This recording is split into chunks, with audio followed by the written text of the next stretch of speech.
We're starting now. Go ahead. So, the next paper is of Bernard Sarjon, who will speak in French. And for those of us who do not understand French, Alberto will translate intermittently and help field the questions and comments. So, I believe there is a handout accompanying this talk. So let us begin. Let's just a quick investigation. How many of you understand French? French, we have, as I imagined, about half the people won't understand French. Now the problem is we can't have a consecutive translation because that doubles the time, obviously. So we'll have to go in French, and I will translate some key words, key passages that maybe Dr. Sarjon will tell me which ones, or I will understand, and we start right away. Il reste des feuilles comme ça. Do you all have the handout? No. Alberto n'en a pas. No. Moi non plus. Mais moi j'en ai plus.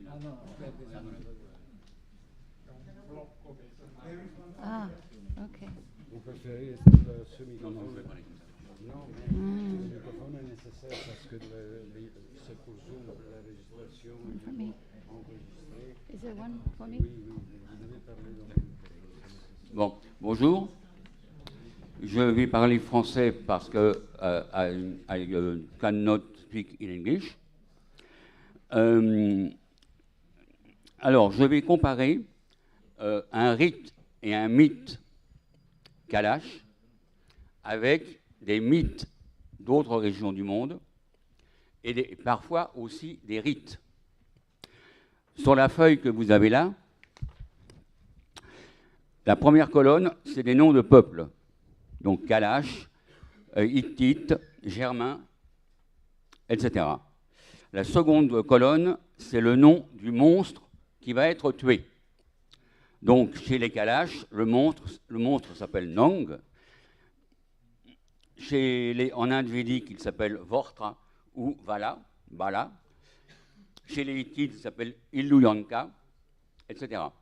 Okay, so this is a comparison, as you can see from the handout, between a Kalasha myth and similar elements in other myths in other parts of the world. So the first column is the people, the second column is the monster involved in the legend.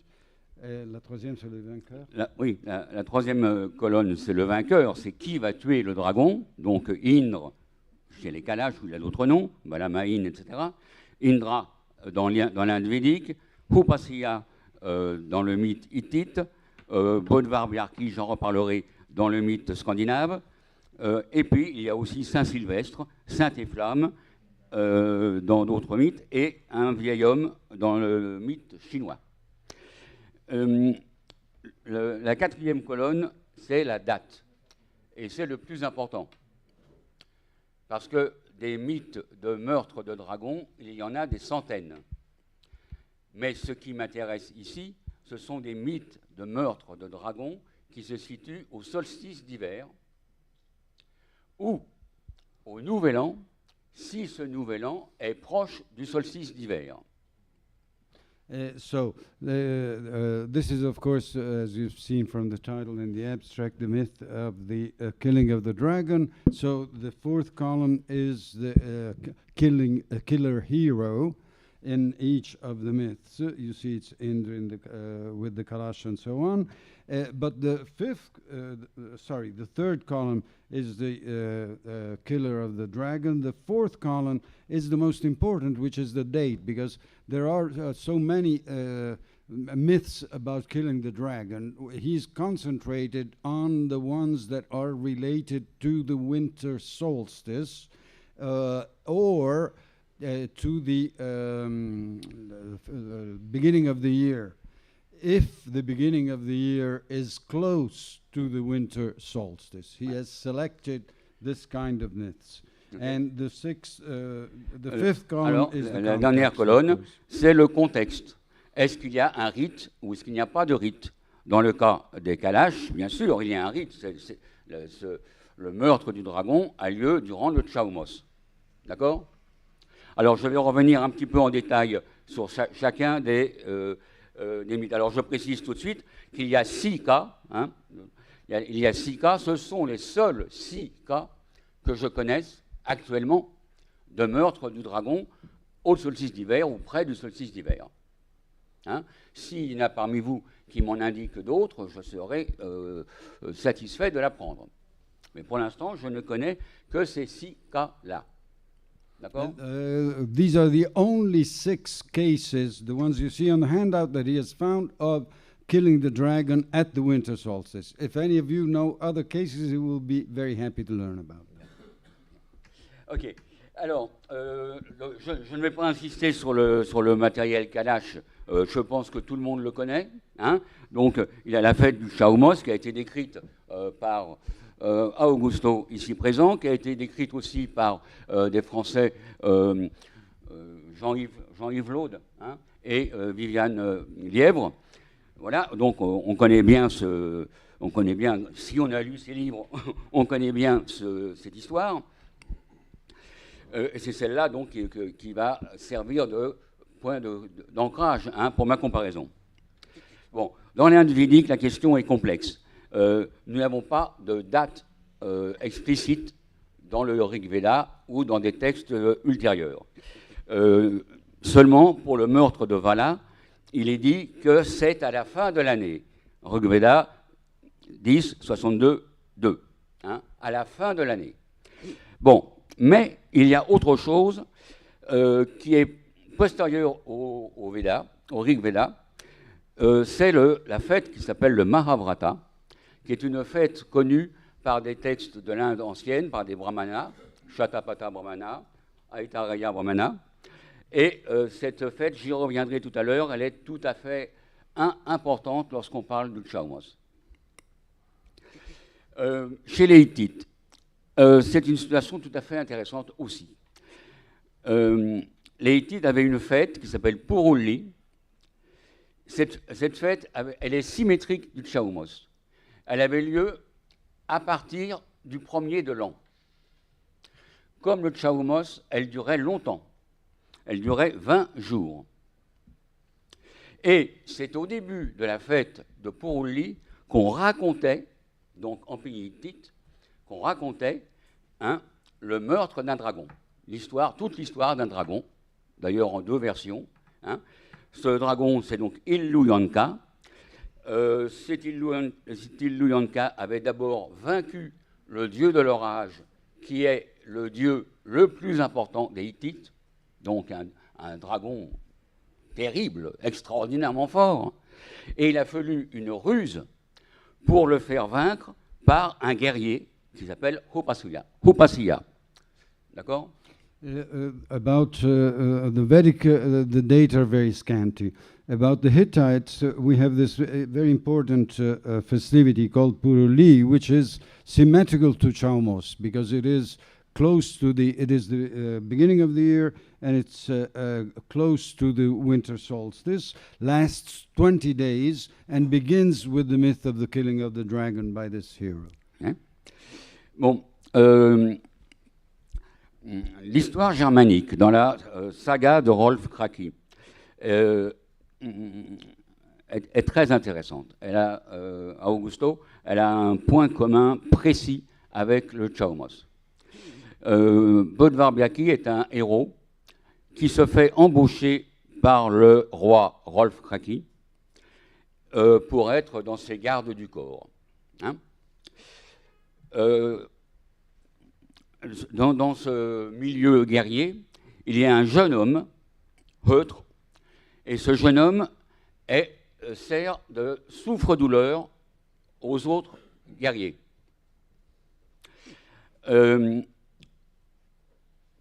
Approche la fête de Yule. Yule se situe au solstice d'hiver.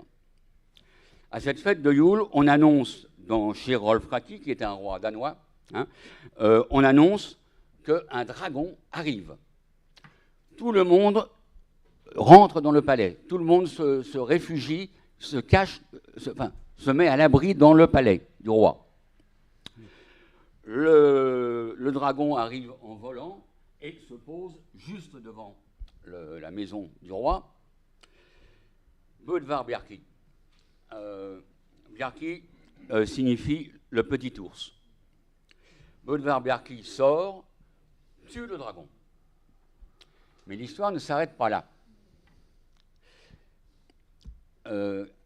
Après avoir tué le dragon, Bödvar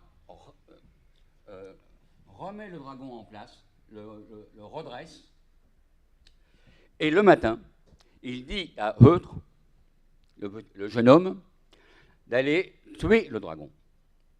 Donc, le lendemain matin, devant le roi, devant tous les autres guerriers, Eutre, qui a reçu une épée de Bödvar Bjarki, tue le dragon déjà mort. Mais Eutre le tue. Et tout le monde, le roi, les autres guerriers, sont admiratifs. Ce jeune homme a tué un dragon. Grandiose.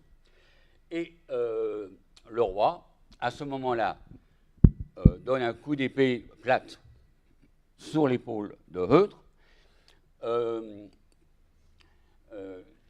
lui dit, tu vas changer de nom, tu t'appelleras désormais Hjalti, et je te donne mon épée.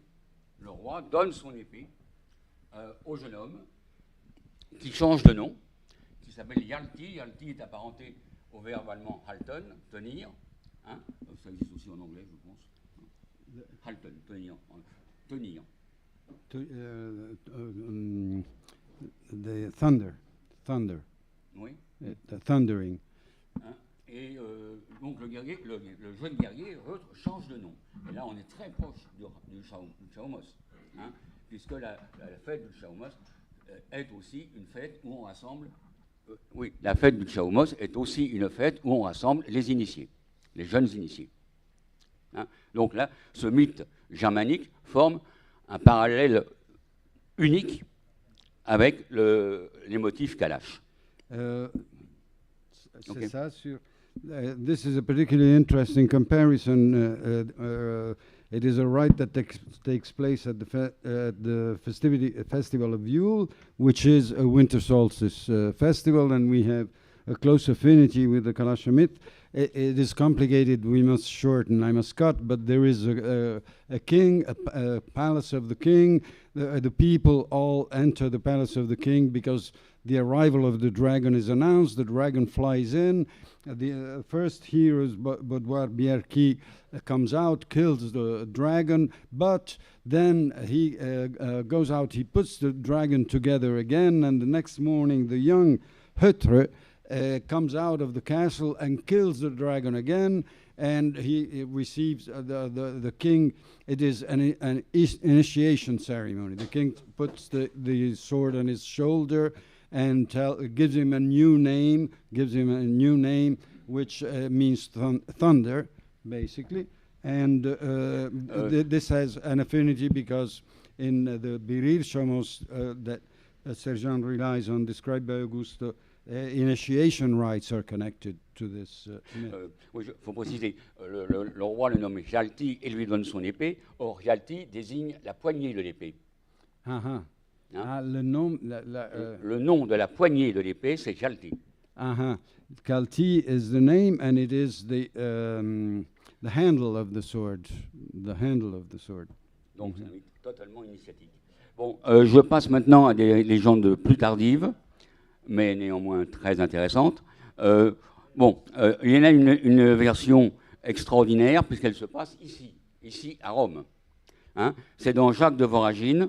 Jacques de Voragine est un évêque italien du XIVe siècle, XIVe siècle, je crois, et qui a écrit la légende dorée en français.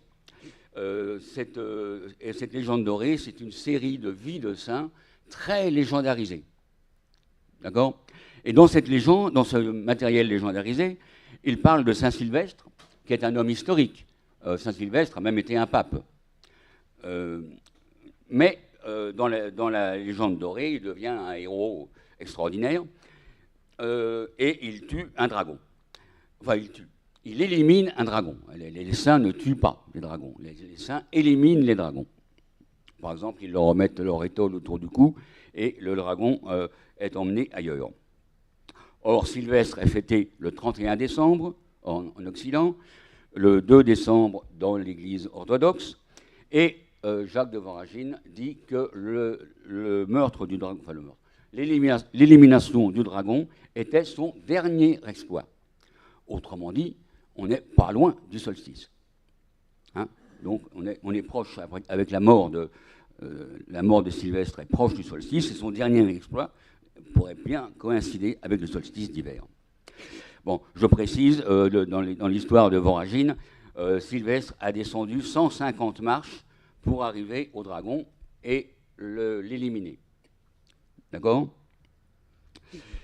This is in Rome, and it's taken from the famous Legenda Aurea, the golden legend of Jacopo da Voragine, who was an Italian who wrote in French. And it is an extraordinary collection of legends from the 13th century AD. And there you have the myth of Saint Sylvester, who kills the dragon, and Saint Sylvester is celebrated even today on the 31st December. We must go on. Okay. Bon, l'histoire suivante est une des plus intéressantes. Elle est tardive, c'est-à-dire que la légende de Saint-Efflamme, troisième colonne, il y a d'abord une vita en latin du XIVe ou XVe siècle, et puis il y a des traditions populaires.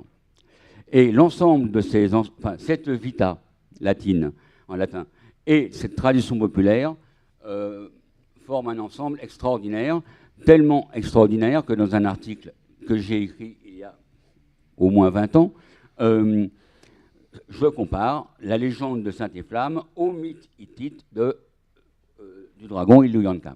Il y a des points communs très précis entre cette légende bretonne et le mythe hittite. En particulier, Saint-Efflamme arrive d'Irlande en Bretagne, sur la côte de Bretagne, à un moment où un dragon se battait avec le roi Arthur. Et le roi Arthur, qui est un personnage considérable, le roi Arthur ne parvenait pas à vaincre le dragon.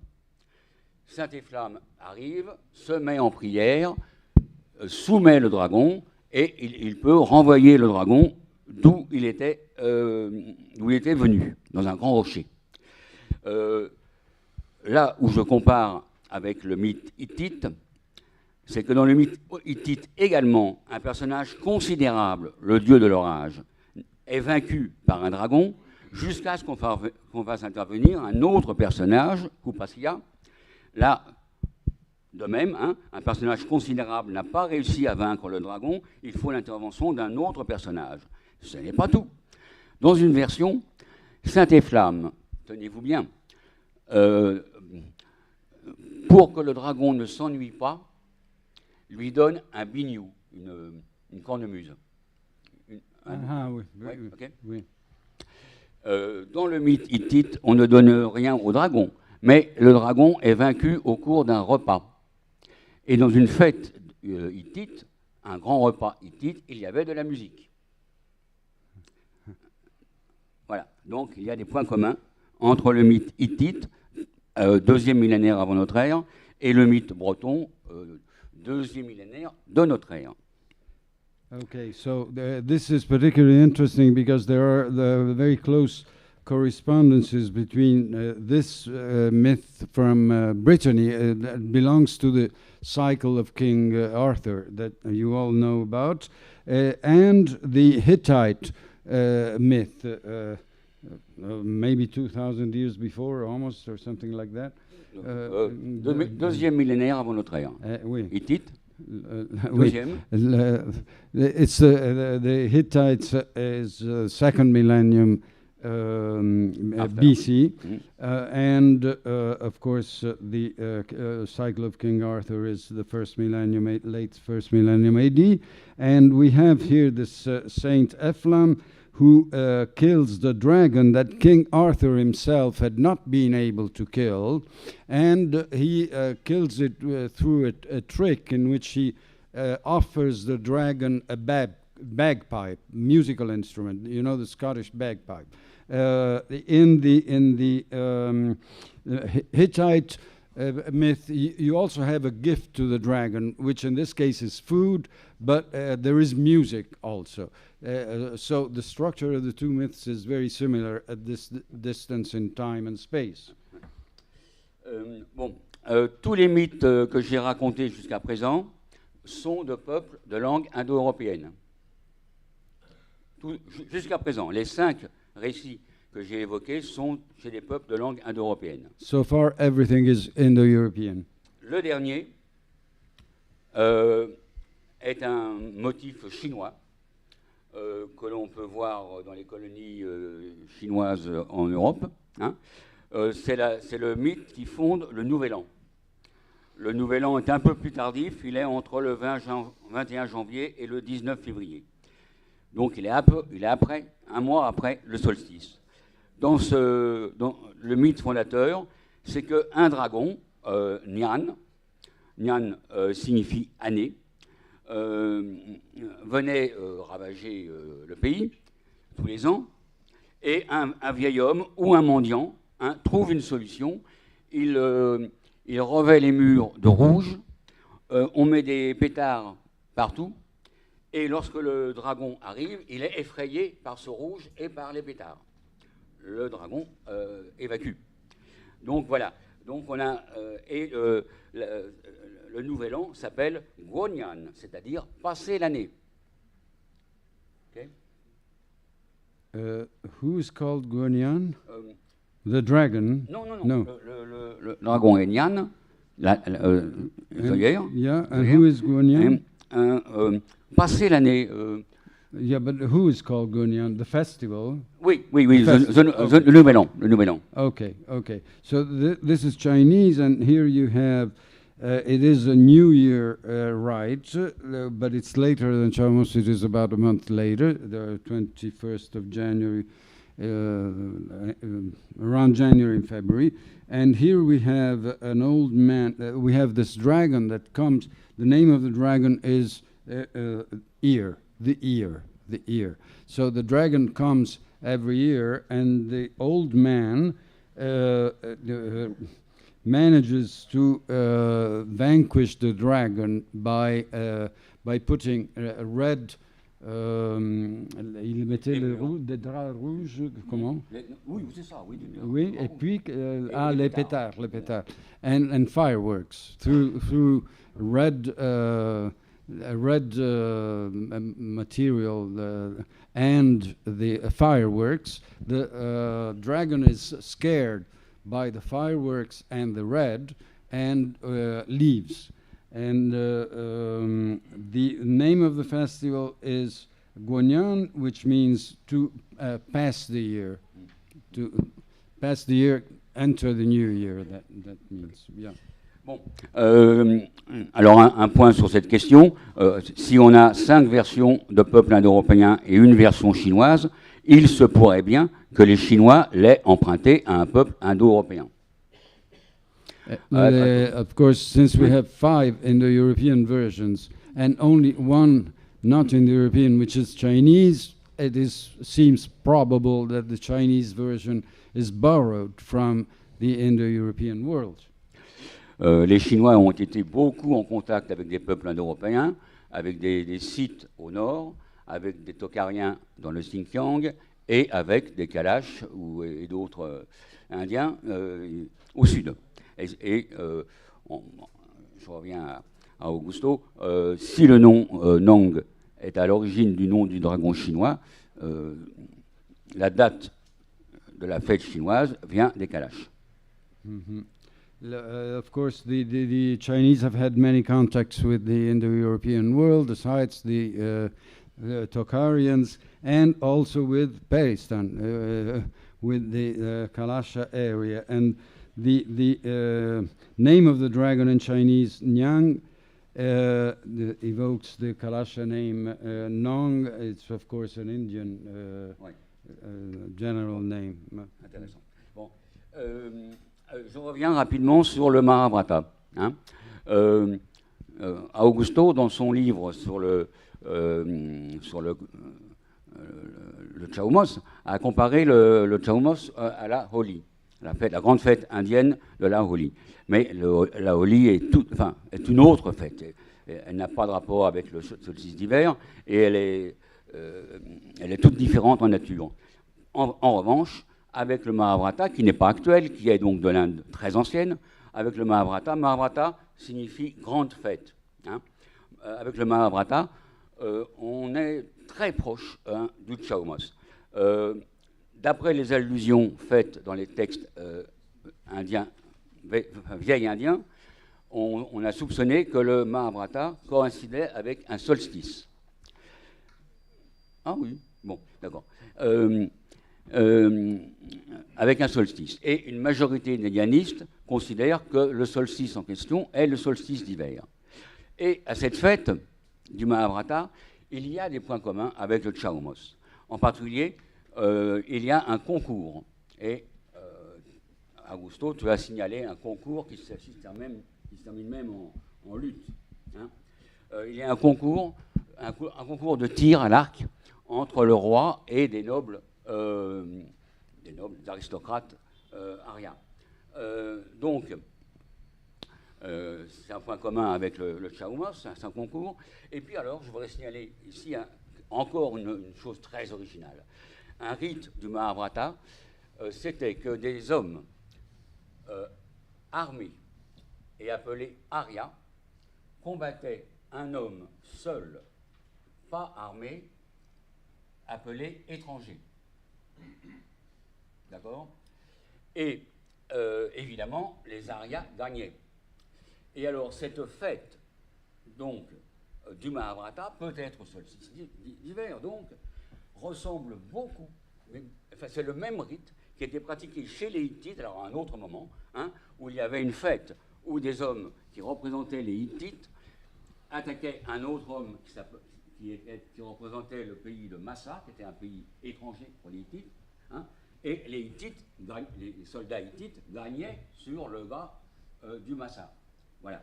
Donc, cette fête de Mahabharata est tout à fait intéressante. Bon, je vais conclure. D'accord? Let me just mention very quickly, Augusto has compared the Berir Shamos with Holi in India. Bernard says that is an entirely different festival that has nothing to do with the winter solstice or the beginning of the year, whereas we have this Mahabharata, which is not existing at present, but in Vedic times, right? In Vedic times, where we have points in common, it is the texts say at the end of the year, so that might be the winter solstice. There is a competition like Augusto witnessed in the Berir Chomos, and there is there's a competition of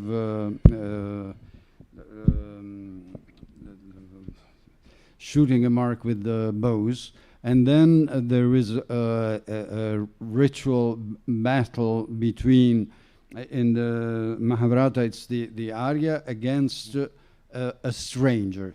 The Arya against one person who is a stranger, which is a point in common also with the Hittites. Okay. Okay, oui. Bon, alors je vais conclure. Je fais deux conclusions. Une conclusion du point de vue du kalachologue. Donc une conclusion kalachologique. De ce point de vue, on voit que ces comparaisons retirent au Kalash l'isolement qu'on leur connaît historiquement, et que les Kalash appartiennent par leur fête et leur mythe à un ensemble qui est bien connu dans le monde indo-européen et surtout dans le monde indo-européen occidental, hein, plus que dans l'Inde et pas en Iran. C'est-à-dire qu'en Iran, on a un magnifique meurtre de dragon, mais on n'a pas de date. Hein. Dans la Vesta, on a un meurtre de dragon, mais on n'a pas la date. So the 2 points for conclusion. One is concerns the Kalasha, and it is that the Kalasha show well, this kind of comparison shows that the Kalasha were not so isolate as they have been described, but they are part of the Indo-European world, but more precisely of the Western Indo-European world rather than the Eastern. Bon, maintenant la conclusion du point de vue de l'indo-européaniste, elle est tout à fait différente. Elle reconstitue désormais un mythe indo-européen quand on a des Celtes en Bretagne, des Latins à Rome, des Germains, des Hittites, de l'Inde ancienne et des Kalash. On peut parler de mythe indo-européen, et donc on peut conclure qu'il existait un mythe indo-européen, un rite indo-européen avec le Chaumos, le Mahabharata pour Uli, donc un mythe indo-européen, et c'est un acquis de la comparaison indo-européenne. Voilà, j'en ai fini. Second conclusion concerns Indo-European studies, and it is that we have here obviously an Indo-European myth, because we have 5 instances of this with the Kalasha, the Hittites, the Germans, the Latins, and Vedic India. We can establish that we have found an Indo-European myth with all these different versions, and this is an addition, myth and rite, because it is connected to the winter solstice or the New Year festivals. So this is an addition to our ideas about the Indo-European world.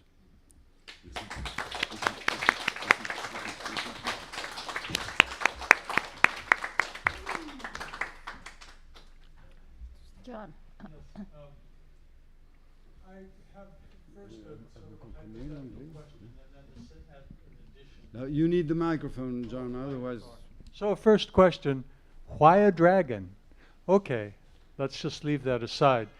Because if we look at Hunza, we have the celebration of Tamoshaling, which is the bonfire at the time of the solstice, which celebrates, of course, the death and vanquishing of the evil demonic figure, dare I say it, Shri Badat, right? Mm-hmm. And in the Tibetan world, we have the Farmer's New Year, celebrated at the time of the solstice, when bad things are taken out of the home and burned in the street. So here we come 2 examples that maybe don't fit into our Indo-European framework, but none of them involve a dragon, but they do involve a solstice, and they do involve some fire and burning. So I think we have a broader context, perhaps, from these examples to look at. Interesting. I just want to raise those points. Thank you.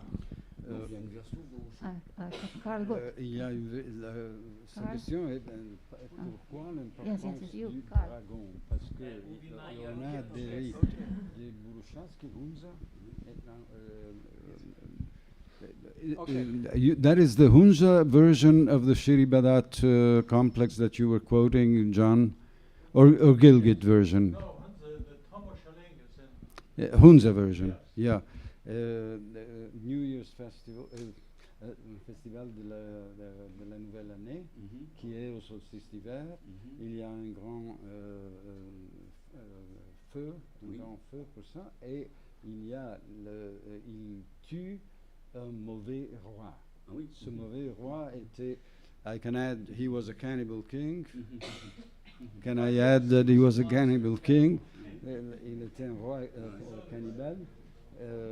And ça, c'est chez les...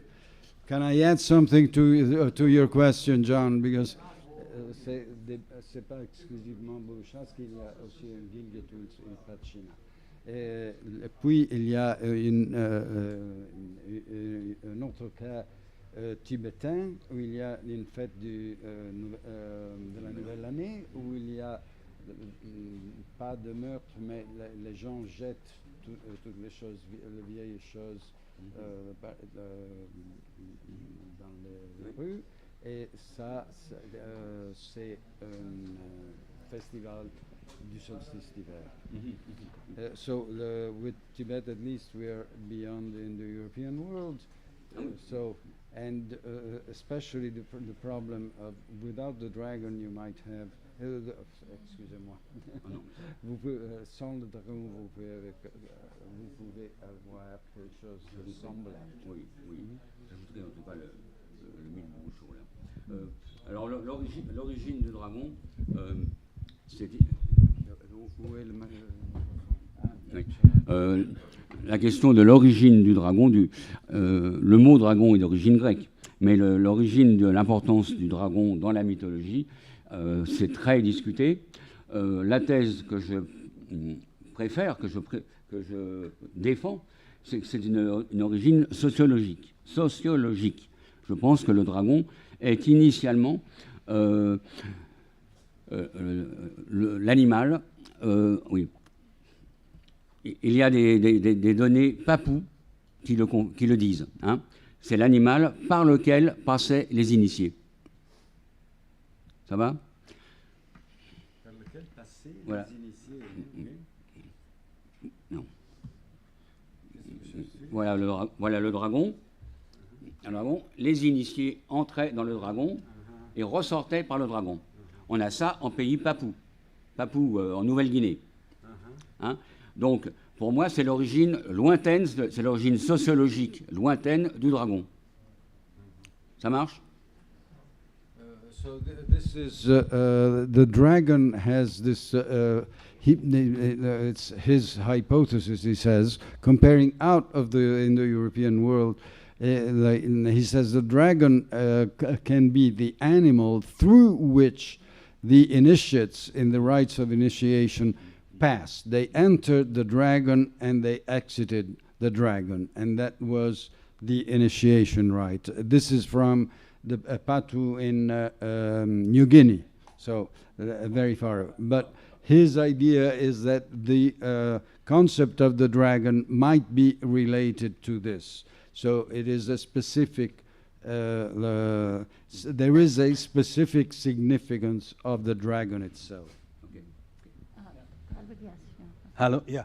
I cannot add much to that, but I would like to point out that a version of that myth existed in Gore, above the Indus Valley, opposite of the Nanga Parbat. So I spent a few days there, and I have data which I cannot recall at the moment. But this, I'm going to look at my data and inform you.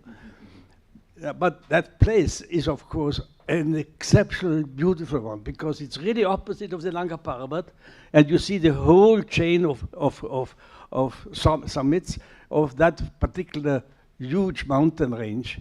So this is my contribution. Vous avez compris, Gore, c'est dans le... Oui, Vous le connaissez? Non, c'est pas Nouristan. Gore, c'est dans l'est, à est de Gilgit, dans la vallée de l'Indus. C'est près du Nanga Parbat. Et Max a dit que c'est une vallée particulièrement belle parce que c'est en face de la grande paroi du Nanga Parbat. Je veux ajouter que Gore est la place indiquée par le Sahir al-Bilat comme le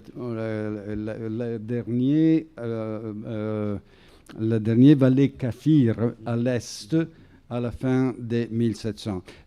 Gore, in the Sahir al-Bilat 1790, end of the 18th century, is mentioned as the last easternmost Kafir valley. Sai, which is next to Gore, Sai and Gore, Sahir al-Bilat says in Gilgit they are all Kafirs until Sai and Gore. So let me seize the occasion to tell Max that, as usual, his Gore data are very important, and so he should definitely look at them. Je vais parler justement excuse-moi. Alors, je parle français pour vous, mais après, je vais traduire. Hein.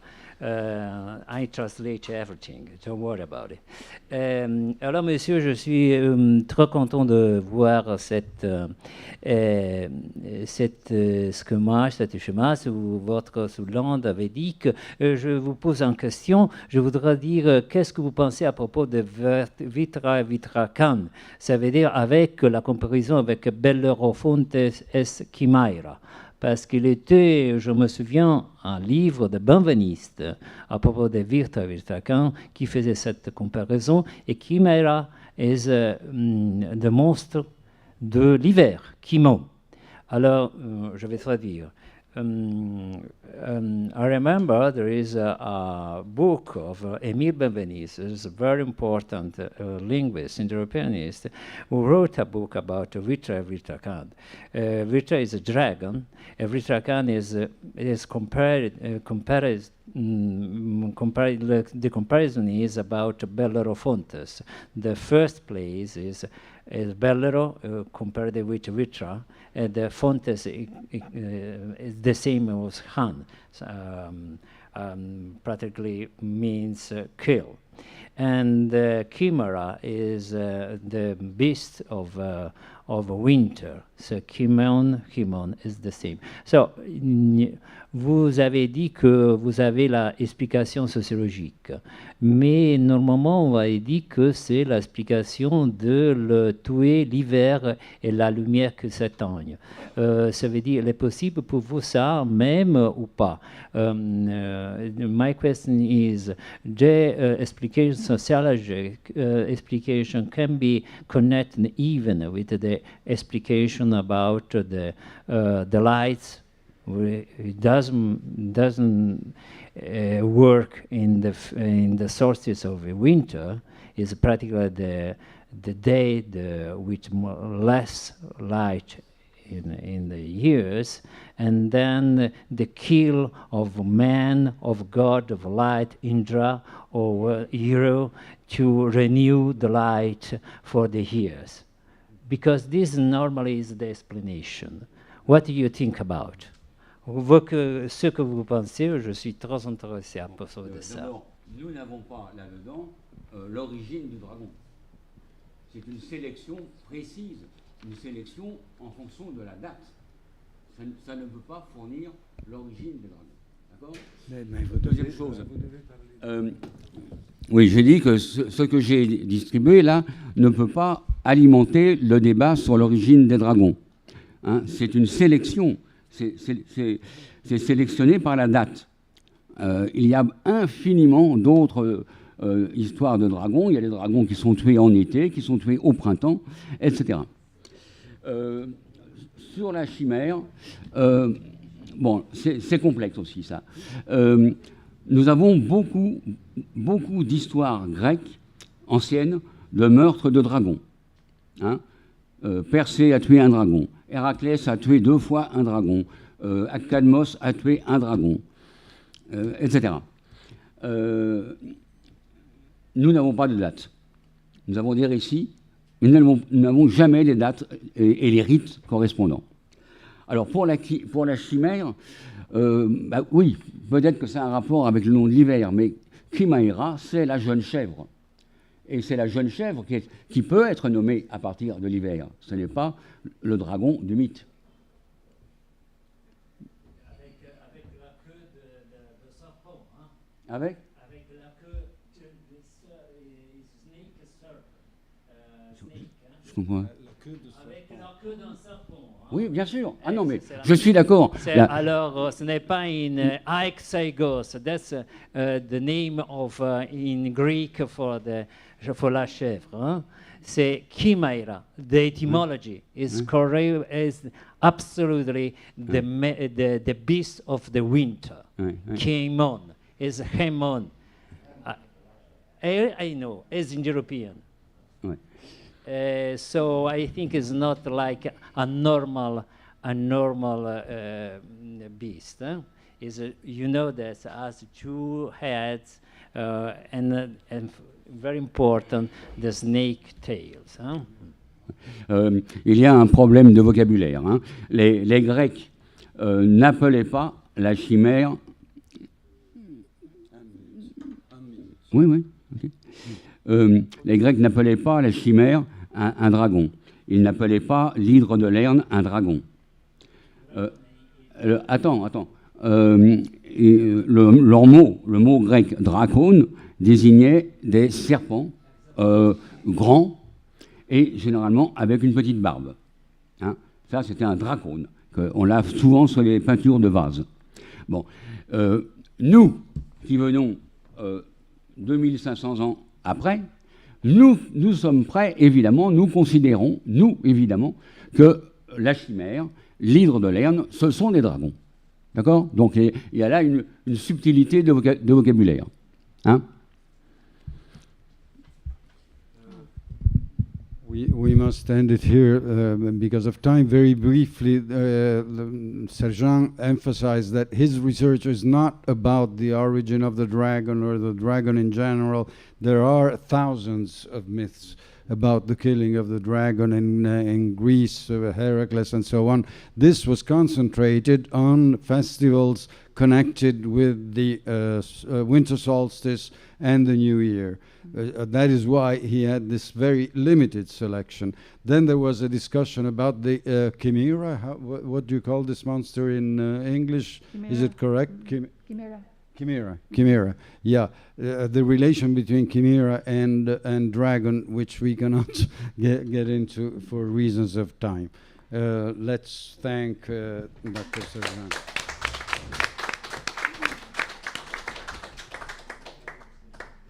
Okay, now we have Klaus-Peter Zoller speaking on the connection of the geographical extent of Peristan and the inner-outer hypothesis.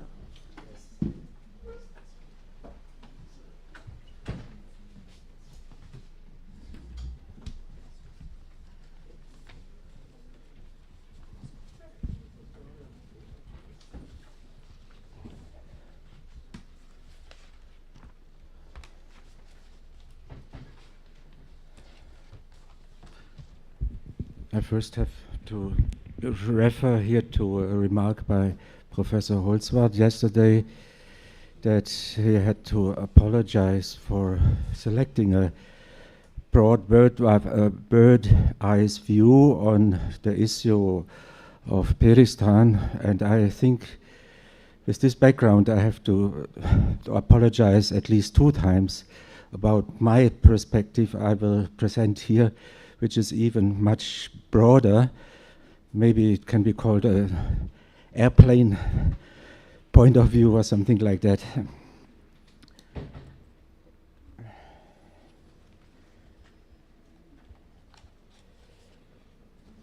Just a second.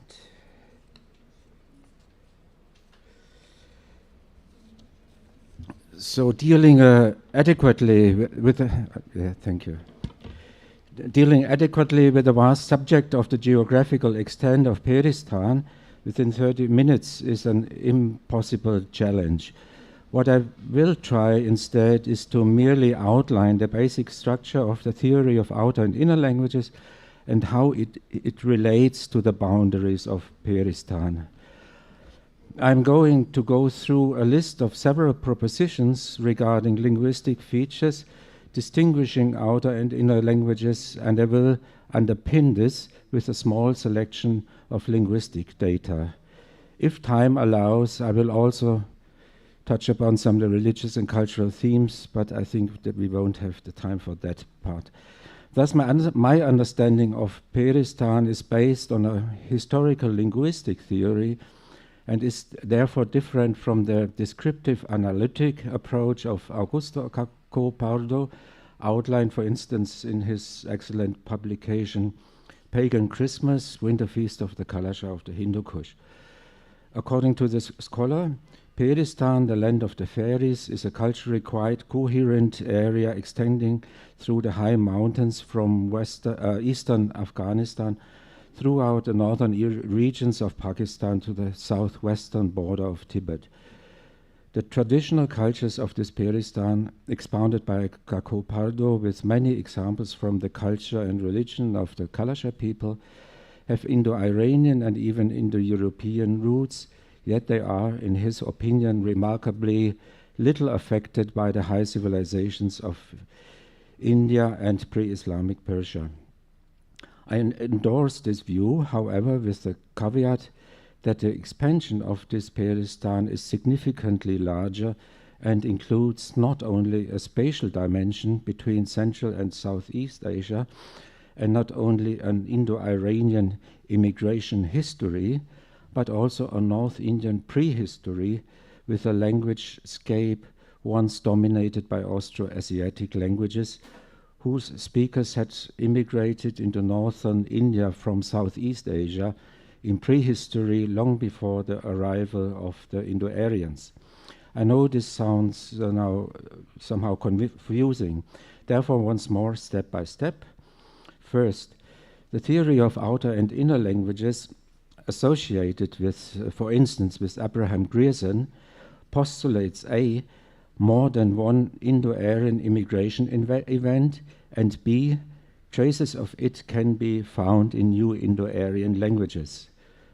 From among several versions of this theory, I advocate an early immigration of speakers of Proto-Indo-Aryan dialects as outer languages, and a later immigration of speakers of Old Indo-Aryan, respectively Vedic dialects, the inner languages, separated, according to Asko Parpola, by about 500 years.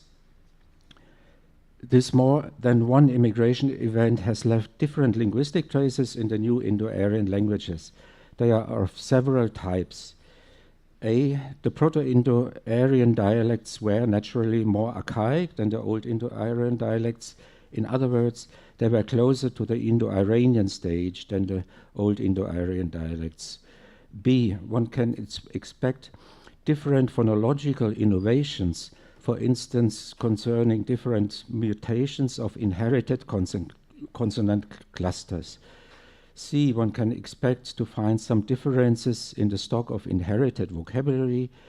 D, one can expect to find some differences in the stock of inherited grammatical elements. E, one can expect that the earlier arriving speakers of Proto-Indo-Aryan had a strong encounter with the then prevailing languages of North and South Asia, whereas the later arriving speakers of Vedic underwent a weak encounter. Weak influence of Munda on Sanskrit has been confirmed by specialists like Toshiki Osada.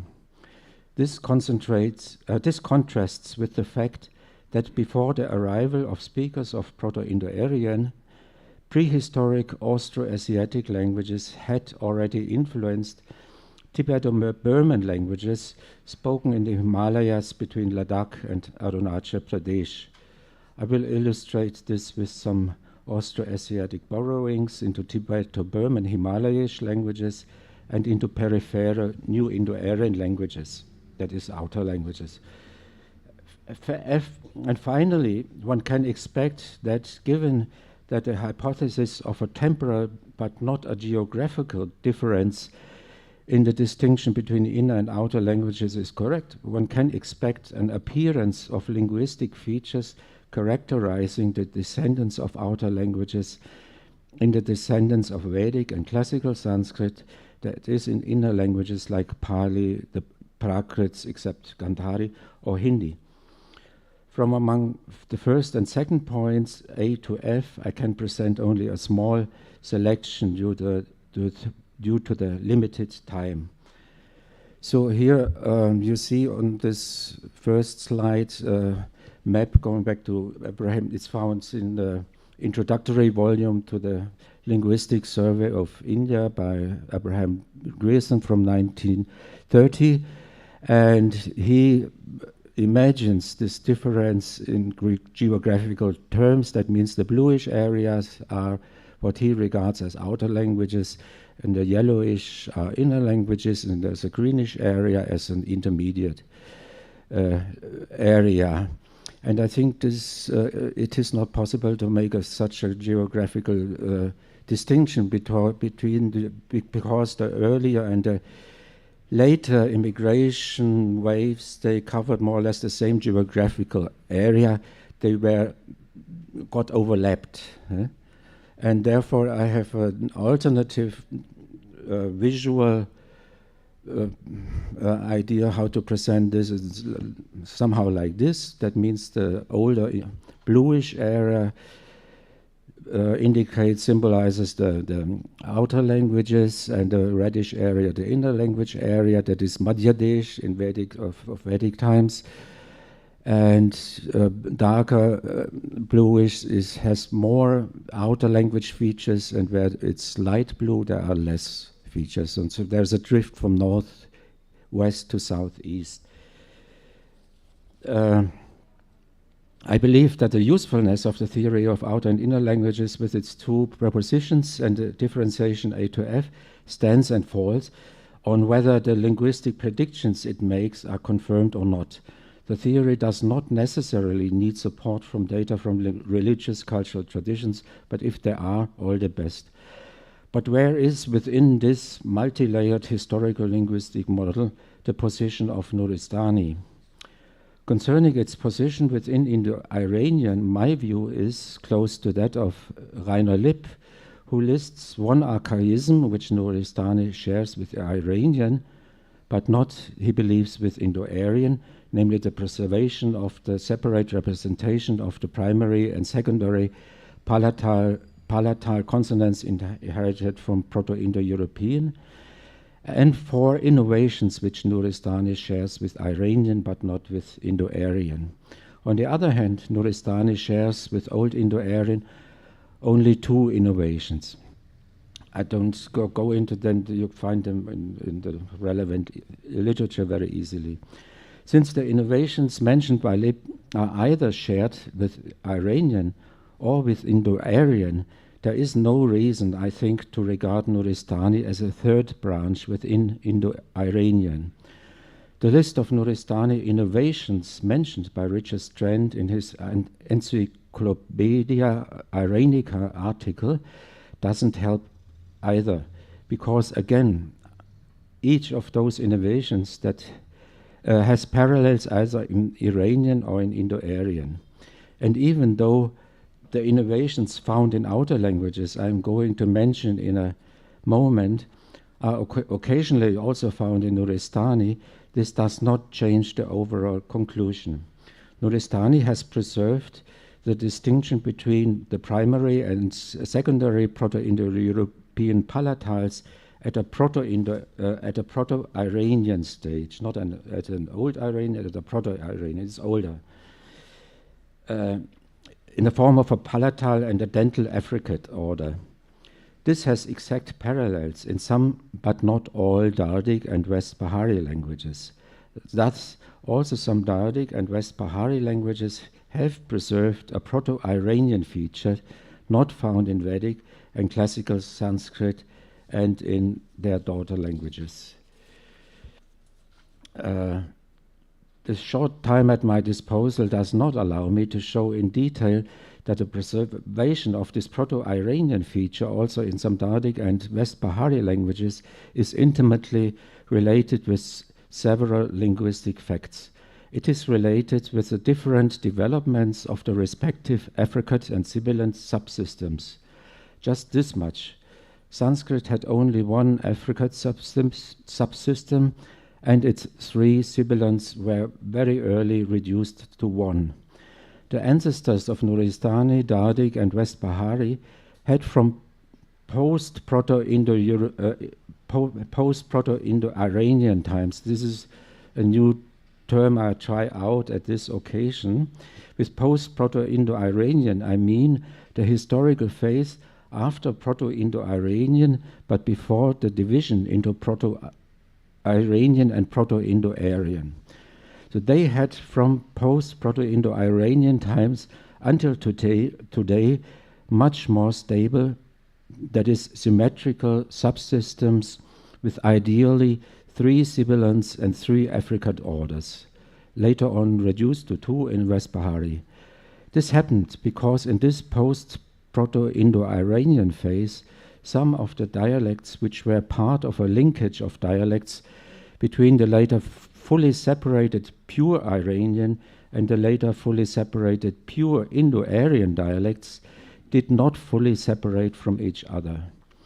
As a consequence, some Dardic and West Bahari languages shared with Nuristani the Iranian archaism of the preservation of a distinction between the primary and the secondary palatals, while contrariwise Nuristani shared with Dardic and probably with Proto-West Bahari the Indo-Aryan innovation of retroflex affricates having developed out of consonant clusters with palatal affricates. What I mean to say is shown in the next slide.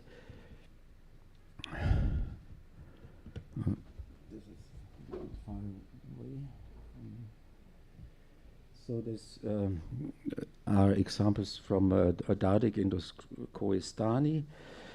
It contrasts Zaun to give birth, going back to a palatalized vela, and Jondun going to a vela, normal vela. So the contrast is preserved in the Dardic language. It is also preserved in the West Bahari Kului language. Basically the same. Yeah?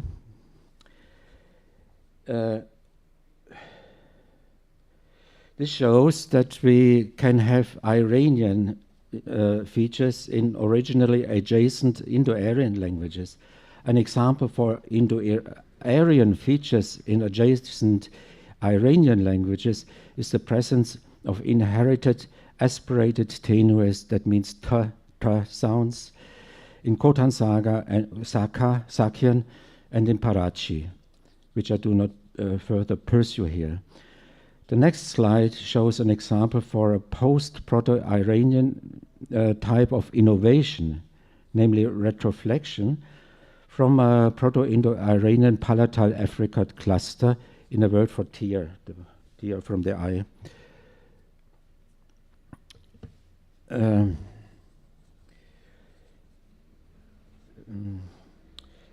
So this same lemma is found in Nuristani, in Dardic, and West Bahari, and having later undergone either an Indo-Aryan type of innovation, namely the loss of the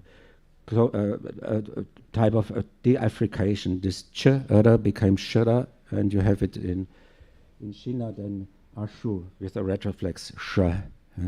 But Indo-Khoestani has a retroflex affricate. And I argue that this is best explained.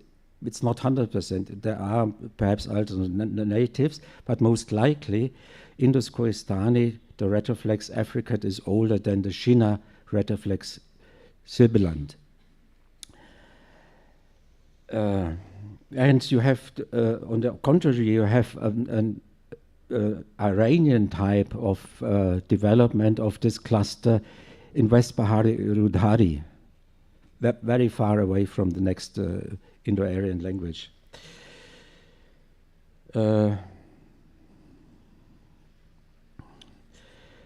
So I suggest that the forms presented in this slide are not mutual borrowings, but point back to a time and to a geographical area where a full separation had not occurred yet. Instead, all kinds of hybrid dialects existed and continue to exist until today. The next slide shows an example of a partial preservation of a Proto-Indo-Aryan consonant cluster in Dardic, namely in Indo-Khoestani jar, to gush of water, and you have in Kova ujhar, and you have this also in reconstructed Sanskrit ujhara flows. Now what we see here means first that the change from a prehistoric retroflex j to historic palatal affricate j in 2-2 reconstructed Sanskrit Ujharati was caused by the adaptation from a post-Proto-Indo-Iranian triple affricate order to the single palatal affricate order in Sanskrit. Second, this means that before the arrival of Vedic speakers, Dardic-like dialects with retroflex voiced affricates were spoken over large areas of North India. Third, this means that there once existed Proto-Indo-Aryan dialects in northern India with preservation of a difference between voiced and unvoiced affricates, retroflex affricates, as can this clusters, they go back to so-called thorn clusters in Proto-Indo-European. All the Indo-European inherited thorn clusters, they were simplified in Vedic Sanskrit to ksha as an unvoiced consonant cluster. Yeah?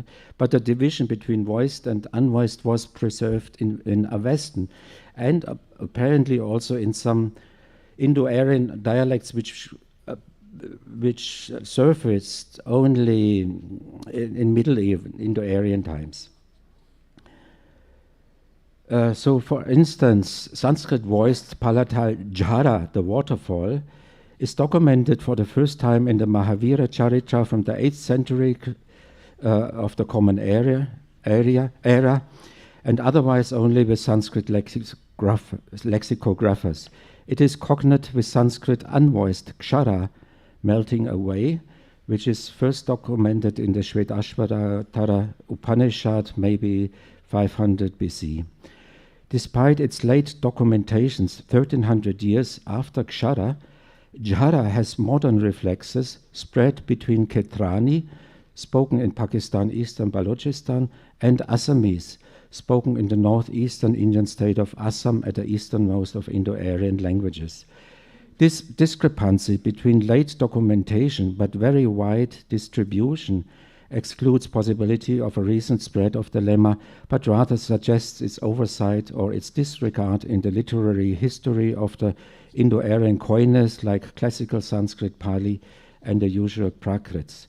This preservation of an archaic aspirated voiced retroflex affricate belonging to the Proto-Indo-Aryan stage, now mostly pronounced as a retroflex fricative r in Dardic and as a palatal affricate j in mainstream Indo-Aryan, looks different from the similar looking Old Indo-Aryan innovation in Dardic of an unvoiced retroflex affricate ch and to an unvoiced palatal ch in large parts of mainstream Indo-Aryan out of an inherited Sanskrit ksha cluster. According to Oskar von Hinüber, this palatal affricate, for instance in Prakrit achi, the I, from Sanskrit akshi, derived from the biphonemic Sanskrit cluster ksha via an unvoiced retroflex ksha sound. This suggests that all Prakrit ch forms with this kind of derivational background must have derived from an unattested Old Indo-Aryan words with retroflex affricates. Thus, this supports the above thesis of a non-Vedic Old Indo-Aryan dialects in northern India with a retroflex affricate order. A sibilant plus stop cluster developed in most Middle Indo-Aryan languages into an aspirated stop. For instance, pushpa, the flower, became Prakrit puppha. Stana, the female breast, became Prakrit tana. Upaskara, utensil, became Prakrit uvakkara, and so on. Something similar happened in case of sibilant plus nasal consonant, as seen in Sanskrit snasa, the tendon, Prakrit nasa, and smita, the smile, Pali mihita. In outer languages, the development was different. In those cases where the cluster was not preserved, the stop was either lost or a dental syllable was retroflexed in Dardic or palatalized in West Pahari. So here I have a completely different development of consonant clusters. We have in the standards, from old standards to middle to the normal Prakrits, and in the peripheral languages, a very different development. There is an interrogative adverb, mostly meaning why, and sometimes also how. And this is the next slide. Even though the adverb is found from the extreme southwest, so it starts in Rohingya, that means border to Myanmar, to the northwest of the Indo-Aryan language-scape, it is not found in Sanskrit and Prakrit, and also not found in Turner's etymological dictionary. The Rohingya and the Kotgari forms, Kotgari is a West Bahari variety, both have double L, make it very likely that the lemma is a formation of Sanskrit's interrogative adverb ki plus the Middle Indo-Aryan suffix Allah. Pischel comments in his Prakrit grammar that Allah can function like the Sanskrit suffixes mat and vat. The latter suffix can be added in Sanskrit also to the interrogative pronoun ki, as in ki vant, how great, how much, and so on. The outer language interrogative adverb, for which I reconstruct ki Allah, was thus similarly built like the Sanskrit interrogative pronoun kivant. Its extremely wide distribution between North Pakistan and Myanmar, but simultaneously missing in Sanskrit in the usual Prakrits in an inner language like Hindi, makes it more than unlikely that it came into existence at the time of the Prakrit or Prakasha of Varuchi, where this suffix was documented for the first time. Now, regarding the origin of this Allah, Ilah suffix, I think it is a combination of two Sanskrit suffixes of a La suffix, which you have in Bahula, and a Ya suffix, which you have in Drishya. This has a parallel in 5 minutes, yes, this should be enough for me. In Tocharian, actually, Don Range in his Tocharian language grammar, he made this suggestion, and there have been many suggestions for the origin of this very strange Middle Indo-Aryan suffix, and I think this is the best explanation. And here a few additional functions, how this suffix functioned as an agent suffix, for instance, with examples you can see yourself, and examples from Vodapuri in Dardik, and again from Rohingya. Now, what is the evidence for strong encounter of Tibeto-Himalayish with Austroasiatic? I just can show you here a few examples. Here with here Byangse Chaudangse in Uttarakhand kam, in Nepal, Chepang, also Nepal, Tangam in Arunachal Pradesh. And the languages here you have are Austroasiatic languages. Sri in Vietnam, Kui is a Dravidian language in Orissa, U and Hu are spoken in Yunnan in South China. Bahnar is Vietnam, Korku again is Munda language, Semai, Western Malaysia, Delang, Borneo. And evidence for such borrowings into outer languages here from a few from Dardic languages, from Kashmiri and from Brokpa, again with parallels now. Jahain is in the northern peninsula, Malaysia. Maliang is Laos, Vietnam. To also Juang is Orissa, Sedang, Laos, and Vietnam. And yes, most in Thailand and Laos. So a brief summing up. I believe that after the common Indo-Iranian phase, there was an early immigration wave into North India by speakers of forms of post-Proto-Indo-Iranian. This was probably followed several centuries later by speakers of forms of Old Indo-Aryan, that is Vedic Indians. In the following centuries, Vedic culture and Vedic language and its daughter languages began to superimpose post-Proto-Indo-Iranian languages and their daughter languages. Consequently, traces of post-Proto-Indo-Iranian languages and their descendants are now found in the northwestern and southeastern peripheries of the Indo-Aryan languagescape, but first stray traces are observable in Middle Indo-Aryan for reasons I had mentioned before. Since the ancestors of the Dardic and West Bahari languages on the one side and the ancestors of the Nuristani and several East Iranian languages on the other continue to stay in close contact and exchange even after the clear split between Avestan and Vedic, we do not only find a great number of mutual borrowings, but we also must assume that the segregation between Iranian and Indo-Aryan did not fully take place in that specific area. Metaphorically speaking, they were or are like Siamese twins. There are inherited Proto-Indo-Aryan traces in Nuristani and in East Iranian languages, and there are inherited Proto-Iranian traces in Dardic and West Bahari. This is an old idea already formulated by Georg Morgensterne. Thank you.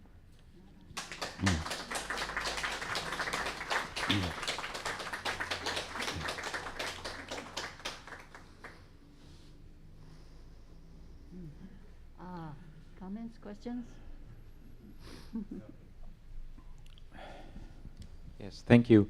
My question is regarding the what you said about the classification and the status of Nuristani with respect to Indo-Aryan, because you argued that some Indo-Aryan languages, West Pahari languages, preserve a contrast between secondary and primary Indo-European palatals.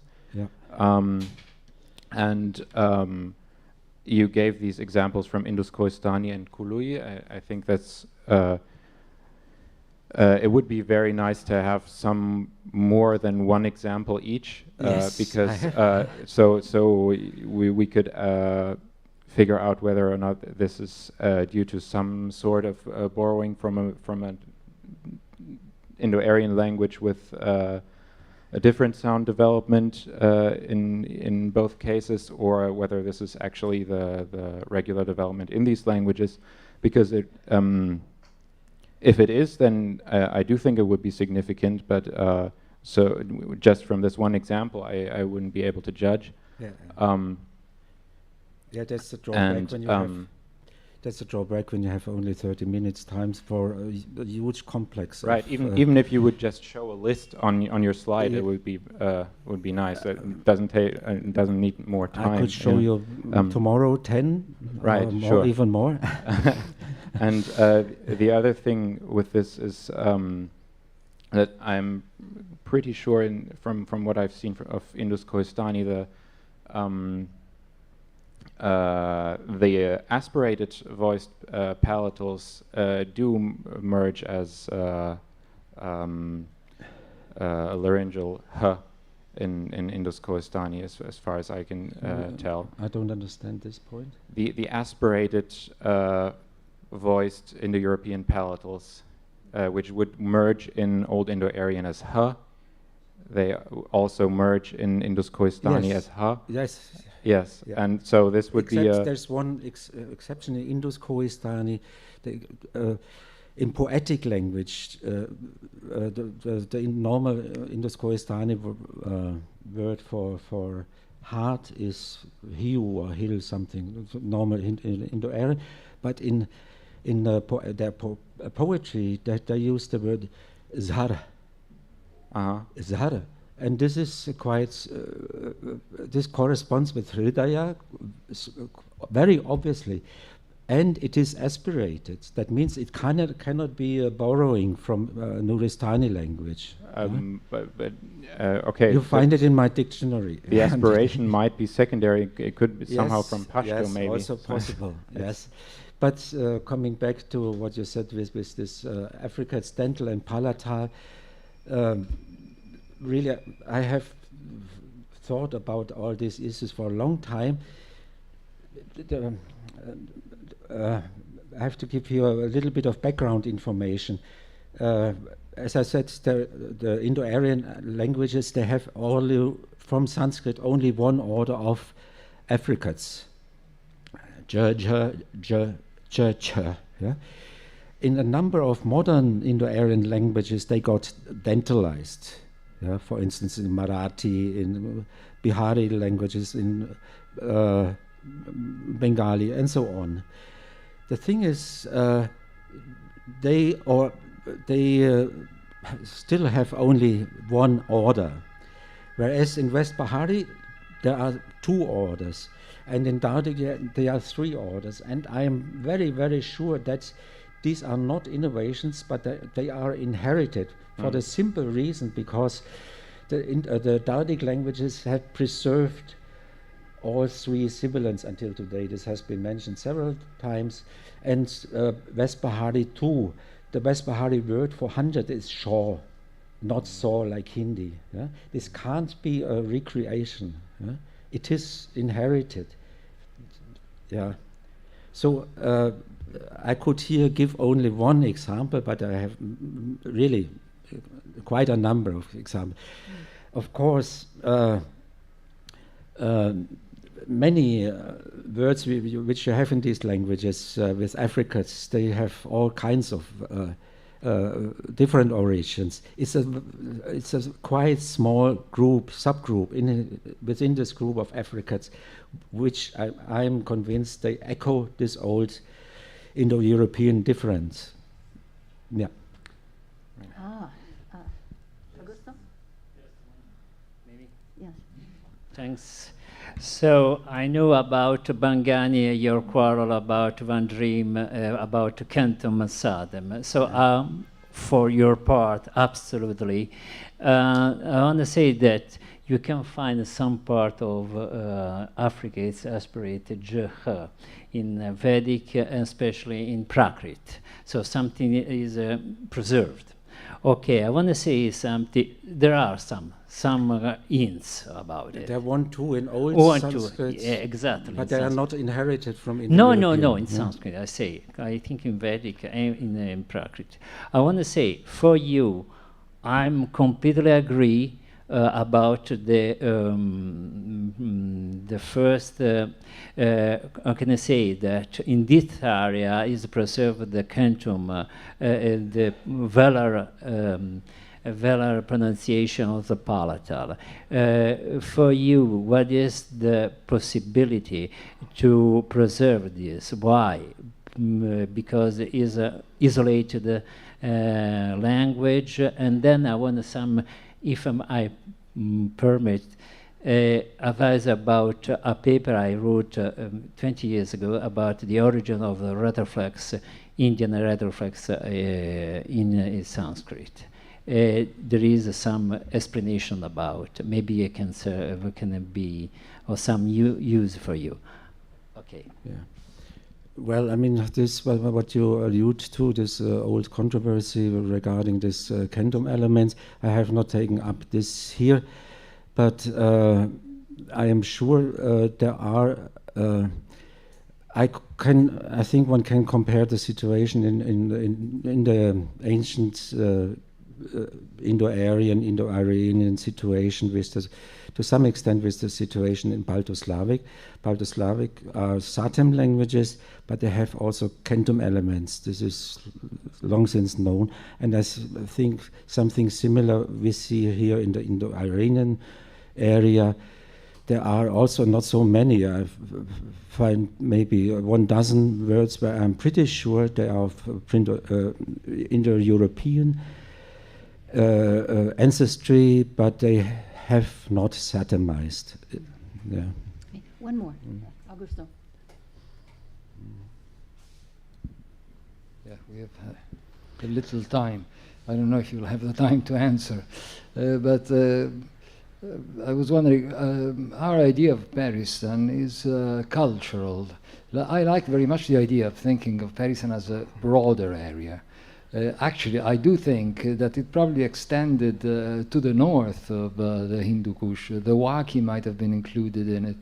And on the east, the Pahari. But what we were reasoning on were cultural elements. If you at one point said that this theory, no doubt, the linguistic theory is a linguistic theory, it doesn't require anything else. But an idea of Peristan as a culture area requires also some cultural items, some cultural traits. I would like very much to extend it, but cultural traits would be necessary. Yeah, and if we can argue now from my linguistic perspective, then I would also say one has to make a distinction what is Indo-Iranian or even Indo-European inherited, which elements may have come from Austroasiatic areas. And there is so much evidence that also Austroasiatic, that means the Munda languages, they are immigrants. But what was before they came? Yeah, so there are, so to say, three aspects when we look at the cultural level, and so one example where I'm pretty sure this is an Indo-European element with parallels between Nuristan, Dardic, and West Bahari are these martial traditions. And we have this old Indo-European traditions of these male youth bands, of these very aggressive youth bands, and they are described in the Atharva Veda.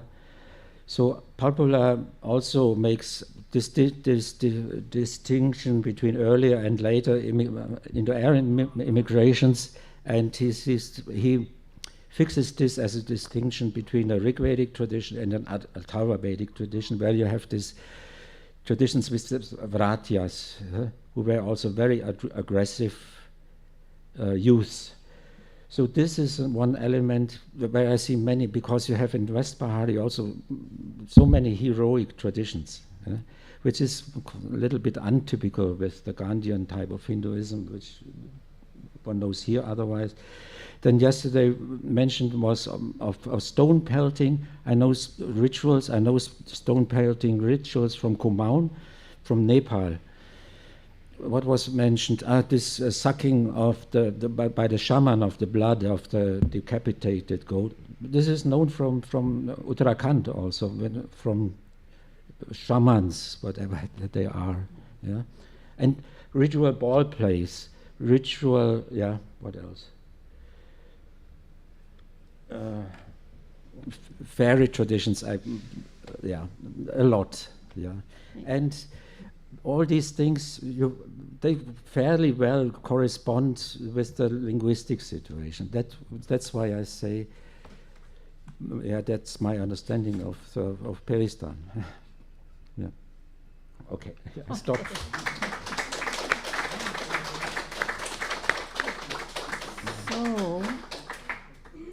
So next is supposed to be Sergei Yatsenko and Sviatoslav Kaverin. Are they going to be? Can I make an announcement? Yes, please. The next speakers will be speaking online. They are following us online, Sviatoslav Kaverin and Professor Yatsenko. I want to make an announcement for all those who are following online. I thought I had made it clear to all of you who are following online that on YouTube you can see the slides, while on Zoom it is not possible to show the slides. So you will see the speakers on Zoom, and on YouTube you can see both the speakers and the slides. So if you have to have both if you really want to follow. Also, and this is directed to us, we must make an innovation that is not a borrowing, because I have realized that people online don't see the people who speak from the audience and don't know who they are. It is not possible to turn the camera to show them. So I would suggest when we have a question or a comment, we come here so the people online can see us and we tell our name. This is for the future, of course. Now we need the technicians. So, no, I think it's working now. Is it working? Is this one? No, this one is not. No, but this one is working. So, do we? Hello, there is no sound. Is that all right? Who is speaking? Is this? Yeah, there was a bit of delay. Svetoslav, yeah. You can see us on the camera, right? Is this Sergey or Sviatoslav? Svetoslav, yes. Young ones. Yeah. Okay, please continue. We just don't see our. Okay, so we can start the paper, right? Yes, please. Dear colleagues, we could not come to Rome for reasons beyond our control. But we're glad to be able to see and hear you online. Both authors study the costume history, but in various aspects and for various times. My younger co-author, Svetoslav Kaverin, studied first of all the ethnographic costume of Hindu Kosheria. And I'm all my life, about 40 years, study the ancient costume of many Iranian speaking and early Turkic speaking peoples. I study the images in art and study the remains in archaeological complexes, in graves, in some necropolis. And now we're united. We worked jointly for one and the same reason. We try to reconstruct the ancient influence on the costume of future Kafirs of Hindu Kosheria. Former Kafirs. Yes. Okay, future Kafirs may show up as well. Okay. So I start the paper proper.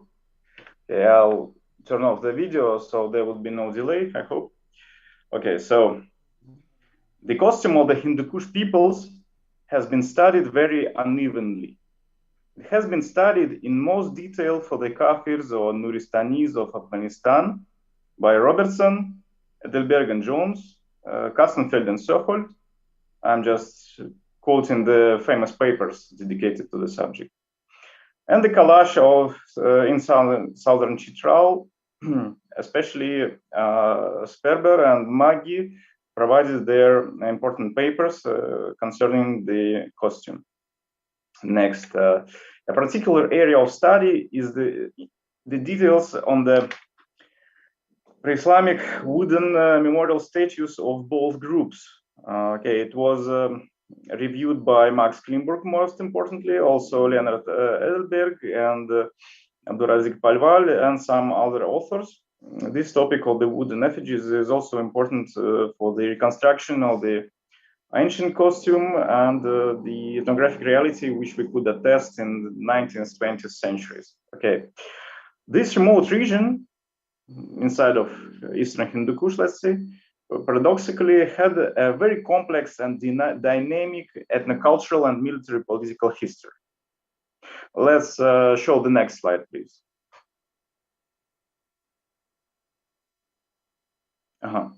Starting with the first global empire of Persian Achaemenids and then Kushan Empire, Turkic Khanates, and the Arab Caliphate, it was influenced by various great powers.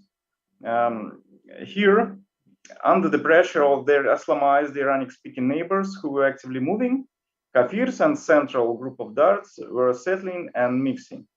Some groups of the latter Dards were isolated and lived mixed with strangers. We can remind, for instance, remember the Grangali people and Shumashti and others, they are like language islands.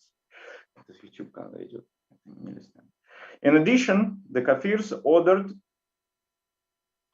excuse me. Okay, one second.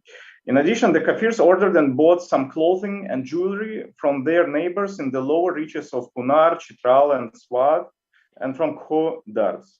In the region, for various reasons, bursts of fashion for any element of the costume arose. You may recall the history of the popularity of the men's hat called pakol nowadays, and its later modifications, well, in the final 150 years.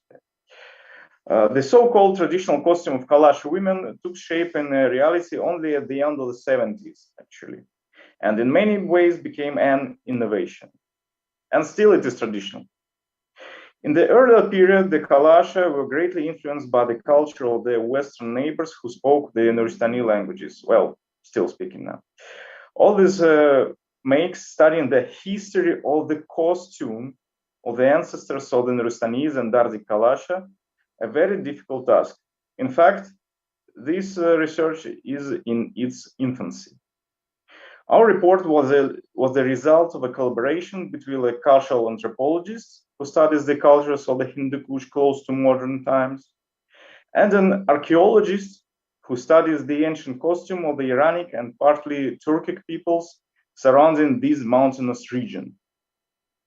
We started our work with a large number of particular observations.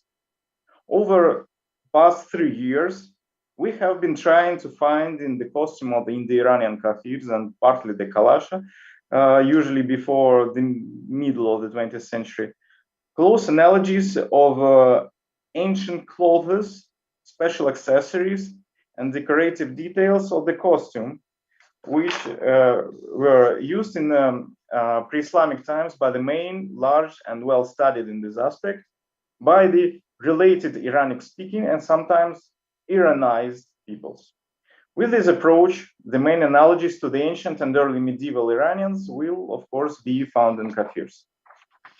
In addition to genetic proximity, their ancestors lived closer to the ancient Iranians and communicated more closely. In part, they apparently retained those pan-Iranian elements of the costume, which are retrospectively restored from the abundant materials of the subsequent Achaemenian Scythian epoch. Today, one of the co-authors, Sergei Yatsenko, lists at least 12 of them, although in reality this list was, of course, much longer. Next slide, please.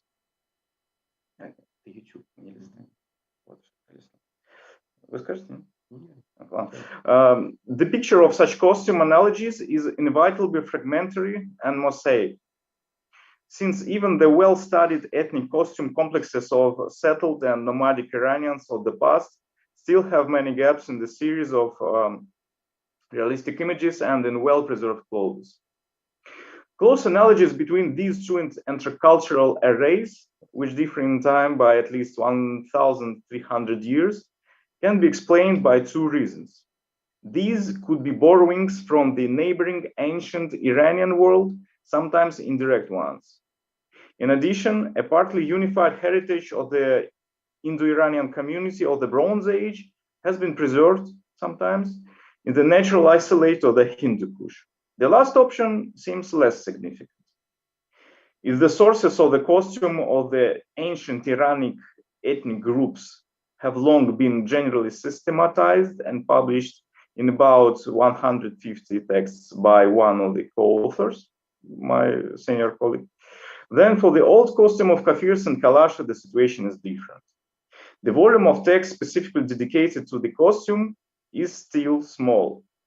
The main part of the costume material we are interested in is usually stored in the form of a large series of photographs and drawings, as well as real items of clothing on various museum collections and web resources, the databases of museums and so on. Additionally, we benefited from direct contact with Hindu Kush residents and from the collections of a number of museums which were actively dealt with by another author, me. For us, it was important to distribute ancient analogies in space and time among long settled or formerly nomadic peoples, etc. The predominance of analogies among specific peoples must be explained. The old ethnographic costume of both groups and archaeological parallels to them are presented visually in unequal proportions and with varying degrees of completeness. The archaeological, let's call it so, the archaeological costume is usually known from images that rarely survive in color. They are most often planar and are presented in canonical poses for each tradition. They are often fragmented or deformed, stylized or sketchy. In accordance with the traditions of verism, only important status elements were emphasized in the costume in various ways in the depictions, and other details were often depicted schematically. We confine ourselves to a brief analysis of 22 elements of the costume, which have obvious analogs in the ancient neighbors of the population of the Hindu Kush area. In fact, there are more such elements. Let's move to the next slide, please.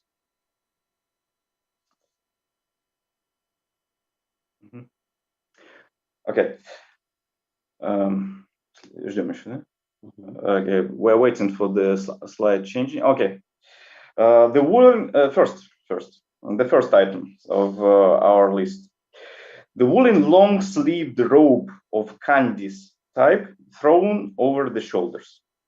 At Kafirs, it was worn only by men, and in the conditions of life in the mountains, usually had no decor, a bit of it sometimes, often a collar, and was of non-staining colors. In the art of the Iranian world, on the contrary, we see images of gods and aristocracy in ceremonial kandis with rich decor. At the same time, kandis among the Scythians or Pazarik people, let's call them so, in the South Siberia, Altai Mountains, Kushans and Sasanian Iran, kandis was depicted in both sexes. For Persians of Achaemenian time, is known only among men, and among the Sogdians, the ancestors of the lowland Tajiks, only among women. Let's move to the next slide, please. Okay. In fact, kandis is documented and quite rarely among those ancient Iranic peoples from whom many detailed images are known today. Until recently, these clothes were popular with lowland and mountain Tajiks, including Pamiris, and also there in Chitral. So that's where those Siapush Kafirs were taking the robes from Chitral, but also they were making their own items sometimes too.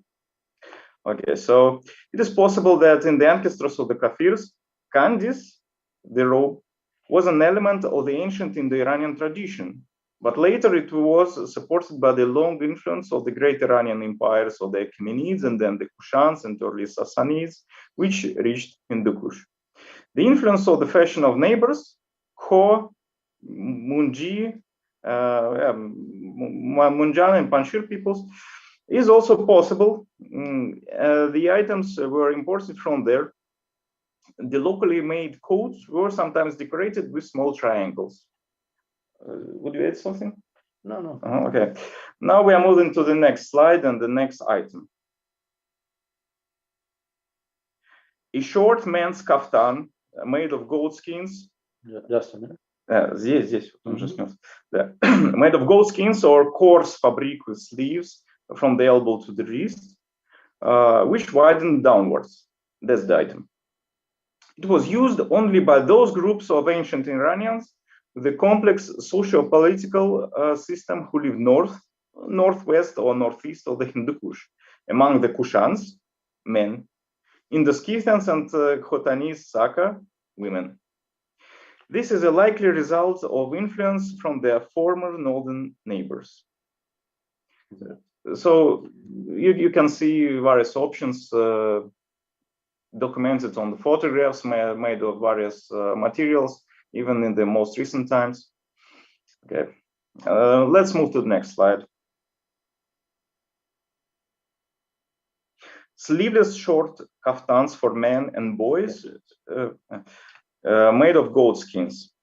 They were used outside the home and were not ceremonial. Therefore, in the art of the ancient Iranians, there are no images of them except for one from Achaemenian Iran. Later in modernity, they have begun to be made from knitted wool, which we may know, for instance, from Waigali people of middle and late 20th century. For instance, now it's still popular there, but previously you see those goatskin kaftans were widely spread there, and you can see most of the images from there, and also one Pashai person on the sketch. The next slide, please. Okay. The situation when the kaftans of men and women were wrapped to the left.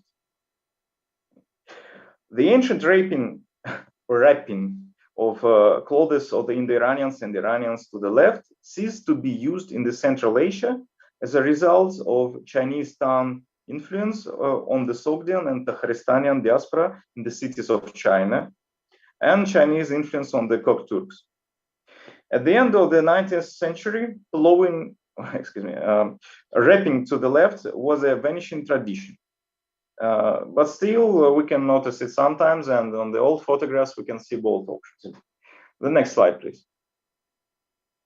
It is the men's short with a collar with a slit on the left, and sometimes on the right. It was a rare, disappearing element. In ancient Iranian societies, it was non-significant in status and was shown on the images very seldom. The Indo-Scythians in Bukhara have it. In Afghanistan, this version of the short is still popular nowadays. They often call it Qasimi. Next slide, please.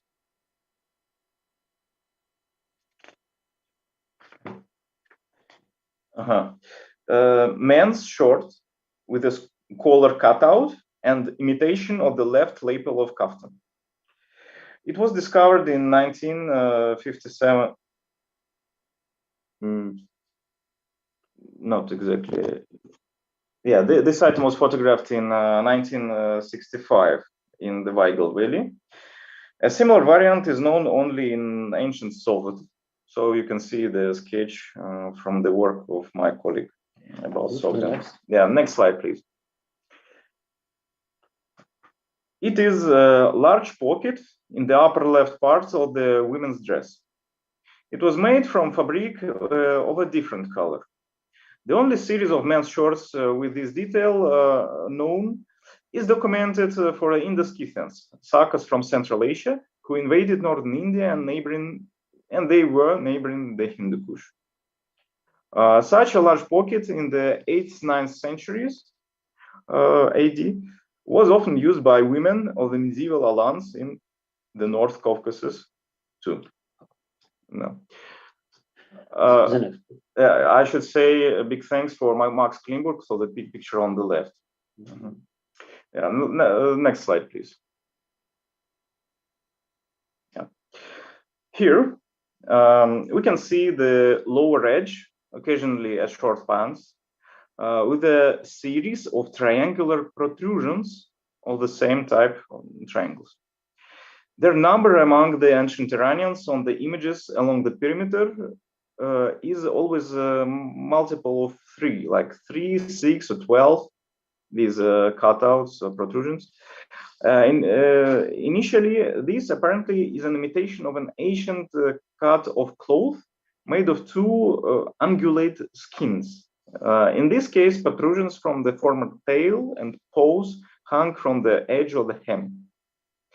Of importance are 2 drawings of men and women around 1840 made by Imam Bakhsh of Lahore. You can see these watercolors here. These are the earliest detailed depictions of kafirs. In particular, these people of Gambir, of Trigam area, they are close to people of Weigel in the southeast of former Kafiristan. Okay, so here on the edge of the cloth, such protrusions have a blunt end. Women have a total of 9. The identical design of the hem for men is known in late Sasanian era. One of the young men in the photo of 1895 or perhaps 6 has a kaftan sewn from 2 ordinary goatskins, so that 3 large triangular protrusions on the bottom remain on the hem of each skin. Such protrusions were already imitated in fabrics among the Iranian peoples of antiquity, and usually on shorts, and only among the aristocracy or the Scythians on kaftans. A similar hemline is known from the Parthia in the Scythians closest to the Hindu Kush empires, and also from the Khotani Saka, famous in the caravan trade. Next slide, please. The decor on the shoulders or in the upper parts of the chest of women's sleeved coats and on the pants is in the form of 2 complex figures based on a rhombus or losange with protrusions at the corners. In Weigel Valley, it was called panok. Now this complex figure has been replaced by a larger one and in the form of a simple rhombus fit in a square. You can see various samples. On the top, the color image belongs to the 1980s, and the sketch below comes from Peter Snoy from his expedition of 1961, and on the left there are similar images from Parun Valley by Wilfred Teziger, and on the top right there is a woman from Zhonchigal in Weigel. She also has some colored rectangle or rhombus on her shoulder. Okay. So among the Kalasha, this sign has been made on ribbons crossed on the chest. Kafirs used it in the decoration of buildings too. There are 2 rhombuses put on the statues of the Scythians, Pontic Scythians, and later on the Turkic Kipchaks.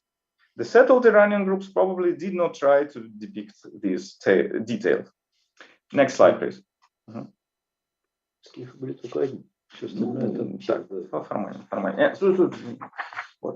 Yeah, next one. Ornaments on the stripes of ceremonial men's pants. Trousers. Yeah, well, I think they are not necessarily ceremonial, but let's put it, okay. On the wooden honorary funeral statues of men at Kafirs, called Muta or Dazi, popular ornaments are a mesh, 2 rows of rhombuses, or a zigzag. Among the ancient Iranian peoples, all such trouser ornaments are sometimes found. But the spread of these 3 ornaments is probably due to their popularity in the Achaemenid Empire. Next slide, please. Yeah, and such ornaments are used nowadays, I should say, okay. Especially in Weigel Valley. Now, 11th item. Women's swing skirts made of 2 partially sewn rectangular pieces of fabric. The end of one of the pieces was often tucked up at the top. The fabrics were multicolored and striped. Such a skirt was worn complete with a sleeveless short made of the same fabric.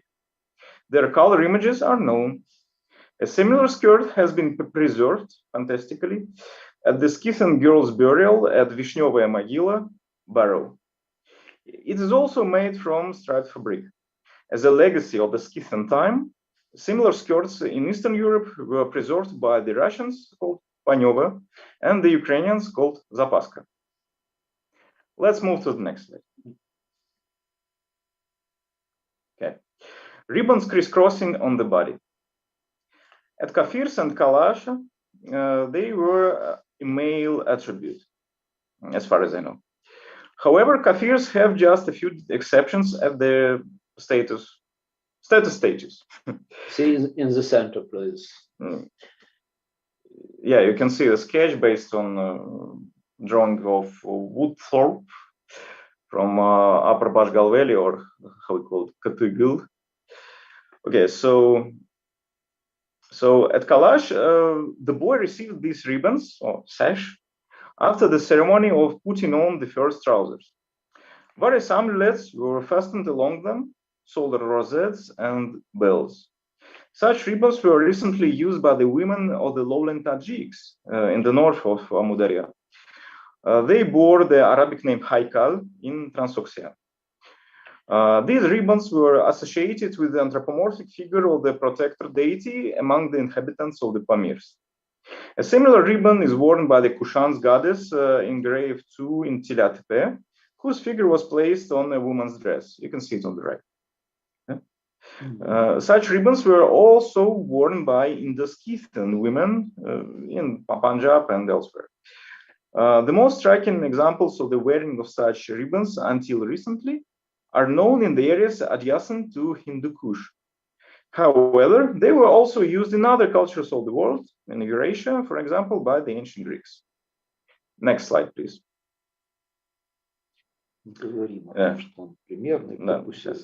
Okay, this is a curious situation. Let's speak about sort of ritual apron. Apparently, in the old times, it was worn by men, maybe Indo-Iranian men, for rare ceremonies. Such a long and wide white apron may probably be seen at the priest in the photo of 1895, the delegation of Kafirs to Chitral, photographed by the British Giles. This element is ancient among the men of the Kushans in Quili Nadir monastery, and also among the Khwarezmians in especially Tokkala, I mean the site where it was found. Yeah. In the homeland, the Yuezhi were influenced by China, so it is of interest to us that Chinese men used the similar apron called bi for important sacrifices. But what is curious, on this photograph, our opinions divided. I think discussion. Yeah. It's a point of discussion. Yeah. Both goals. Okay, well, what's the situation? The lower part of the dress of this chief of Eastern Qatar, it is, I think, just another part of his long robe, which is decorated with coloral motifs and everything. But on the left picture, it looks like white and something separate. So we should wait until the times when we can obtain the fine image. I had another opinion. Okay, so that's just an example that we not agree entirely, and there is still some progress, and in this discussion, the truth comes. Okay, let's go to the next slide. Yeah, a high conical headdress with vertical ribs. They close the structural seams and the band. The high status Kafir man, we meet this item repeatedly. A similar headdress, its surface is additionally decorated with appliques, is known from the Indo-Scythians. A variant of it with a large number of vertical stripes is known on one of the Kalash statues on the left, you can see it. Of course, it was influence of Kata tradition. In general, ancient close analogues are known from the Indo-Scythians, Kushans, and Sogdians, who were neighbors of the Hindu Kush. Next slide, please.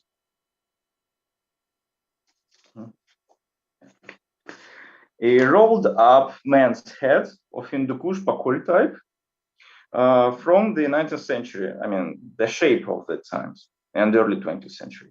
There was a lot of controversy about the origin of this headdress, but today its antiquity in the region is clear. The circle of ancient analogies to him, to this item, is in the Iranian world is also clear. They are known for the Indo-Scythians and Kushans. So you can see some items on the right, something like that. Let's move to the next slide. The most spectacular topic, the women's headdresses or headgear, including imitation of the horns of the mountain goat. In the ancient beliefs of Hindu Kush, the wild goat is a pure and holy animal that lives high in the mountains next to the gods and spirits and is loved by them. The imitation of his horns should not be directly associated with ancient totemism. Northern Kafirs usually imitated two vertical horns on ladies' headdress in front and two hanging down behind. This headdress had a metal spiral and a medallion on front and bells in the back. It was symbolically depicted on the posthumous wooden statues of the honored women of Kafirs and Kalasha and on smaller figures. For some women's rights, all those present were, the women who were present at the rituals, they wore the horn headdresses. Although in other areas of Kata living, it was everyday headdress. Among the Iranized Pazyryk peoples, we also meet mountain goat horns covered with gold on headdresses and hairstyles. They had the horns of a goat on a horse or a deer attached to it. So this was becoming a magical celestial creature called Bura in Turkic cultures, whose help locals who helped local shamans until recently. Yeah. In the hairstyle of women, the braid cases were shaped like goat horns sometimes. However, in both cases, we are talking about the population of high mountains, where the goat was a common animal. In the plains, it was naturally replaced by ram in the Iranian tradition. One of the main incarnations of the heavenly farn, the good thing. In Sasanian Iran, the headdress of the queen sometimes depicted the golden ram's horns. So we can see the item from Walter's gallery. Yeah, that is a round plate from that gallery. Okay. Okay. The imitation of ram's horns in the hair and headdress from bundles of clothes has recently been popular with Tajik women in Transoxiana. The women believe that such design magically caused fertility. Next slide, please. One of the types of men's hairstyle. Sviatoslav, you have about 3 minutes left. I'm sorry. Okay. We're approaching. Okay. Yeah. The front and sometimes the sides of the head were shaved. A long, thin strand was kept behind, and it either hung loosely or was braided. An ancient analogy is the hairstyle on the mummy from Barrow 5 in Pazyryk. Apparently, this is one of the variants of the Eurasian warrior hairstyle, similar to the Osiledids in Ukrainian Cossacks and the hairlock of the Caucasian Abkhazes. Next slide, please. It is a man's leather belt having a row of small squares depicted on the surface with metal rivets divided inside by diagonals. A similar decoration of the man's belt was repeatedly found at the Kushans. Next one. Men's woven belt with a large and complex knot and a dangling end. It was apparently quite ordinary in full dress and presented in numerous photos. In the ancient Iranian world, such a belt could often be less prestigious than a leather one with metal details, so we only find it for the Indus-Scythians in Shahri Bakhlu. There could be two belts used by the Kafir women simultaneously, and the knot could be complex too. Next slide, please. Women's gaiters made of colorful fabric. For Kafirs, they were striped, including the small rhombuses or wavy patterns inside the stripes. They are typical of mountain women with their cold weather. However, we see something similar in Panjikant in Sogdian epic scene of the removal of a killed female warrior from battle. Next slide, please. Torques and pectorals. Flattened and narrow items made of two bands of silver were rarer than usual. They are often known from Kafirs of both sexes. Can a torque with 2-3 rows be considered a pectoral? That's the question. Next slide, please. That is something for etymological discussion. Yeah. The similar smiths of Katay and Kom Kafirs were called Jesht Bari, senior slave, so they were quite important. Sometimes the manufacture of these silver attributes was facilitated by Kafirs who left their homeland and converted to Islam. The Gringa of Kalasha, that's what the torques and pectorals both were called, came to Kalasha from the Kafirs of today's Nuristan. Dards of the Upper Swat Valley received pictorials in the 20th century from the southern neighbors, Yusufzai Pashtuns. This probably reflects the tastes of both the Dards and the neighboring Pashtuns. It is important for us that these rather simple objects contain at least 5 elements typical for the pictorials of the empire of Persian Achaemenids. Next slide. The Dards of Swat treated pictorials as sacred objects. Those were depicted on tombstones, in the architectural decoration, or prestigious pieces of furniture, and more. The use of geometric designs alone may have been partly an impulse from the Indus-Scythians from ancient times. See pictorial of satrap Castana in Mathura. Yeah, next, please. Excuse me, Yeah. your slides are too fascinating, and we don't want to stop, but we really have only 1 minute left. No, so- Okay, a little bit. Let's see some more samples from the ancient Iranian peoples here, so you can see it. And next slide, please. The last item, the applications on the knees of man's pants. They are richly decorated with one of the 3 variants of the ornaments, but they were not depicted on people, but only on small figures of the gods, deities in Parun, and this is very significant. Among the nomadic Sarmatians, such details are known among the aristocracy of both sexes, but in art they were depicted occasionally and only among men. These groups came from Central Asia, so their symbolism in ancient China is interesting. They were worn only by men, rulers of different tasks, or ranks, and they were different in color. And the conclusions, the last page. Now let's make, last slide, you can move to it. We have received the interesting information about the likely directions of the costume connections of the ancestors of Kafirs and partially Kalasha. For comparison, we used the material of precisely those ancient peoples who have many anthropomorphic images. Or large series of well-preserved clothes like those of Pazyryk peoples. Numerous conventions of these images made in different artistic traditions do not seem to be a fundamental obstacle to the correct interpretation of our observations. What is important is the number of close analogies associated with a particular people, the remoteness of such a people from Hindu Kush, and the degree of its political power. We find the most exact respondents to the specific details on the Hindu Kush Kafir's costume. First of all, Indo-Scythians, 10 elements. The reason for this is not difficult to understand. Indo-Scythians, under pressure from nomads advancing from north, migrated south to Punjab around 85 BC. Their power became a neighbor and perhaps a formal lord of the tribes of the eastern Hindu Kush area. The influence of these people in the region was partially preserved under the rule of the Kushans. At the same time, many specific Indo-Scythian costume analogies are known only from the European Scythians, Skolotus. This is not surprising since both groups originated from Central Asia. Second, the Kushans. This is not surprising since the Kushan authorities controlled vast territories in the 2 centuries in Afghanistan and Hindustan and created the first large barbarian empire in the region. And the important factor, in our opinion, was that the kind of fashion for some details of the costume of neighboring imperial societies. This imperial influence was quite important. Thank you for your attention. Thank you very, very much. Thank you very much. So, Спасибо. Спасибо всем. Thank you. No.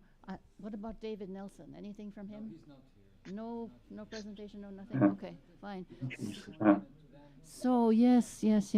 Sviatoslav and Sergei, thank you very much for these beautiful slides and fascinating presentation. But our people are starving to death here, and we'll have to postpone the questions and comments until after lunch.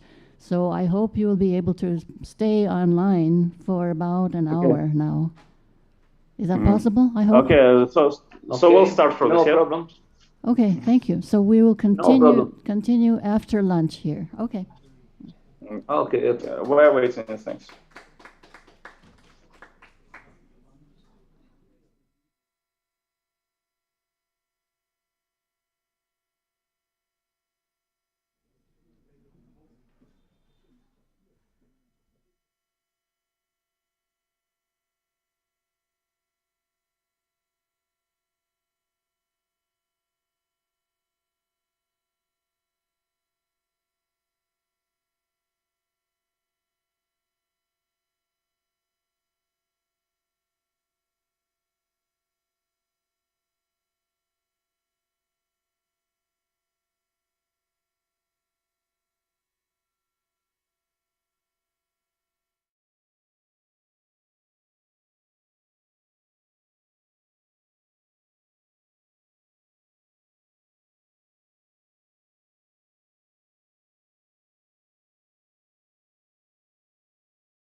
No.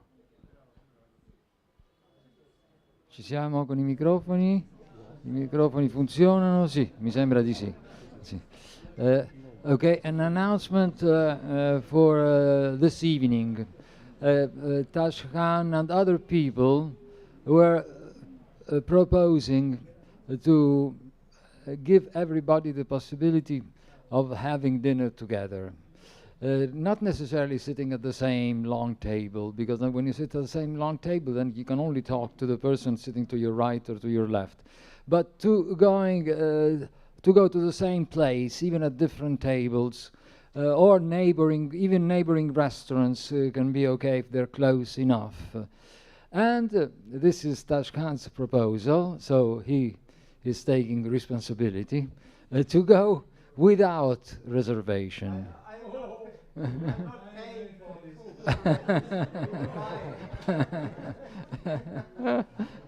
No, only the responsibility of going without a reservation. No, this because he said that around the hotel he's seen several places fairly cheap, and at 7 o'clock they were empty. So if we go there just after the session at 7 o'clock, we might find enough room for all the people who want to come. Obviously, it's not compulsory. If anyone has other plans or wants to go around Rome and all that, you know, how many people would like to join this group? More or less, I see 1, 2, 3, 4, 5, 6, 7, 8, 9, 10, 12, 13. About, I would say, at least 15. At least 15. Okay, we accept anyone, even at the last moment, as long as there is room in the restaurant, you know. Could you repeat the venue? So the venue, because Tashkhan just told me somewhere behind the hotel.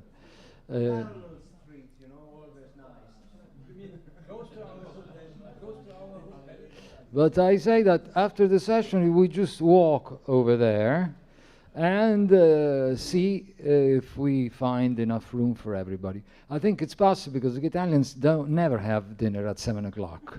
It's at least 8 o'clock, if not 8:30, you know. Yeah. Yeah, in fact, the restaurants we saw yesterday evening were full at 7 o'clock. I was very surprised. Okay, so that's it. After the session, we just move towards the hotel, and Tashkhan will lead us to these restaurants he has seen. Whoever wants to come. Okay.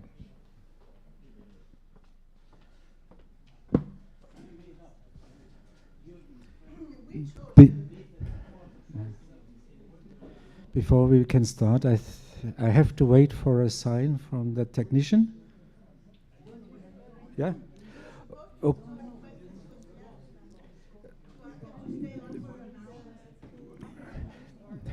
So before we start with the regular afternoon program, we have a few minutes. They are due to a small question and answer session with Sergei Yatsenko and Sviatoslav Kaverin on their presentation on the traditional costumes of Hindu Kush area. So hopefully these two scholars are online. Yeah, we're here. So, can you hear us? Yeah. Then there are questions. Well, there. I think. Can you see us with the video? We turned the camera on. Okay, we're streamed on YouTube. We can see it. Come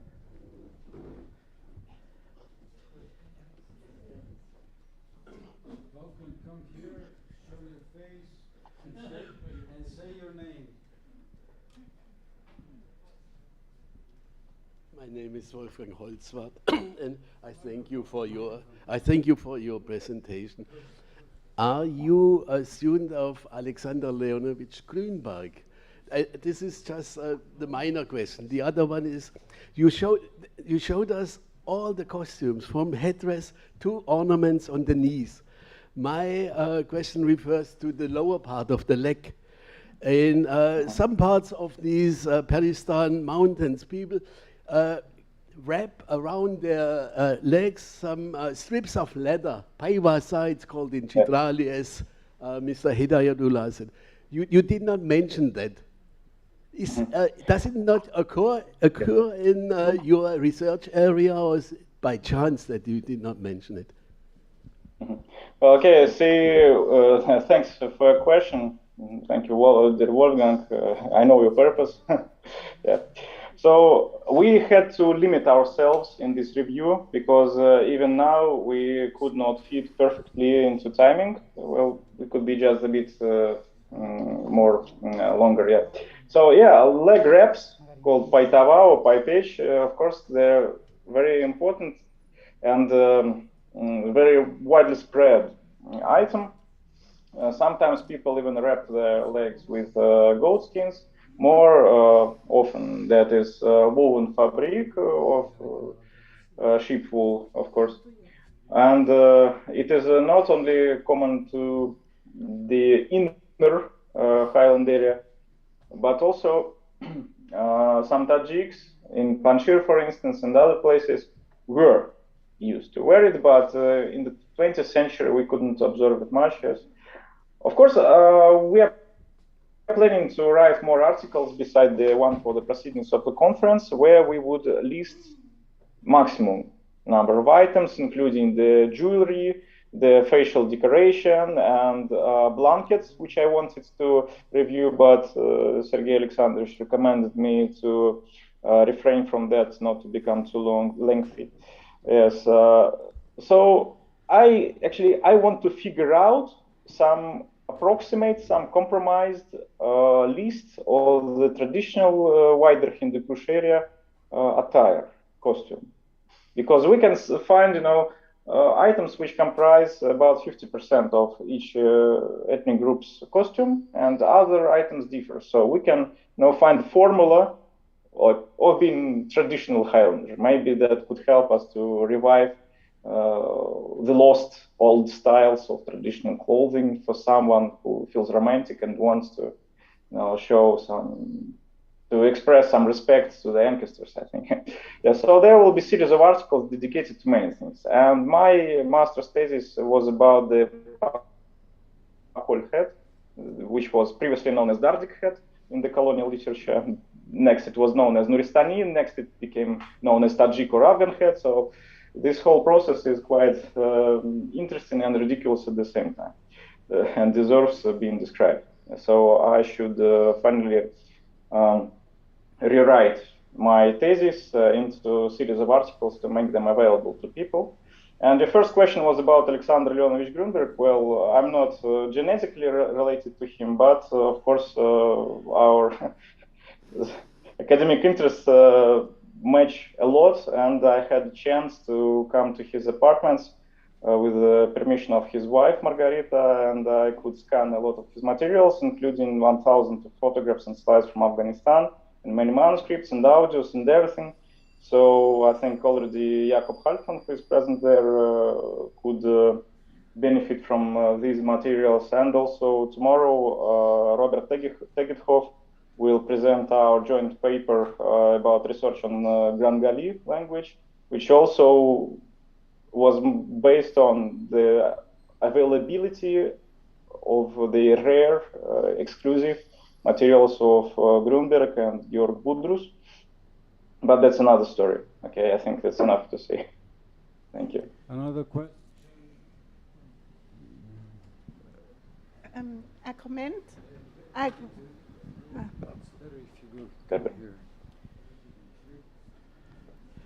just want to compliment your paper, and I hope that the world situation will permit us to meet some other time. Thank you very much. I hope. This was, of course, Birgitte Sperber. Thank you. Hello. Hello. I'm John Mock. And just a quick question. I think I understood from your presentation that you were saying that for the pakol, the hat, Yeah. yes, that you would disagree with the theory put forward by Louis Dupree, that this was a style that the Greek troops brought and with Alexander the Great and was copied by the local people? You would, I think you're saying that you don't accept that. Is that correct? Yes, we disagree, and the easiest proof for that is that you may recall the slide of our presentation about such hats, where we can see the original form, the original shape of this headgear. More early, yes. Which was not like beret, it was like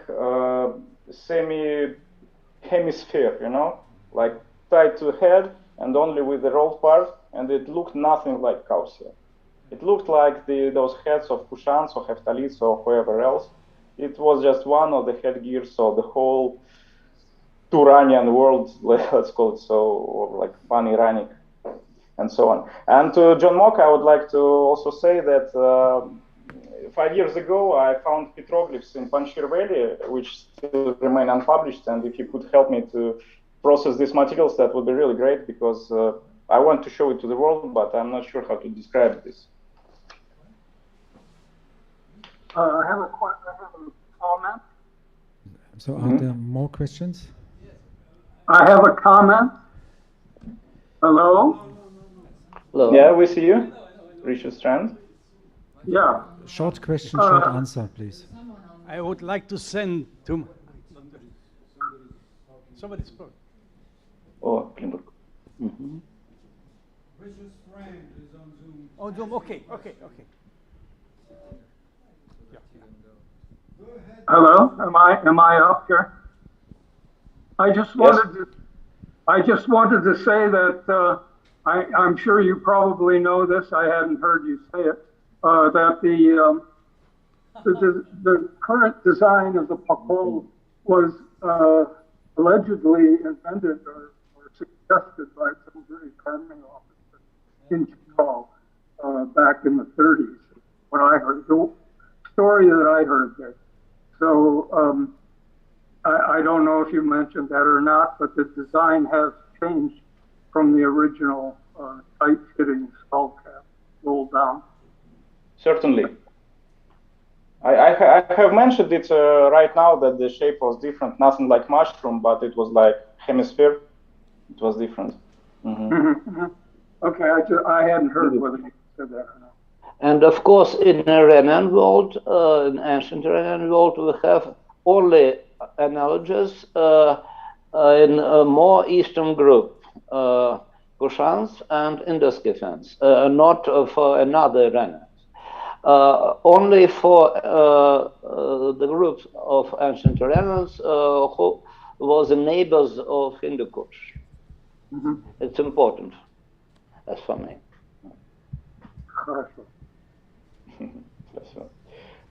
Just a short addition, such heads could also be found in 18th and 19th century in Nepal and Himachal Pradesh, which changes the picture a lot. Because I thought that it could come from northwest into Pamirs and Upper Chitral and further expanding elsewhere. But as early as in Chitral, according to the first pictorial evidence from Imam Bakhsh, we have the drawings from Himachal Pradesh and Nepal, and this has to be researched well to explain it. Okay. The presence of this hat on such vast territory in similar shapes, I'm not exactly sure that it could only be distributed from Chitral, but there could be some more sophisticated routes of transmission, and we would not like to predict what the result would be. Okay. Thank you. So there does not seem to be more questions, and we are also anyway to have. Is there more? One more? Yeah, okay. Herr Klimburg, bitte.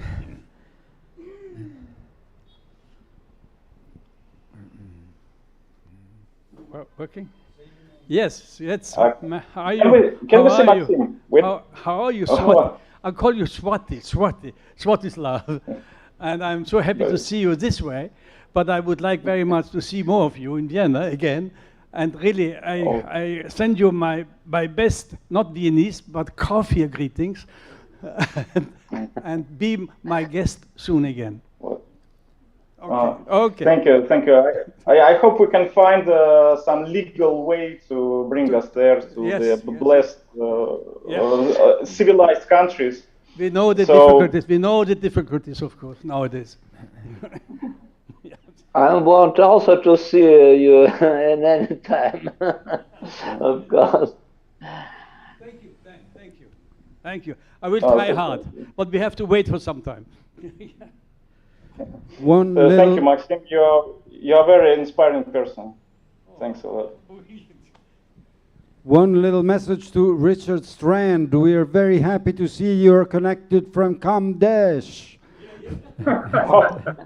Staying in front of him, Kamdesh, yes.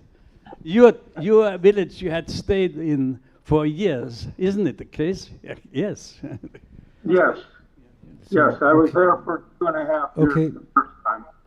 Then let us continue this conference between Rome and Moscow and Kamdesh and go into the regular afternoon program. So thank you very much for these answers. Long live Peristan. До свидания. Okay. До свидания. Мы вас слушаем. Мы слушаем вас. We are listening to reports still there. We always listen to you, of course. Okay. So the next speaker is Elena Bashir, whom I do not think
Almut Degener and Irene Hegedus talking about the topic of spatial morphemes in Nuristani, a comparative consideration. I think most of you know also both scholars. Irene Hegedus is known to me by her very intricate analysis of very difficult Nuristani words, like the word of bear, this animal. And about Almut, I want to emphasize one point at this moment. The name of Georg Butrus has been mentioned several times today and yesterday, but I know from him, knew Mr. Butrus for many decades, and I know that he was very, very scared always that this prasun or parun or vasi material, he won't experience its publication. This was his great worry. And that this happened, and also the publication of the Nishirigram variety of Weigerli, this has very, very much to do with Almut Degener, I think. So I think this should be known. So.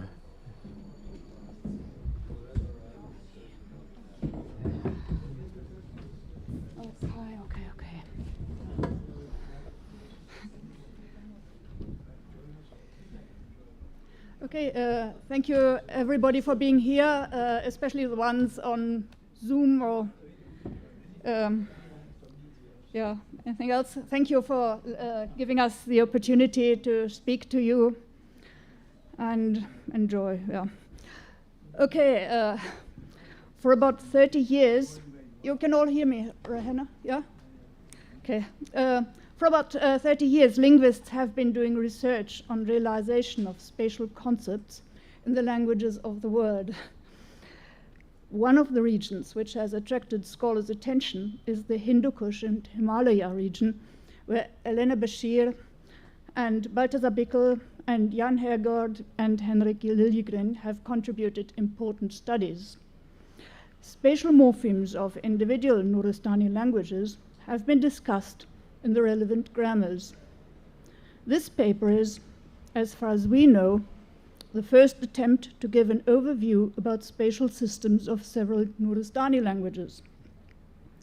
For lack of time, we will not speak about postpositions and local case markers, but only about the directional morphemes indispensable for spatial orientation in Nuristani languages. These morphemes indicate the position of an object in space or a movement into that direction. They may be verbal prefixes, form adverbs, or be parts of nominal compounds. The morphemes we will be talking about belong to an object-related spatial system on the one hand, and a geomorphic frame of reference on the other hand. In all Nuristani languages, the vertical direction is very important. The vertical dimension is commonly associated with an absolute frame of reference. While this is obviously true by and large, certain features, like the differentiation of the vertical direction according to distance and inclination in Nuristani languages, and we'll talk about that in a minute, seem to reflect an intrinsic object-related system at least as much as an absolute system. Now, what do we do? This one? No. This one? Wir müssen das weiter machen? Ach so. Okay. The slide, yeah. The slide shows Wait. This is backward. Forward. Back we don't want. Have no time to go backward. We see Kalasha or Nuristani Kalasha, Vamai and Prasun on this slide, but Kata is also very similar to the system on the left-hand side. And we use the words Prasun, and we use the word Kalashala or Kalasha or Nuristani Kalasha. And of course we know there are indigenous names like Vasivari, but we just use them because they have been fairly common, and I think everybody knows what we are talking about. Vamai, of course, refers to the Ashkun dialect of Vama, and Kalasha refers to the Chimanishe dialect of Nishigram. All Nuristani languages distinguish between up and down, exactly vertical or at an angle, defined with respect to a point of reference, which is not necessarily the speaker. There's a difference in morphology according to whether or not there is a more or less precisely defined delimitation. And this is shown by this, this line ending. Like, for example, in Nuristani Kalasha, vu, it's also in the slide, vu marks the direction straight down, and vu also does, but with a delimitation. Nuristani languages do not only indicate the direction of a location or movement, but also whether it is directed towards the reference point or away from it. Please. Yes, shall I? Oh. Okay. Ah. All the Nuristani languages have these categories of to and fro. Most of them, in addition, distinguish between level or downwards or upwards or passing an obstacle. And passing an obstacle means just that, namely that in order to arrive at the point indicated, you would have to climb over or pass under something. It has nothing to do with being visible or not. The person system looks very much simpler at first sight. There are morphemes for to and fro, but without distinction of whether there is a difference in altitude or an obstacle. However, Prasun also has a system of to and fro with respect to a movement into a body or out of it. This system indicates whether the movement is straight or curved, which makes it look quite similar to that of the other Nuristani languages. And this system will be used for any kind of object that is thought of as having an inside and an outside. For example, sa, on the left-hand side, you see that, yeah? Sa is used when a dagger is thrust into someone's heart, or when an inflammation spreads upwards on one's arm, or when someone takes medicine into his mouth, or puts on shoes. And va, we have when, for example, when there's a cow and it has markings on its back, and these markings reach up to the tail, then va indicates the location of these markings next to the tail. So that's also a kind of concept which is perhaps not immediately understandable. And va is also used to say that a pocket is torn. For example, when a top pocket is torn, and I suppose it must be meant that it's torn from inside to the outside. This system is peculiar to Prasun, but there is still another system of in and out, which is present in all the Nuristani languages. And here again we have Kalashala, Vamai, I explained that there, yeah, okay. Kalasha, ater, marks a position in the belly, in the village, in the nose, on the forehead, or it marks a movement, like going out of the house, like harvesting or something else. Kalasha ber, away, is used for spitting, for going out of something, for the extraction of a tooth, to describe the position of a roof beam which comes out of the wall, which sticks out of the wall, or for somebody's eyes when they sort of come out, they pop with joy or surprise or desire. Prasunti is used for going into a house, for hammering nails in, for handing something over, or for rubbing ointment into the skin. Prasunvi, on the other side, is used for going out, throwing something away, unfolding a piece of cloth, shaking out a blanket, taking off clothes, or for the spreading of a wound. Of course, none of us would expect it anyway, but the examples I have named show that the English words in and out, of course, do not correspond exactly to the Nuristani terms.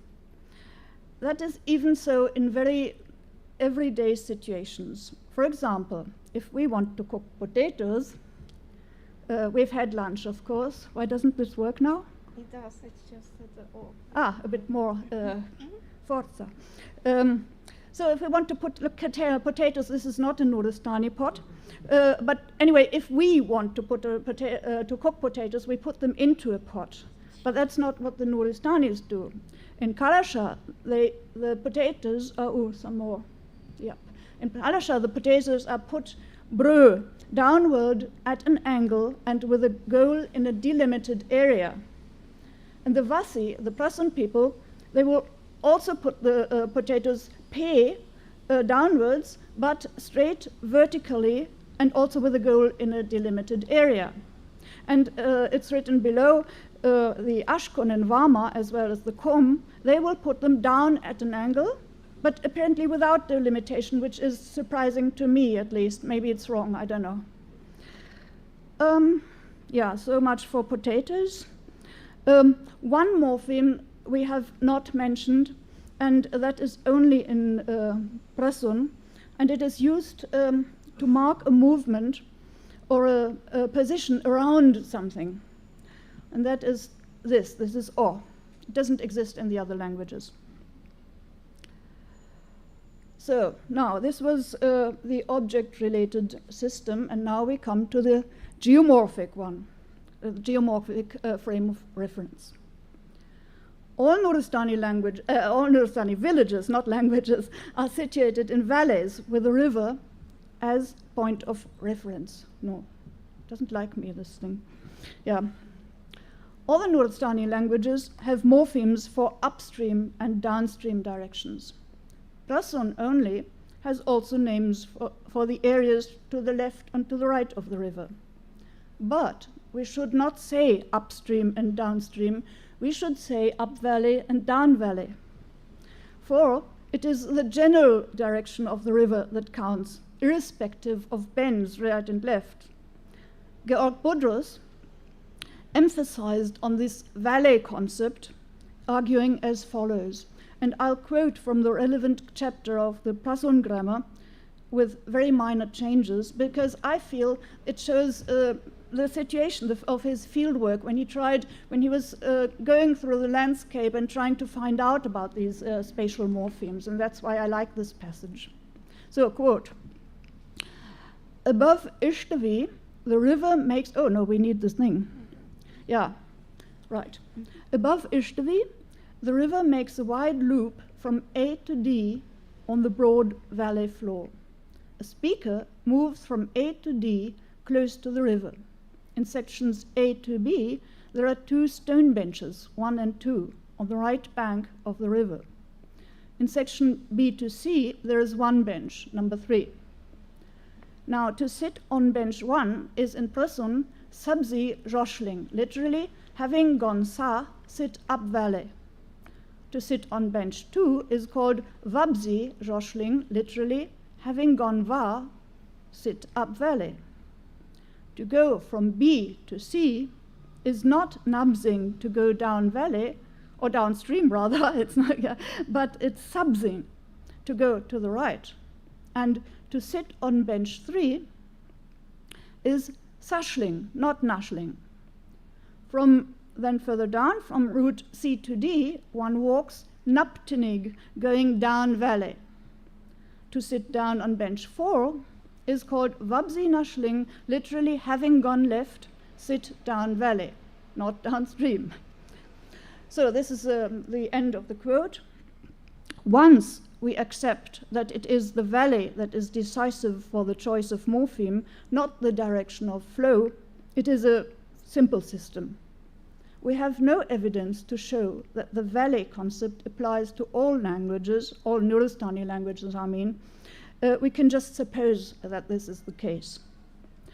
What is important is, and it seems to apply to all Nuristani languages, is that the reference is not to the river only. ha. In Kalasha, ber, so literally down valley or downstream, refers to the outer part of a tree. And var, the other direction, refers to the inner part, the one which is closer to the trunk. Like var for a river refers to the part closer to the source. The reason, we may suppose, is that the tree is seen as analogous to the house. House we have already. In Nuristani Kalasha terminology, var in a house is the back of the room, seen from the entrance, and ber is the front part. Right. So we have cognates of Kalasha ala ber in other Nuristani languages, as you see it in the slide. Kata has Western, Kata has Bru, outward. Kamviri has Baru, Barun, out from inside, or Prasun, or if you prefer Vasi, has Variog, that I think is possible to analyze as Va plus locativera. And the cognation is possible because in Prasun, initial V develops from an earlier Nuristani B. Richard Strand suggested that these morphemes are in fact probably from Indo-Aryan, from the word bahira, meaning external, and called attention to the fact that the h sound is missing in Nuristani. But we believe that it's possible to give an alternative explanation, namely that the Nuristani elements can be segmented into two morphemes, an original ba plus this locative ra, and in this way we can even find the Indo-European background of this, the first morpheme. So Indo-European be would be the basis.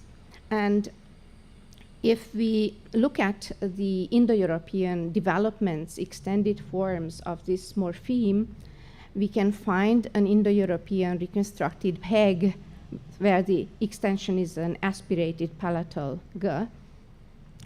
And this is reflected later in Proto-Slavic bez, meaning without. So we would suggest that indeed this complex or compound morpheme of Indo-European that we can see in Slavic is also reflected in Nuristani, possibly in some toponyms, place names. I saw two such cases that could be considered reflexes of such a Proto-Indo-European morpheme. In Ashkun, we have the place name Badzaigal, and in the light of what I have just said, we could interpret the name as an outer settlement of Ashkuns. We know that some Ashkuns left their original place of settlement and moved further west, so their new settlements in the west would be considered outer settlements of Ashkuns. And another example could be Kamviri Batskal, which is again out of the original Kata territory. It's the newly settled Kamviri region in the vicinity of the river Landaisin, or Bashgal, if you prefer the old name. Okay. No, it's. No more? Sure. Oh, yes, sorry. Yes. Mm-hmm. Yeah, maybe I should also add something else. We have seen, as Almut, maybe we should go back to that for a second. Yes. So when Almut explained the meaning of Kalashavar and Ber, we can see here a kind of semantic duality, right? Bear means not just downstream, but it also means out. But then how do we explain, how do we account for this kind of semantic duality or polysemy or whatever we would call it? As an explanation, we could propose a hypothesis, namely that open versus closed or limited space is a relevant perspective in Nuristani languages, primarily in Prasun and Kata. If ba or bar, bara in Proto-Nuristani, if we can accept that reconstruction, marks moving away from a limit or boundary from a closed place to an open space, we think that the conceptual connection between upstream or upvalley and inner part of objects must have emerged by metaphoric transfer. Going downstream can be conceptualized as going out of the valley, while upstream refers to moving further inward in the valley and usually reaching a limit. So that would be our proposal. And then to go on. Yes. Okay, you had a glimpse of that. And we have, yes, okay. Oops, okay. 10 minutes. 10 minutes. 10 minutes, okay, we'll rush. So this plan you've already seen, it's a house plan, a ground plan from a house in the Prasun Valley, and shows how the river-related concept is translated into the layout of the house. And now, Irene, it's you again. Yes, right. So as I mentioned, the valley is an important basis for metaphorical transfer in meanings. And we would like to propose that indeed, even linguistically, we can see that the concept valley is decisive. In this radial category model that you see in the slide, we try to demonstrate that river is a secondary concept that is linguistically developing from a compound. We have gul plus av, water. So a river is basically valley water. And there are further semantic extensions of the notion or the concept of valley. So the other bubbles or circles show these with some derivative tools, for example, suffixes, as in Vaigali, Nishei Gola, flat place. We can obtain further meanings, such as habitat. So the valley is the place where people live. Or we can even find eco formations like Tolgol, meaning fields. And from once we have this notion of habitat, of course, it's easy to make the next semantic extension to the people who live there, so the inhabitants themselves. And we have Ashkun Goli, meaning tribe, or Vaigali Nishei, that is Nishei Kalasha, Gol Ulush,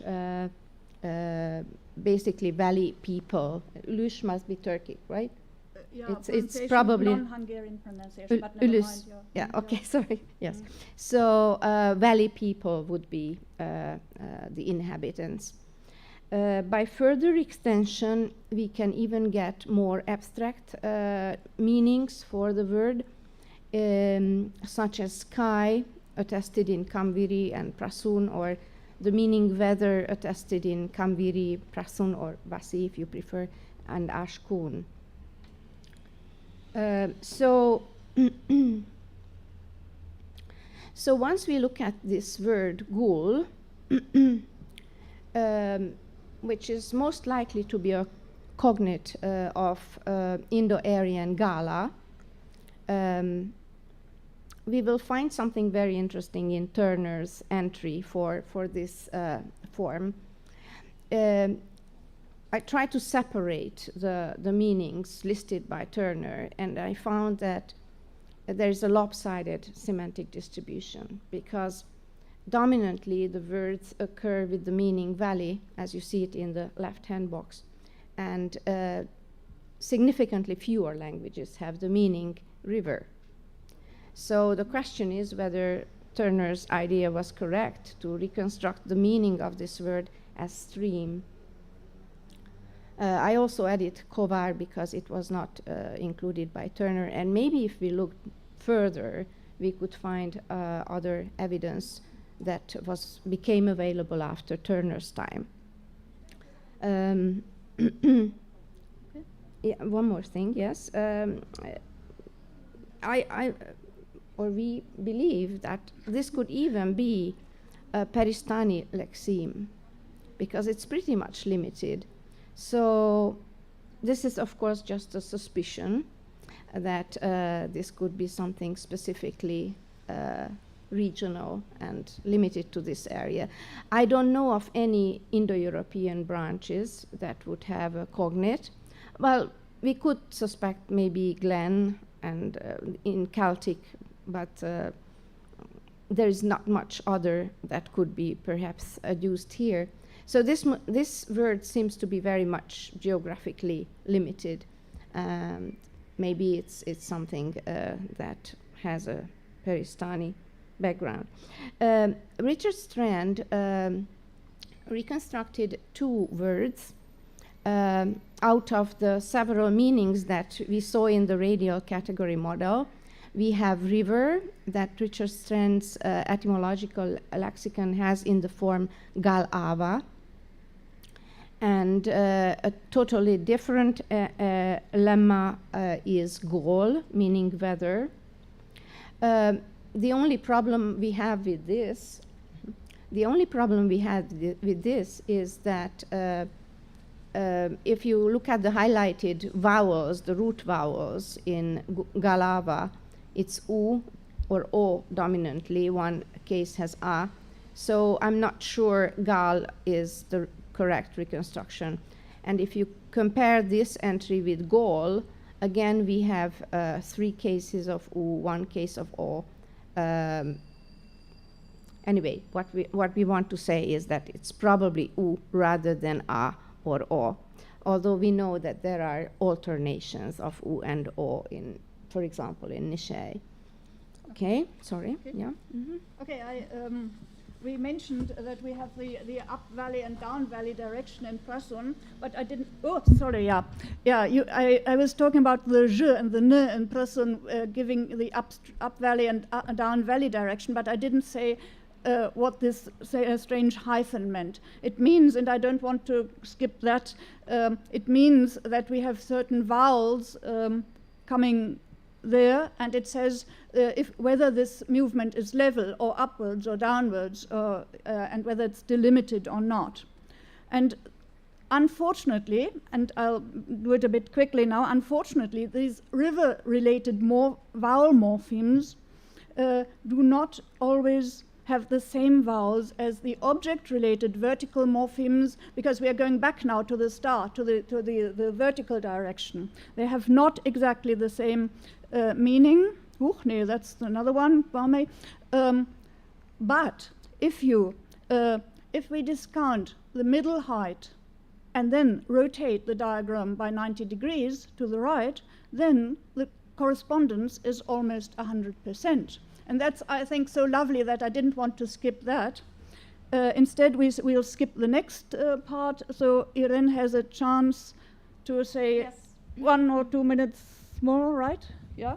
Okay. So very briefly, in a condensed version.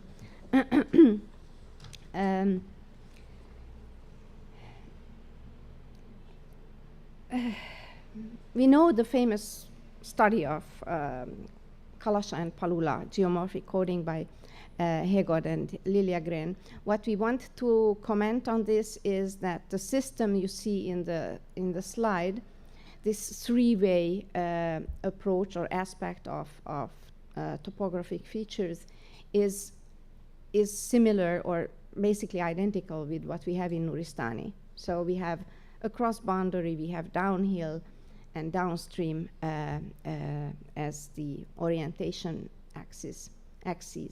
Now, I don't want to go into the differences between Kalasha and Palula. Maybe we can jump to the very last slide and emphasize the fact that the difference, an important difference between Kalasha and Palula is that Kalasha makes a more refined partitioning of the axes on, for example, the hill axis. So up and further up, or a short way up, these brackets show these segmentations or partitionings.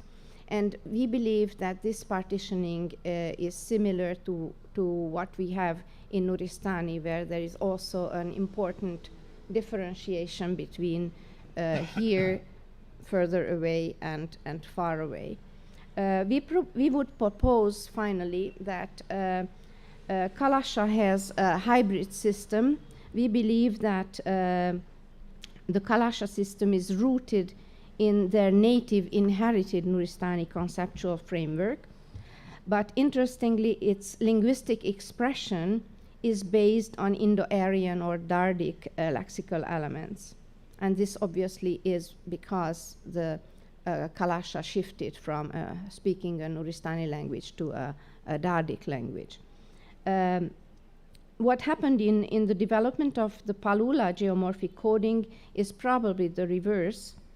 If the geomorphic coding of Palula did indeed develop in contact with and under the influence of Kalasha, it means that Palula may have adopted the foreign Nuristani conceptual structure and recruited their native Dardic lexical elements for its linguistic expression.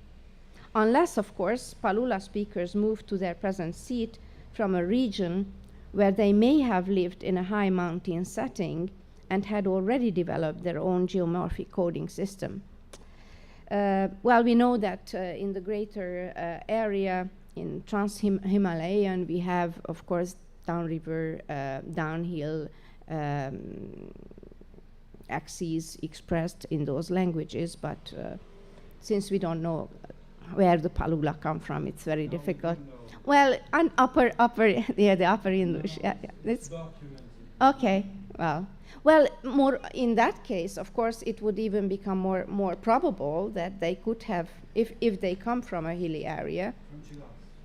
Okay, so it could then give a more or less definitive answer to whether they have a native conceptual system or adapted. Yeah.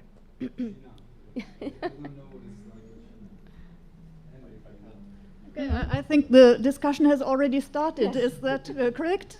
Let's go on with that. Is it okay?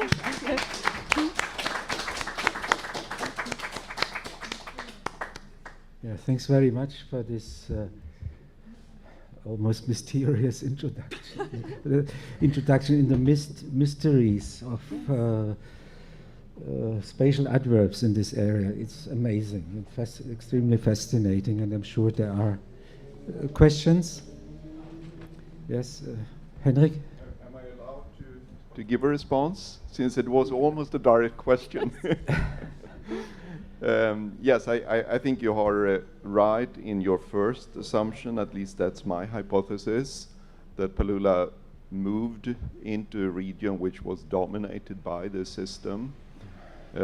So they have recruited their own native vocabulary to express the same kind of differentiation. I did compare with other Shina varieties, and my conclusion is not a, well, should I say a tentative conclusion is that these two axes, the downhill and down valley, uphill, are conflated, at least as far as I've seen in other Eastern Shina varieties.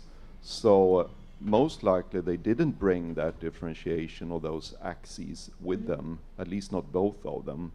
And we also know from history that a part of the now Palula speaking population were formerly Kafir, Kalasha speaking people who converted to Islam, and within a couple of generations actually shifted language to Palula. So we have a kind of hypothetical scenario there. Yeah, can I, sorry, so was it just the down valley, downhill, or is the across parameter also there?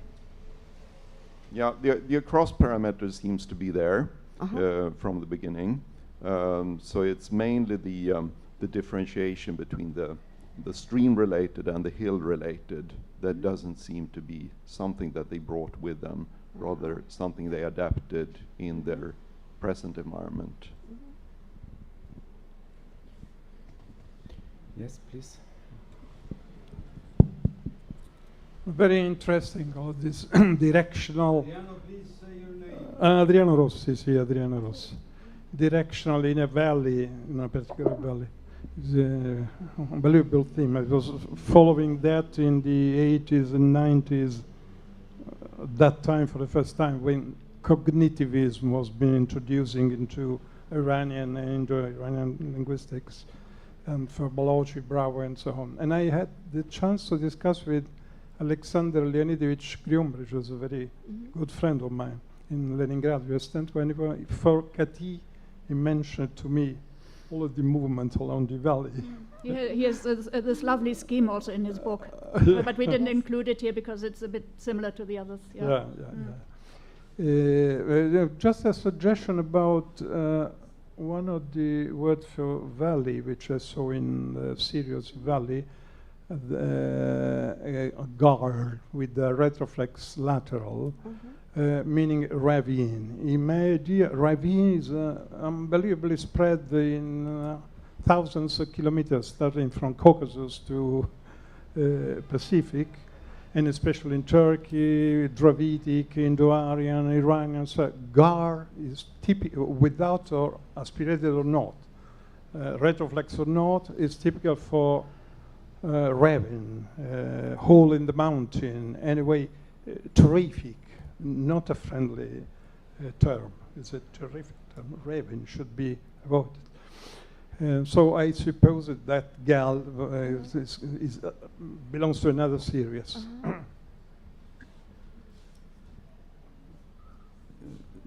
Hello? May I allow to add something on what? Comment. Okay. Oh, Richard. Hello? Yes, we can hear you, Richard.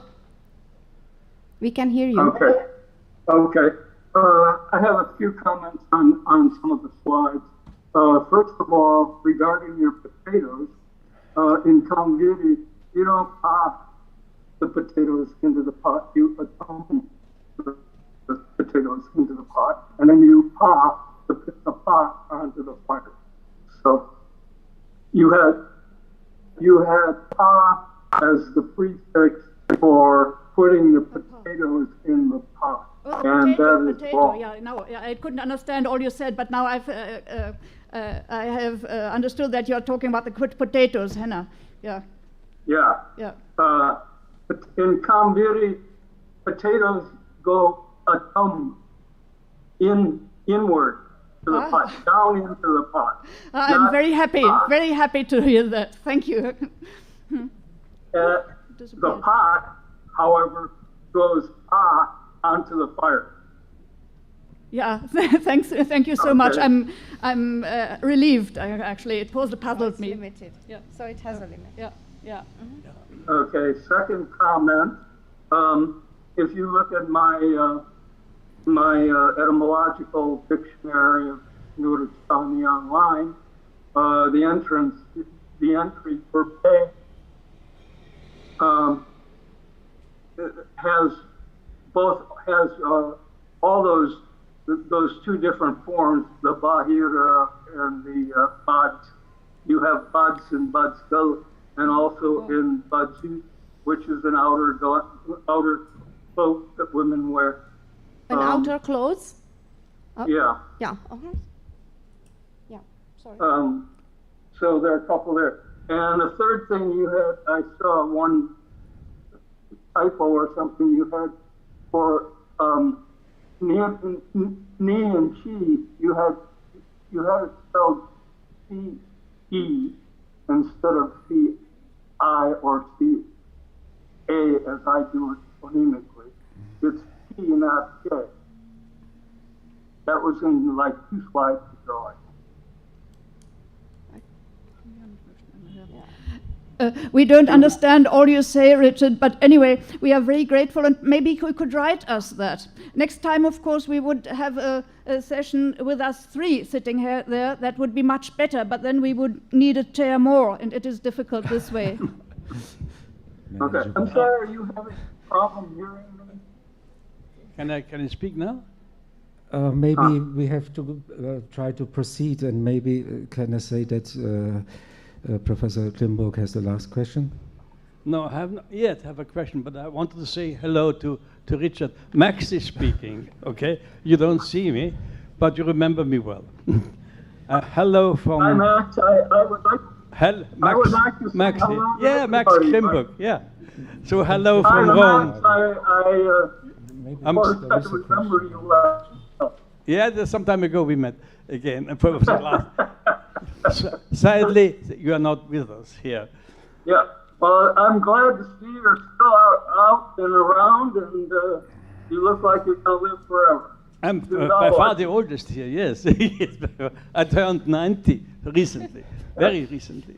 So, now, there's only one short question, because you mentioned, Irene, you mentioned, or the two of you, but mentioned Bajaigal. And meaning, what you have written, settlement, it's actually a valley. Yeah. And because Gal, when for me the valley, Gul or Gal or the V, I have in my mind, it's pronounced more Gal than anything else. Gal, Bajai Gal. And I've been to that small valley, and it has some 4 small communities, very small communities. But it's not a settlement, because you have written settlement. No, what I meant was valley, yeah. An outer. Yeah, Bajai means outer, correct? Yes, yes. The outer valley. Yeah, outer valley. Yeah. Yeah. But you had written settlement. Yeah, I meant it's the name of a settlement. There's no settlement there's no settlement with this name. There are only small settlements with different names, but not Bajaigal. It's an Ashkun settlement. Not settlements. Bajaigal is a valley, and there are some 4 small communities in that valley. Okay. Yeah. I can give you the names of that. I've got noted down the names of those communities. Well, yes, but at least one village name is. No. But that's in Landai Sin. To my knowledge, I can't recall it now because I'm not in it at the moment. But there's no settlement called Bajaigal because it's a valley. Well, Richard probably would. No, I can assure you that's not the case. That's not the case. Okay. But I'm going to read my data. I can, of course, then tell you what I find out. Yeah. Okay. I think it does not contradict what. Yeah, of course. Anyhow, it's proposed, and it's Bajai means outer.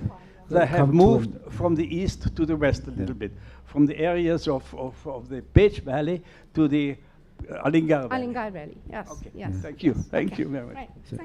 Thank you very much. And one more comment, quick. Richard. You had mentioned that you couldn't figure the vowel in the word "cul." You said you had a problem with the in Kambiri Kalal, I think. I couldn't quite follow what you said. So what I said about your yeah, maybe it's better if we discuss this by email. So I found I found the R reconstruction not so persuasive.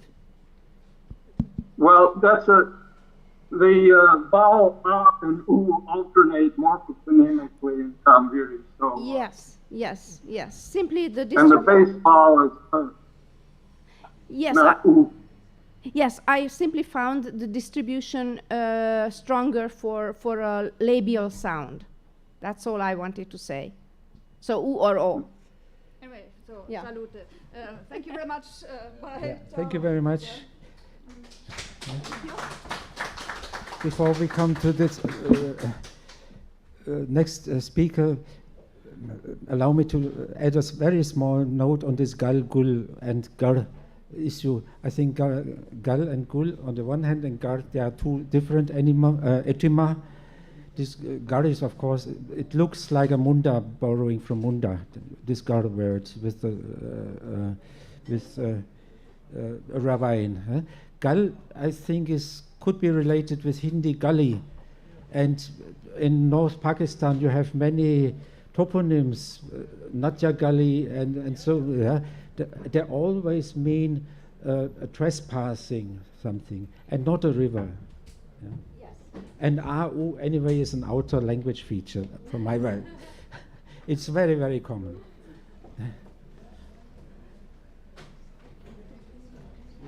So now our next speaker is Hendrik Lidiegren. He brings... Sorry, they're telling me that we must have the coffee break now, because otherwise we won't have it later. Okay. Okay. So before we come back to explicit Peristan, we have a coffee break of 10 minutes maximum. Yeah, we must come back. We are late on schedule. So maximum 10 minutes.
So we are almost complete, and we should start in a few seconds, I suggest.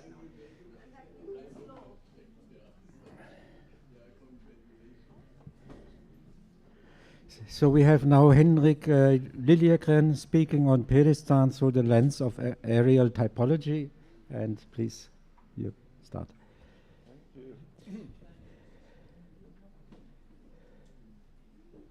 Should I do something here? Okay, great. Thank you.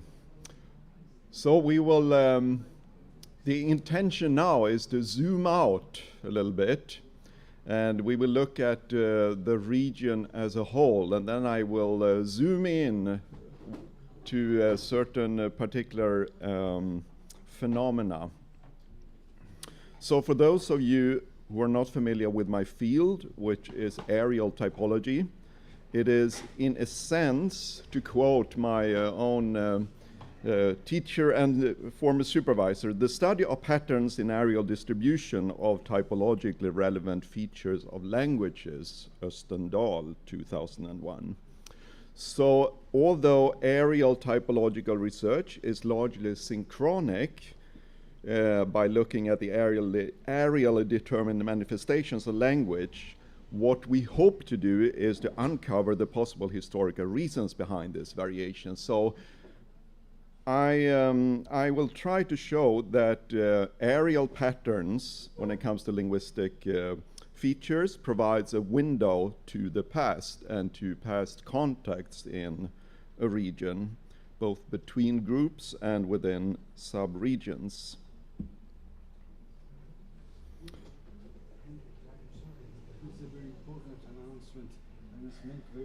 Okay.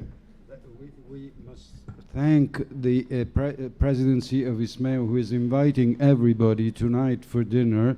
Whoever wants to come, of course, it's not compulsory, but we will go all together, and ISMEO is inviting us. Thank you. I add this 2 minutes. Yeah. So, Peristan, this term has been used over and over again throughout these days, and I will use it too. Geographically, this term, as used by Cacopardo and Cacopardo, roughly corresponds to what is displayed in this first map.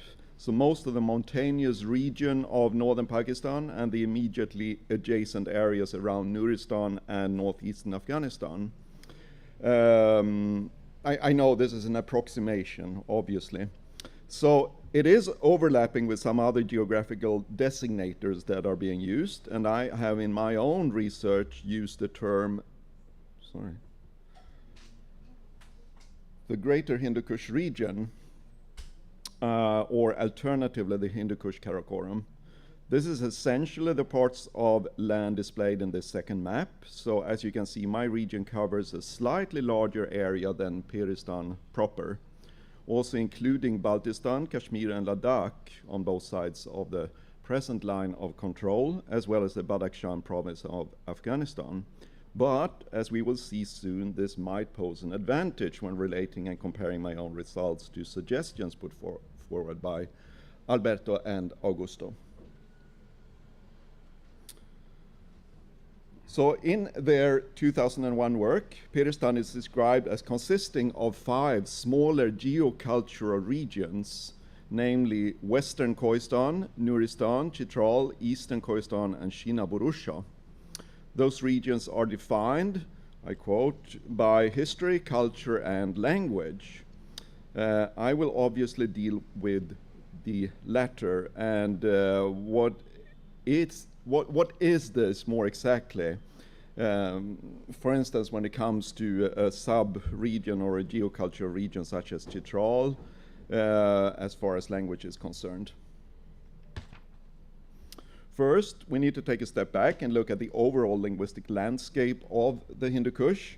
So as far as phylogeny is concerned, 4 distinct language families are present in this region: the Indo-European, the Sino-Tibetan, the Turkic, and the language isolate Burushaski. And we have already discussed whether it is still to be regarded as an isolate or not. I will keep with the former until really proved otherwise.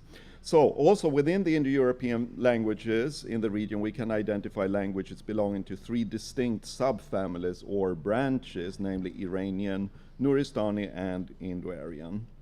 Numerically, the Indo-Aryan languages are dominating in today's Hindu Kush Karakoram, followed by Iranian, and most other languages have a relatively small representation. If we put the map of Kakopardos next to a map displaying the presence of languages and language genera, which is from Koryakov, 2014, we do see some significant patterns. So Western Khoistan is characterized by the presence of a cluster of Indo-Aryan varieties, normally referred to as Pashai. Nuristan is mainly the home of Nuristani languages. Chitral is dominated by Indo-Aryan Khowar. Eastern Khoistan is home to most of the Indo-Aryan subgroup referred to as Khoistani, not to be confused with the ethnic designation Khoistani, which is sort of a little different. And finally, the Shina-Burusha region, which is dominated by Indo-Aryan Shina, manifested in a number of dialects or languages in their own right, but there is also a substantial component of Burushaski. So outside Peristan proper, we find Pashto in the south, Dari or Tajik in the northwest, the Punjabi continuum in the southeast, bordering the lowlands, and Tibetan to the east. So this is a rather nice and clear, but still I think it's a rather nice and clear picture, but I think reality is a little bit more complex and also a bit more interesting than that.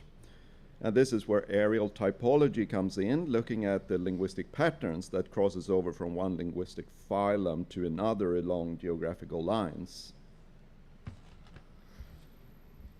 So a few years back, I decided to investigate this region by an aerial typological approach. So what this means is that it is a unitary gathering and treatment of data. So I'm not just collecting sources from here and there and from various publications that are carried out for various purposes.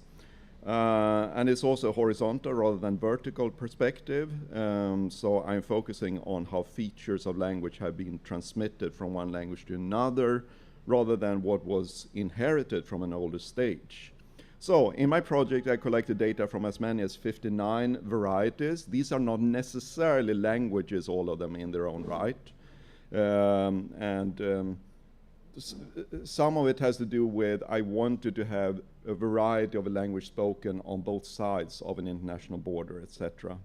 And in the case of Pashai, I wanted to have a very broad collection of varieties included. So I had as many as 9 different Pashai varieties, for instance. So I'm pretty much covering everything there is when it comes to distinct ethno-linguistic communities, with a few exceptions.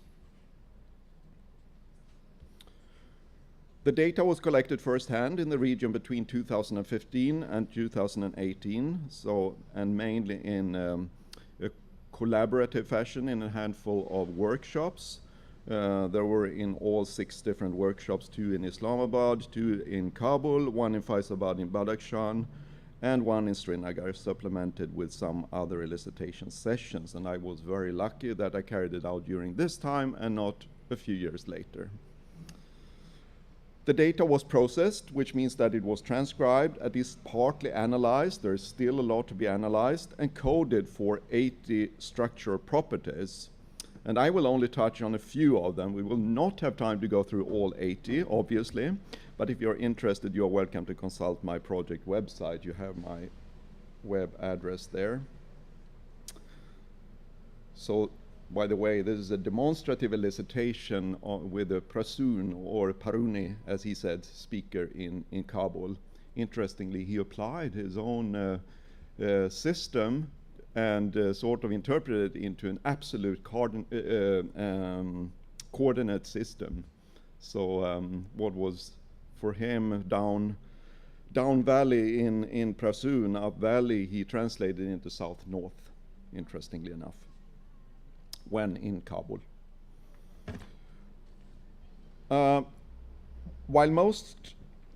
While not being a main objective, a validity check was done as we analyzed a word list containing 40 different basic lexical items. This is a list promoted and used by Søren Wickman and colleagues.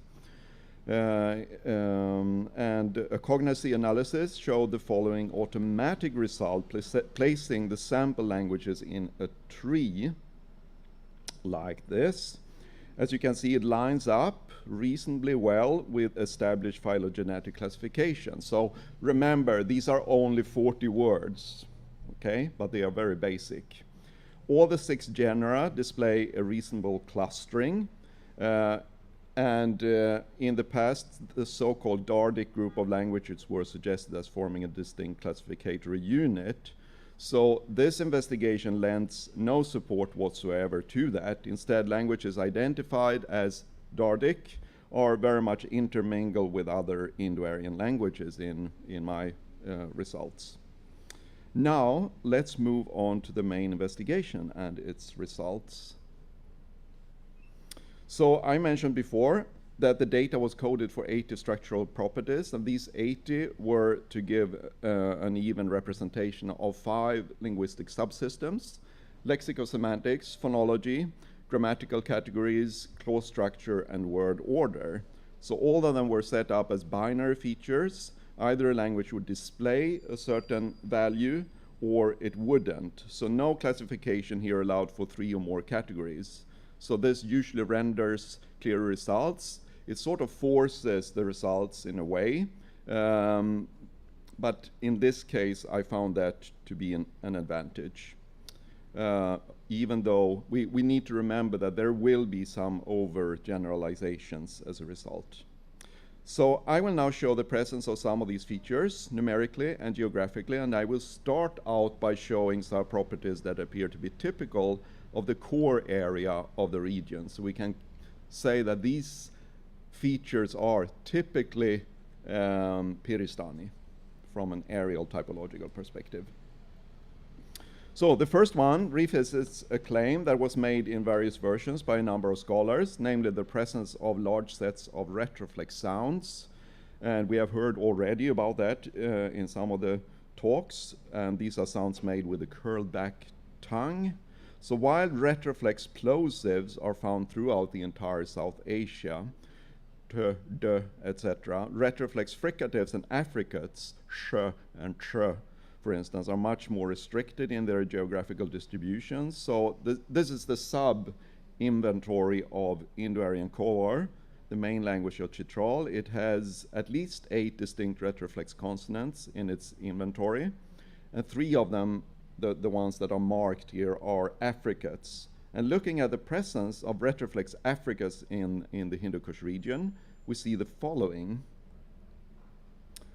The blue dots here, all the dots are representing one or of the 59 varieties. So the blue dots here, they represent the presence of retroflex affricates in their phoneme inventories. So as we can see, they are sort of clumped together in the middle, in the core area of the Hindu Kush, and very much overlaps with how Peristan is defined. So while it is not a majority feature, it's definitely characterizing the languages of the Hindu Kush heartland, including, and remember, this is not limited to one of the genera, it's including Indo-Aryan, from languages in the Pashai cluster to Shina varieties, Iranian, for instance, Wahi, several Nuristani varieties, and Burushaski. Another feature occurring in the region is numeral systems with 20 as a base, so-called vigesimal systems. The example here is from Indo-Aryan Gawarbati, a language that is now the subject of a separate documentation project that started last year that I'm leading. Here we see that counting is in series of 20, so that 30 is expressed as 2010 and 40 as 220. So this continues as we count. at least up to 100, in some of the languages even beyond, so 100 corresponds to 520s. So looking at its geographical distribution, again, it shows basically the same pattern as that of retroflex affricates. So the blue dots again represent the presence of a vigesimal system. And this time it also includes the Sino-Tibetan varieties in the east, in the far east of the Hindu Kush region.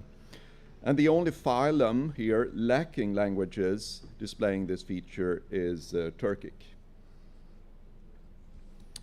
Kinship and kinship terms is a very promising area of research, and we have only scratched on the surface here.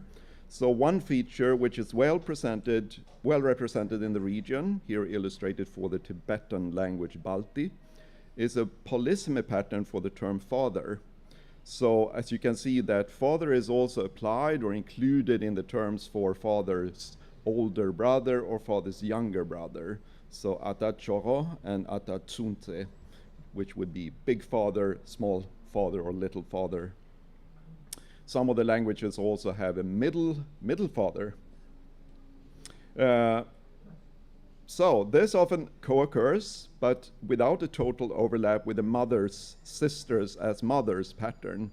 But I only display the father equals father's brother pattern here.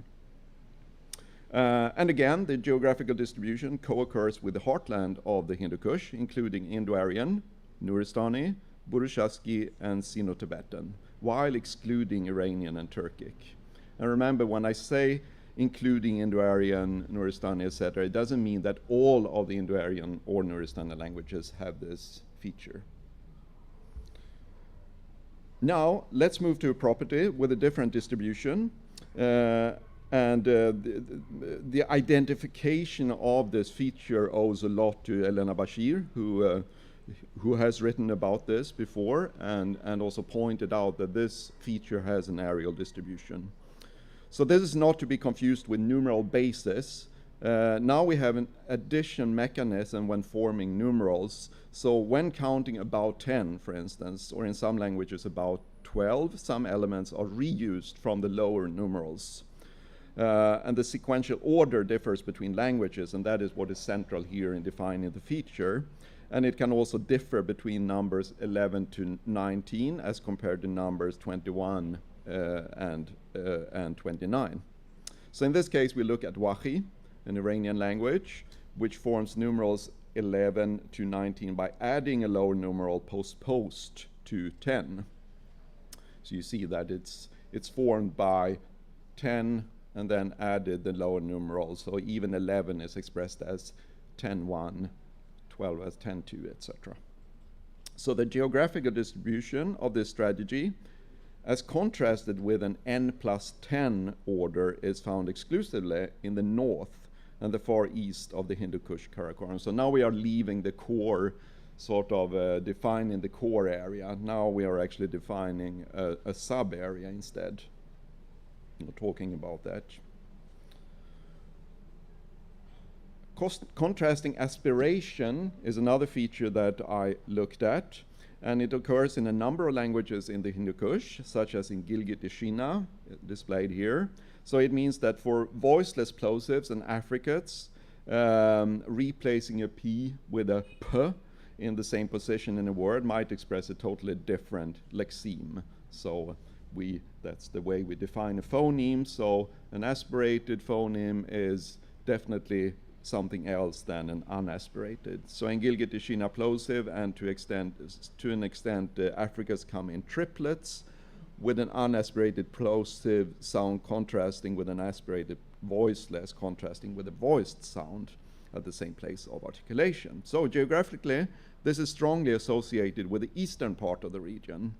And it's also typical of the Indo-Aryan languages, although we should point out that the same contrast actually occurs in Burushaski, as well as in the Tibetan languages in this case. And this is interesting, because in some of the Indo-Aryan languages in the westernmost part of the region have actually lost this contrast, or are in the process of losing it. So it does seem to be associated with areality and language contact, not only with language classification. Possessive suffixes. That's another feature with a significant but limited distribution in the presence of is the presence of this feature. So the example is taken from Alasai Pashai. Typically for languages that have possessive suffixes, they are particularly used with kinship terms or body parts and show various agreement patterns, including person and number of the possessor. And the distribution in this case is clearly Western, so the blue dots again mark presence, and it's particularly prominent in the languages on the Afghan side of the border. So for instance, in the Pashai cluster, as well as in languages adjacent to Pashai, the Nuristani languages and languages of the lower Kunar Valley.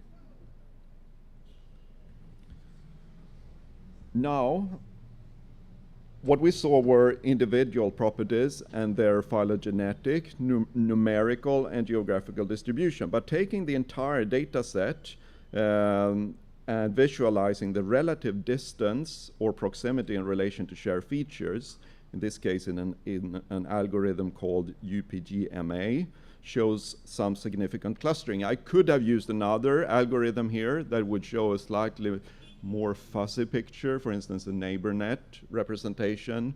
So this kind of algorithm sort of forces the differences to come out very markedly. So for one thing, we see a main divide between the languages on the left-hand side and the languages on the right-hand side, and we can say a few things about that. The languages on the left-hand side are to most part Iranian, and we have also both of the Turkic languages in the sample here, but it's also the languages that are spoken in the north. So this is really the Central Asian periphery of the greater Hindu Kush region. On the right-hand side, we have languages that in a general sense can be said to belong in the wider South Asian sphere. So here we can discern some subclusters at the top, one consisting of 5 of the 6 Nuristani varieties, and all 9 of the Pashai varieties. At the rightmost side, we have a number of Indo-Aryan languages, mostly these belonging to the Shina and Koistani groups, but also the 2 Burushaski varieties that I included in my sample. And next, we have languages that are somehow related to the Punjabi continuum of the lowlands, Kashmiri, as well as Iranian Pashto. And remember again, we are talking about areality and areal structural features here. I'm not talking about relatedness. Sure. And next, we have the Chitral languages, Khor and Kalasha, along with Nuristani Prasun or Paruni. And the 3 Sino-Tibetan languages finally form a little cluster of their own. Mapping these clusters, we see a rather convincing picture emerge. So in the central parts of the Hindu Kush, corresponding to Kakopardos and Kakopardos Peristan, we can identify 3 distinct zones: a northern one, an eastern one, and a western one. So at the fringes, basically outside of Peristan proper, we find 3 areas: a Central Asian one, a South Asian lowland one, and one that we may label Himalayan. Now I come to my conclusions. Summarizing our findings, the following can be said. A few linguistic properties characterize Peristan or the central parts of the Hindu Kush vis-a-vis surrounding regions. While it is premature to talk about the Hindu Kush linguistic area, I refrain from doing that, we can describe it as a hard core where languages tend to share most features the closer to the core, without any clear borders between inside and outside. And in many ways, it's probably more accurate to see the region as transitional between Central and South Asia. That has been suggested previously. Interestingly, and probably of higher significance, is an areal typological pattern of 3 identifiable sub-areas or convergent zones within Peristan. So comparing this to the 5 geocultural regions, we find 3 regions. So we have a Western Peristan region, area linguistically speaking, which includes the Western Khorasan and Nuristani zones of Kakobardo, which means language-wise the Indo-Aryan Pashai cluster and most Nuristani languages. We have an Eastern Peristan zone approximating the Eastern Khorasan and Shina-Burusha zones. So this is basically Indo-Aryan Shina and Khoistani and Burushaski. And we have a Northern Peristan one, very characteristic, which is equal to the Chitral zone in Kakobardo's work. So this is Indo-Aryan Chitral, Khoaran Kalasha, and Nuristani Prasun. We also have fringe zones, which I think is interesting in this context to see the sort of what's happening outside of the area or around Peristan. So, and also encroaching on it, we have 3 fringe zones. One, we have a Central Asian one, including, for instance, Wahi, Yadra, and Munji. These are Iranian languages. And those share affinities and stand in contact historically with North Peristan. So in some features, they actually agree with those languages. 2, we have a French zone that is South Asian or bordering on the South Asian lowland, where we find, for instance, Hindko, Kashmiri, and Iranian Pashto. And here we have affinities along the southern border of Peristan with both Western and Eastern Peristan. And we have another fringe zone, 3, the Himalayan, which includes the Tibetan languages, Balti, Purik, and Ladakhi. And here we obviously have many features that are crossing over to the eastern part, for instance, the eastern languages, Shina, etc. So I hope by now that I've been able to show that there is indeed an areal typological basis for these geocultural regions, although the division between Western Khoistan and Nuristan might be phylogenetic rather than truly areal. And there is also a division between Eastern Khoistan and the Shina-Burusha region that is probably rather fuzzy. And with that, I would like to thank you. Shukriya, Manana, Tashakur. Yes, thank you very much. And the floor is open for comments, questions. Yes? The thank you at the end, Mana, which language is that? That was Pashto. Oh, Manana. thank you.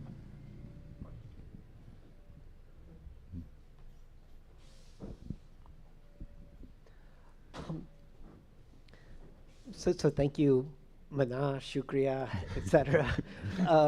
But I'm curious about the finding that there's no typology for Dardic, especially between Shina and, as I had previously understood, Kashmiri. So aerially, the typology doesn't reveal any sort, it doesn't reveal the stronger sort of similarities that you get otherwise, but historically, linguistically, you would have more of an overlap between Shina and Kashmiri, or is that impression also wrong? I mean, one thing that I need to explain with the structural features is that I haven't, this doesn't include lexemes, a lexeme comparison. That's the first thing I showed was a cognate analysis. So that does take that into account, but that's not the main idea of this piece of research. When it comes to Dardic, my take would be very much that of Elena Bashir, that Dardic, in my view, whenever used, should probably only be used in the kind of umbrella sense as an aerial kind of area with fuzzy borders. I haven't seen any other sort of anything else that lines up with this classification. And the problem, as I see it, is that even the term Dardic is used in 3 different ways, even today. So first, in the way of interpreting it basically as an areal designator, where I myself suggested to replace it with Hindu-Kush Indo-Aryan to not blur the area even further. But another way of using it is to actually take a subset of the languages that are usually or historically referred to as Dardic, but without actually presenting which of the languages am I actually including. And usually Shina is included, sometimes Khor is included, but no one really knows. And then we have a third usage of it, which is very, how should I say, unenlightened, where people basically assume that it is a proven classificatory unit, and sometimes even include Kashmiri in that, which is very unfortunate, because I mean there is nothing really placing it there for in an areal sense. I think I can't wait for other questions, but I feel urged to respond directly to you. We both know that since a longer time that we have not exactly the same views on these issues, and this concerns several points. For instance, with regard to the interpretation of the African sibilant systems, which you find in these languages. And I think it is a distinctive feature of Dardic languages to have 3 sibilants and ideally 3 affricate orders, which you do not have in Kashmiri. I would also not call Kashmiri a Dardic language. It is it connects West Bahari and Dardic area in my eyes, yeah. And it's extremely influenced through Indo-Arabo-Persian words and so on. And I have also a slightly different understanding of these systems with regard, for instance, let's take the Hindi word jalna, to burn. This is pronounced in Indus-Kohistani with a dental voice sibilant, zalong. Yeah? And in Indus-Kohistani, you have only dental sibilants on the language surface. In Bangani, West Bahari languages, the same word is pronounced as zal with an affricate. Now, the origin of this word is very clear, so I argue also in Indus-Kohistani has underlying dental affricates, even though at the surface they are not pronounced as affricates but as sibilants. And under such a historical perspective, it is, for me, it is very clear. I mean, Punjabi has 1 affricate order and 1 sibilant, basically, and this holds true for almost all Indo-Aryan languages. So why should this not be one of quite a number of distinctive features for characterizing Dardic? I mean, I think your position is also quite close to Georg Morgenstern's in many ways, which is also fine. And I mean, if we take other features like aspiration, the question of aspiration, many Pashai dialects there are Dardic languages, they have no aspiration anymore. There's nothing left. Yeah? But they are still regarded as Dardic. Why? Maybe I stop here. No, we should continue this discussion. Yes. Yeah.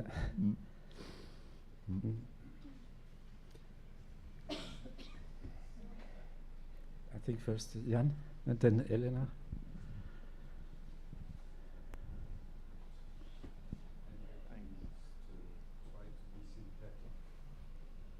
So thanks, Daniel, for a very clear talk. Your slide 16, can we see that again?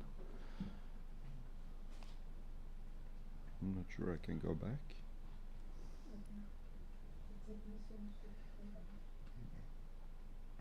Isn't it the back? No, Okay. we're there. Oh yeah, just to spell it out for me. So Kowar, Kalasha, and Prasun have more features together as a whole than they Yes. have with any other languages. But do they also have more features together with Ladakhi, Pulik, and Balti than they have with the languages to the right? Is that how it should read? No, not necessarily, and that's the problem with this kind of algorithm that only clusters languages, but we can't really rely on how they in their turn relate to other languages here. So that in that case, I should, in the name of fairness, also have included a neighbor net graph here. Sorry, I didn't do that.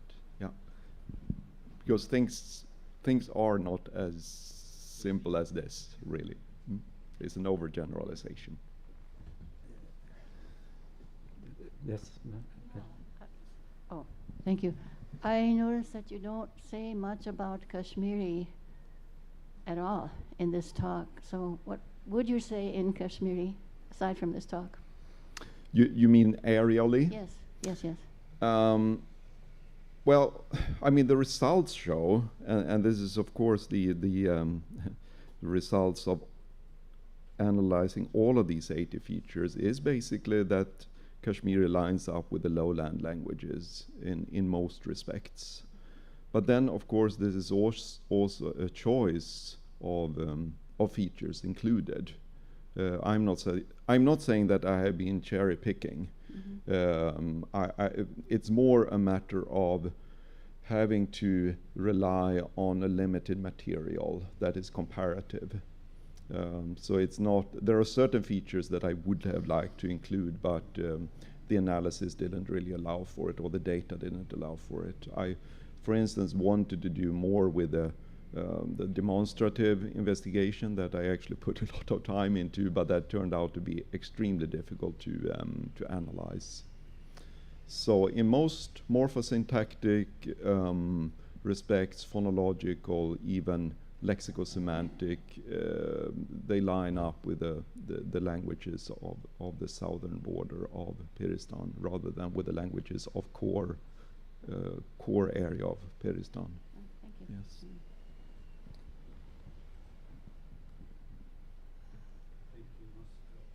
Yes, okay, then thank you very much once more. And now I ask Jakob Halfmann to talk on the topic of pre-wedding morphological features in Nuristani.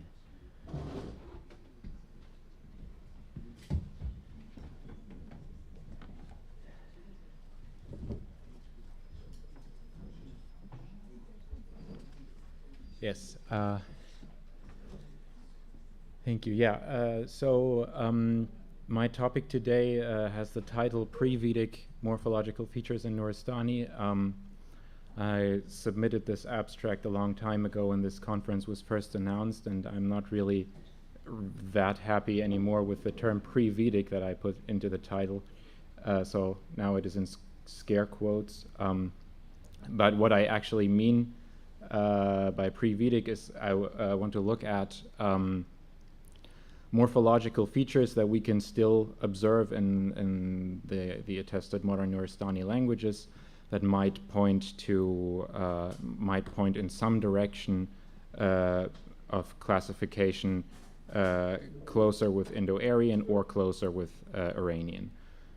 So the basic problem is that we have 3 language groups that essentially, on the basis of phonological developments, are somehow separate from each other. I'm not going into this phonological part today, but maybe tomorrow I'll have time to talk a bit about that.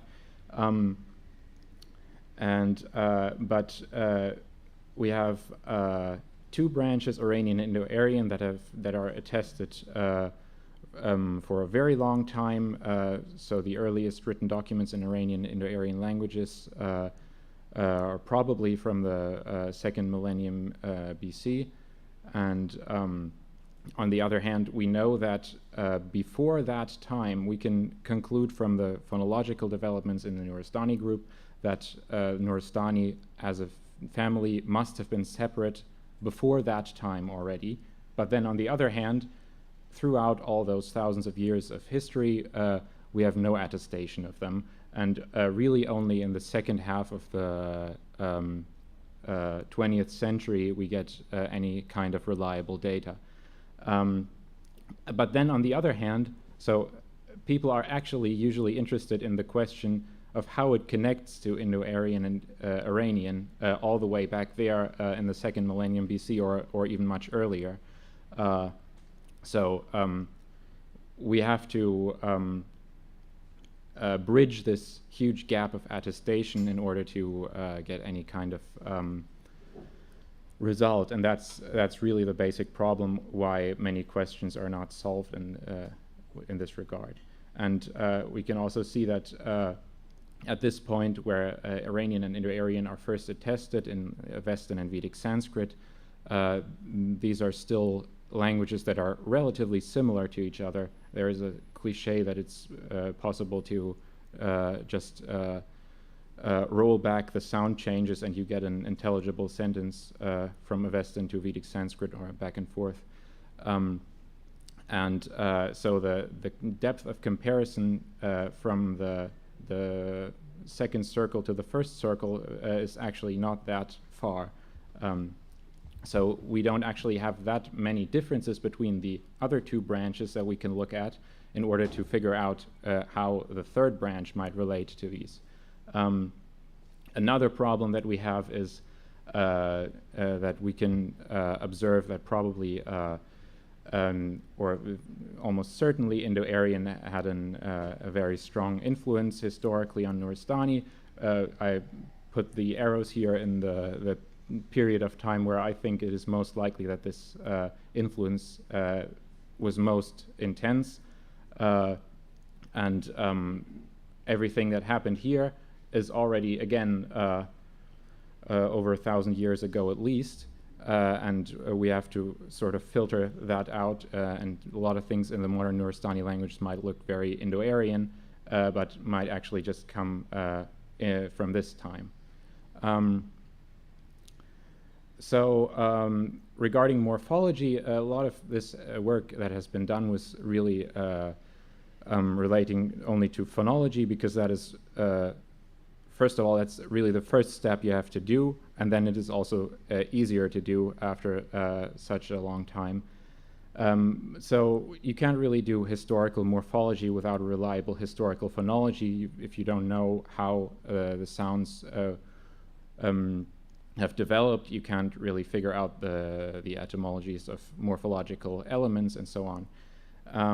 And then it's also difficult to do historical morphology if the morphology is all gone, which is a problem in the case of Nuristani with the loss of final syllables, which is where Indo-European languages have a lot of their inflectional morphology, and a lot of that is just gone by sound change. And then the third thing is that there are really only just a few purely morphological innovations that separate Proto-Indo-Aryan from Proto-Iranian, so the ancestor of all Indo-Aryan languages from the ancestor of all Iranian languages. So it is difficult to trace the innovations there.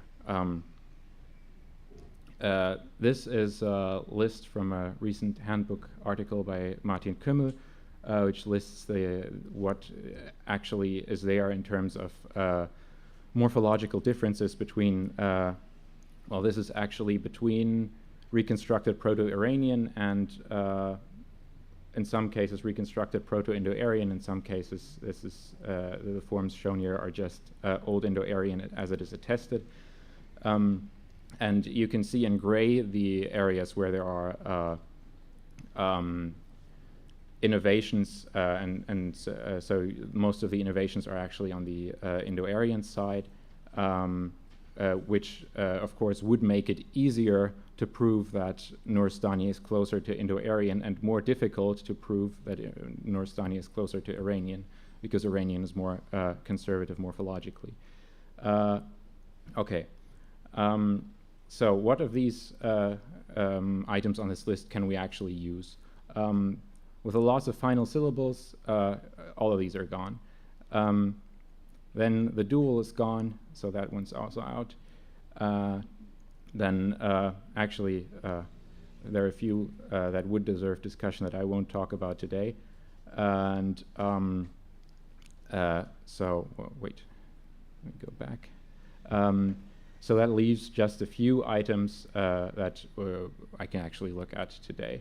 And even then, this is all, of course, very tentative because the historical phonology really needs a lot of work before we can be sure about what we actually expect in terms of sound developments. So one of these things is the instrumental singular of A stems, which in Old Indo-Aryan is attested as ena, and in Avestan as long A. And here the Old Indo-Aryan ena is innovative from an Indo-European perspective. There's also an instrumental ablative in Khotanese, which is an Iranian language, in Ana, which could be theoretically could be from the same source as the Old Indo-Aryan ena, which would make that less of a decisive criterion. But it is more likely that this Khotanese form is actually analogical from N stems within a Khotanese. So you have things like the word for I, an N stem, tsermana, from chashmana, which the pattern of which would have been transferred to normal A stems like balze, balzena.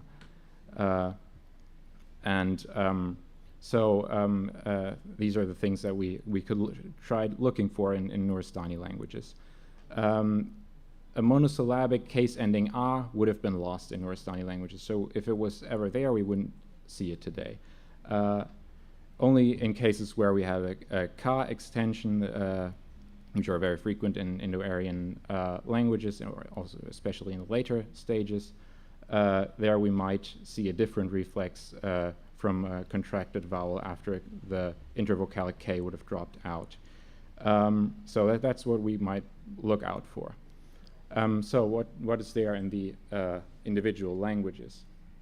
The first place to look for an instrumental ending would, of course, be the synchronic instrumental cases of the languages.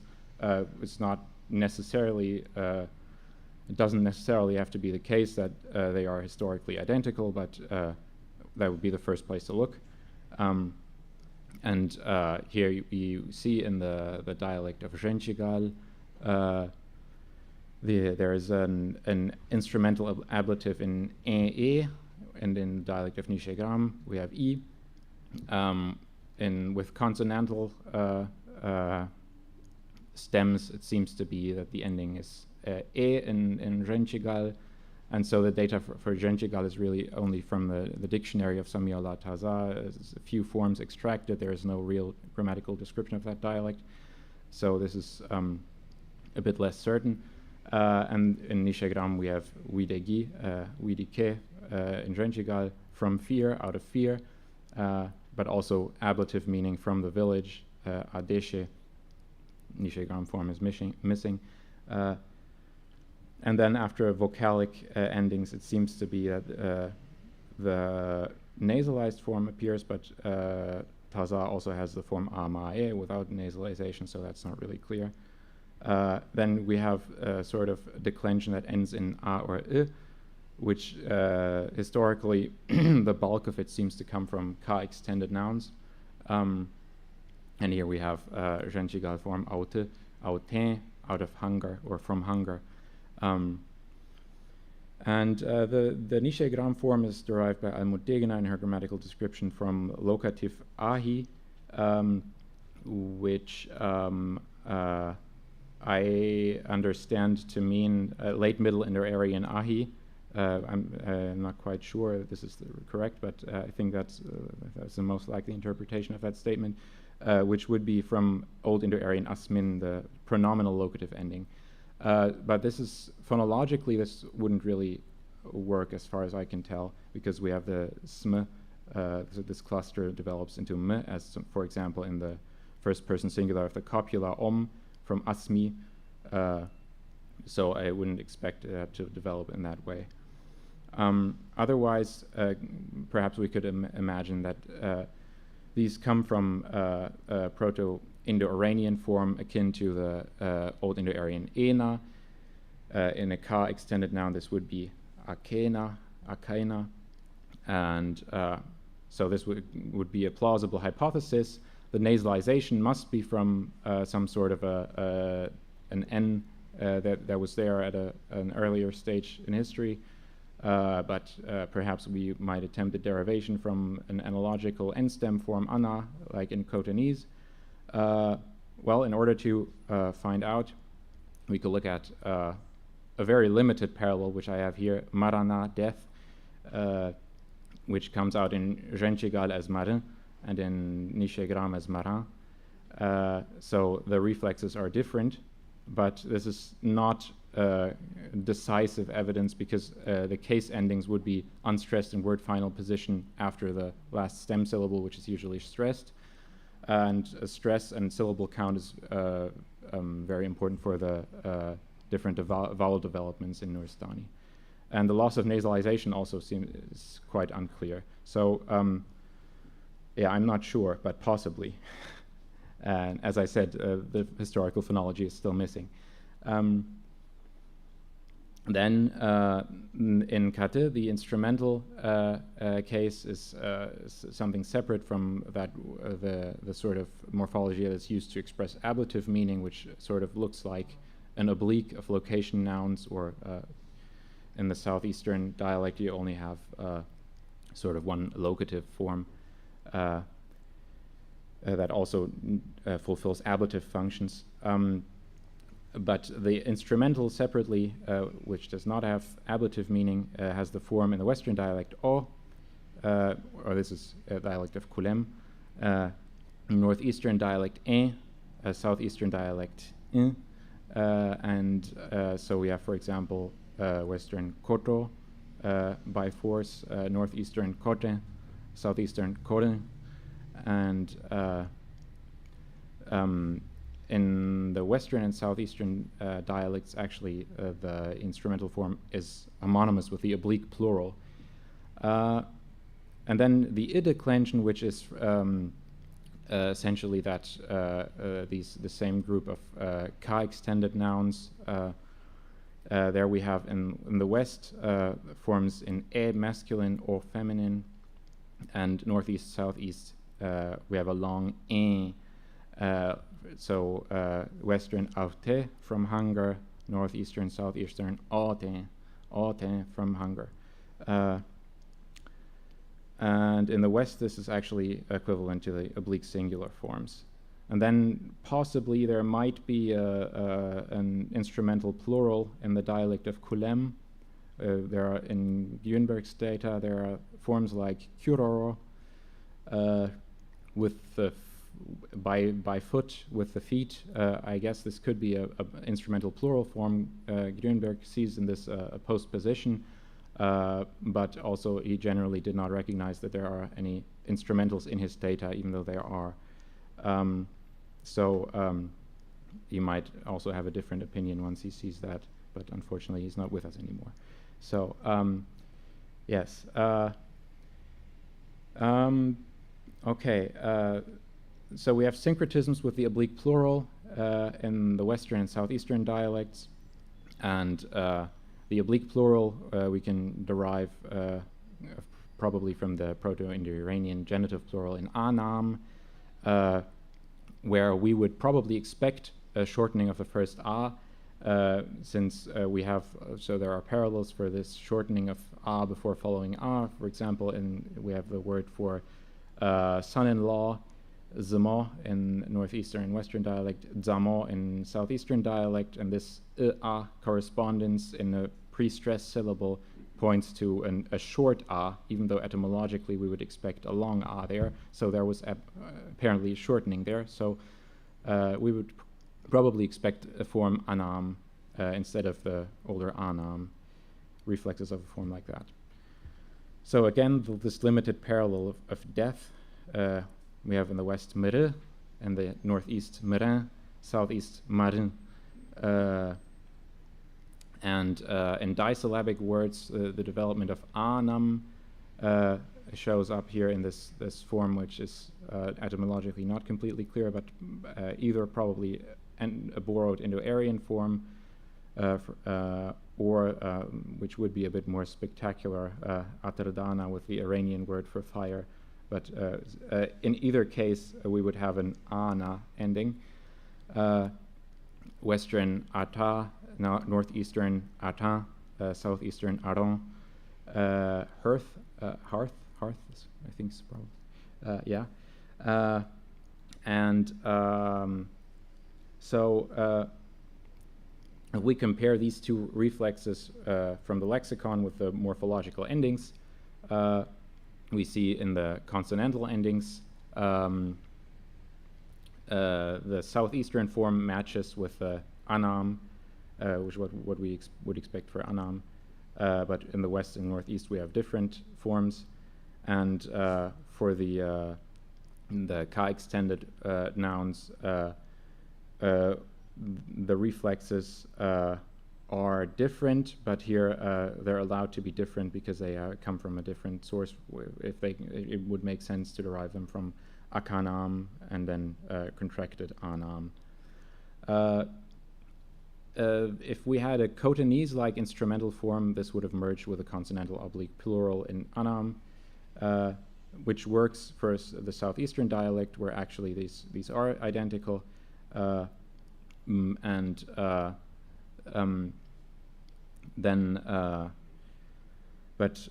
we would have to then derive the ending of the western dialect from the other declension, the ideclension, and the outcome in the northeastern dialect is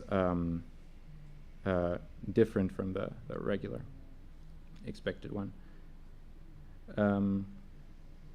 No, right. No, it's not different. It's the same.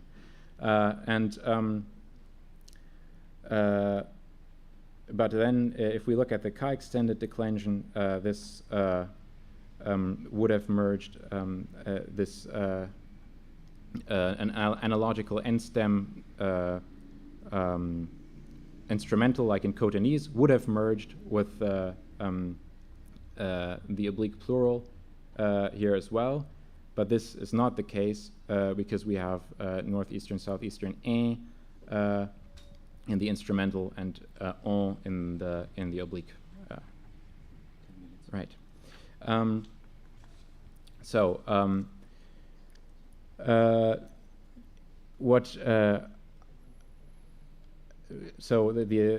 This would not work after the Khotanese model, so perhaps it is more likely to look at the Indo-Aryan kind of a case ending, which we would then suggest that northeastern derived from aina, and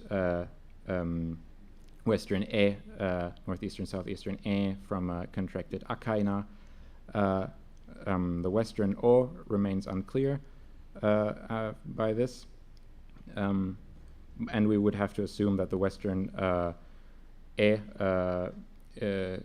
originally was masculine and feminine, and then feminine form was innovated after the pattern of the oblique singular with e in masculine and o in feminine.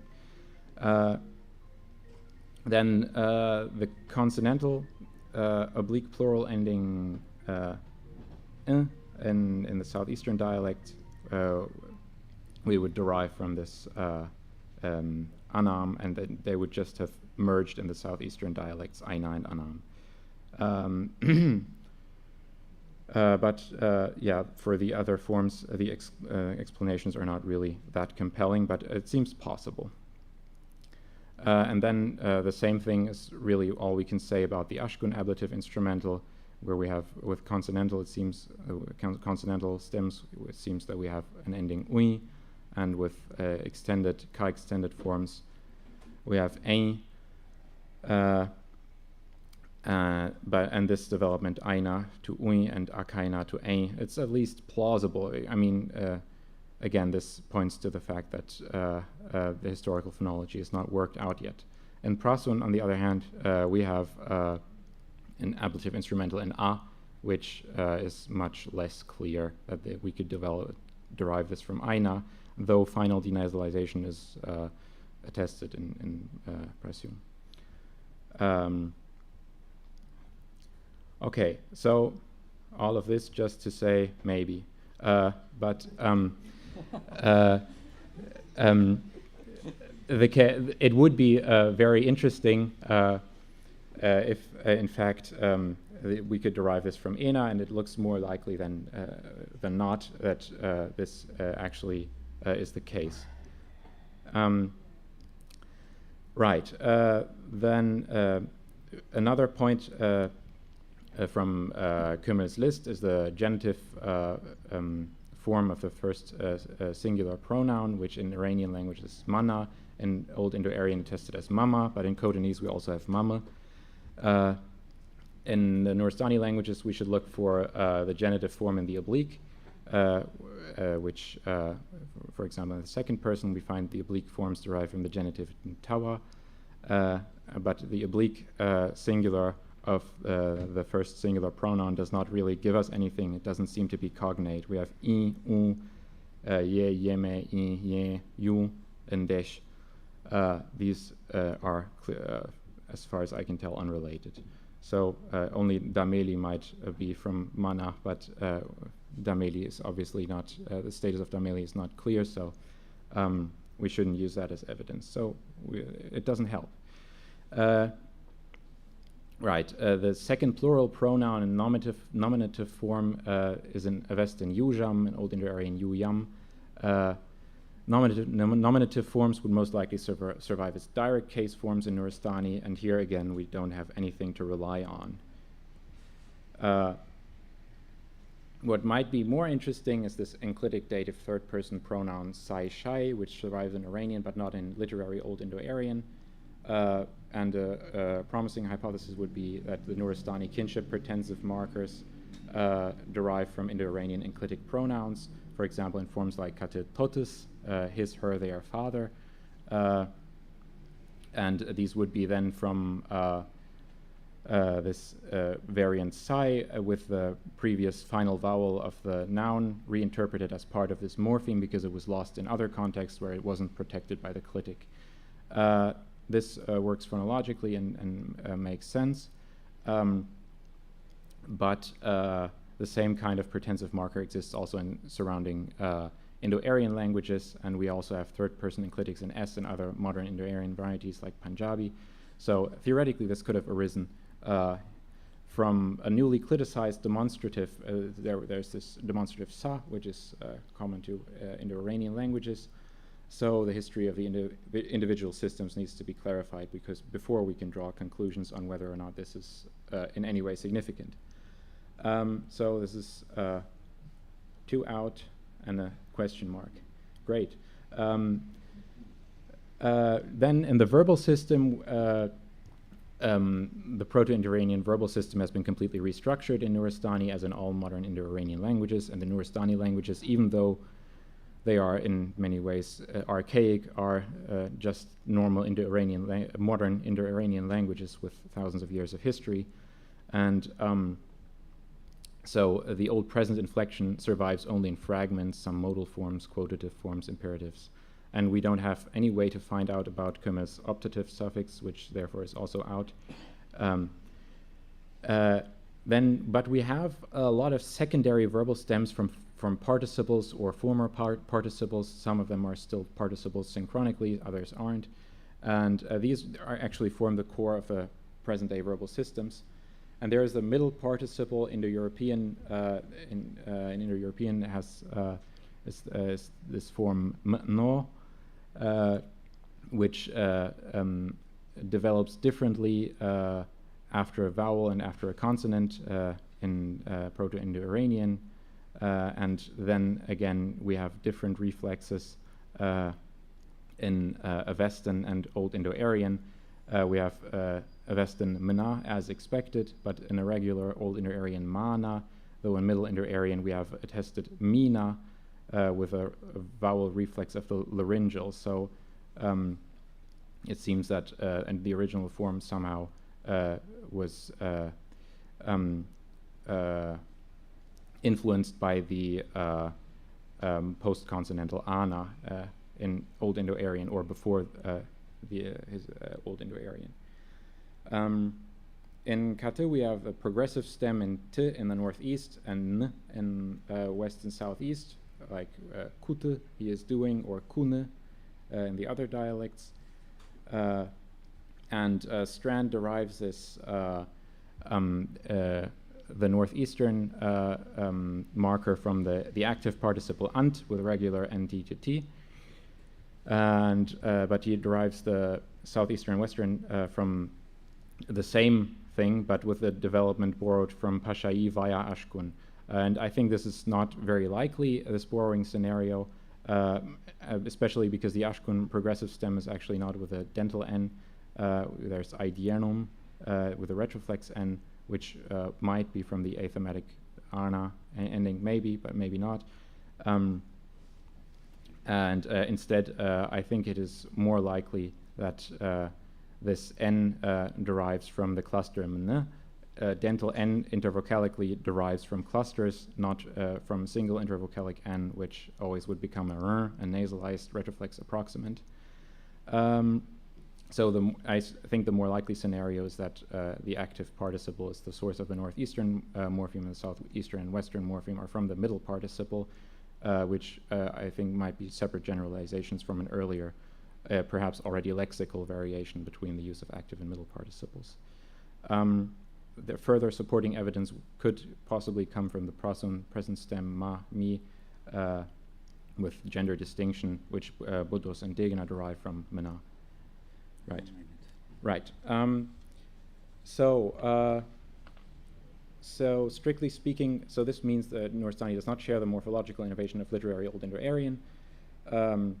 It does not share the perhaps original Indo-Aryan development with laryngeal localization Mina, but it shares the innovation of Iranian Mana. Strictly speaking, this is a phonological innovation of laryngeal loss in a certain context, but the further conditions of this laryngeal loss are still unclear.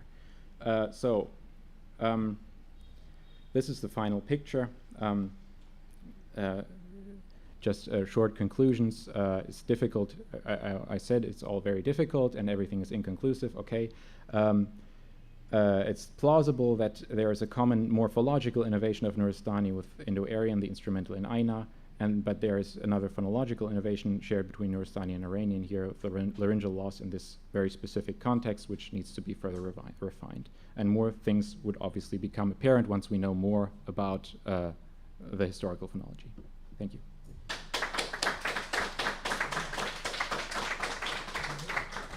Thank you very much for this very interesting presentation.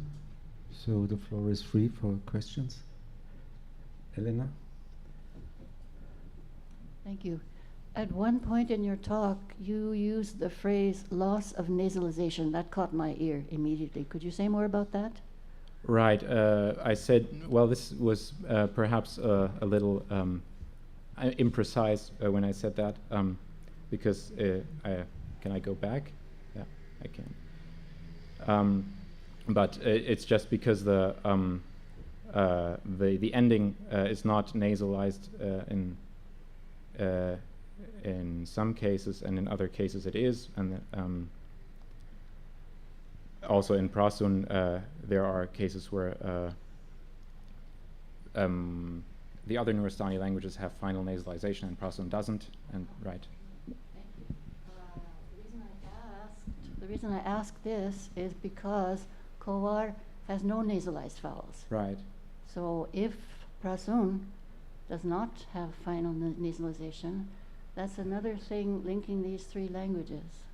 Yes, possibly. I think there are some words partially recorded with nasalization by Budros, but I am not sure if this is, so this would have to be, I suppose, checked with new data, because this is, there are very few examples, I think, of nasalization in Prasun. But that's a very interesting point, for me at least. Yeah, so right. Thank you. Yeah, but if I Sometimes I have to interfere. I'm very sorry. This tendency for loss of nasalization is also known from Dardic languages. From Gandhari onwards, the Gandhari is frequently written as Gadari, without N. And the pronunciation in Indus-Khoistan of Hindustan is Hindistan. Also there is a loss, and there are quite many examples for this. Loss and gain. Naga becomes none. Yeah. Otherwise, Indo-Aryan has a lot of so-called spontaneous nasalization, which is unexplainable. Yeah. I think we have to save the following speakers from having to be cut for dinner time. Yeah. Okay, so the time pressure then. Thank you very much.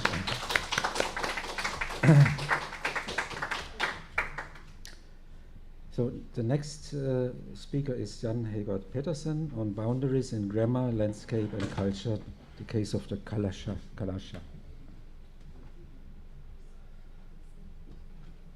Do I sit or do I stand? As you prefer. I think both is fine. All right. So how does that work? Yeah, it works like this. And going back. So this is going to be a little bit wild. I'm not going to share with you any results from recent research, more some lines of thoughts that I've had. And yeah, it's going to be a little bit wild at the end, I think. So what the purpose is to sort of formulate some ideas about to what extent and in what ways what I've called non-linguistic notions and concepts are reflected in the grammar and lexicon of a language. I want to see how far I can stretch this, so just to give you a note of warning. And I'll look into Indo-Aryan Kalasha, adopting Jacob's proposal as to terminology. And I'll look into the Rukmu-Mumuret variety of Northern Kalasha. I know nothing about the Southern Kalasha, which spoken in Yutsun Valley. So, and what I'm going to do, this is sort of an outline on my talk.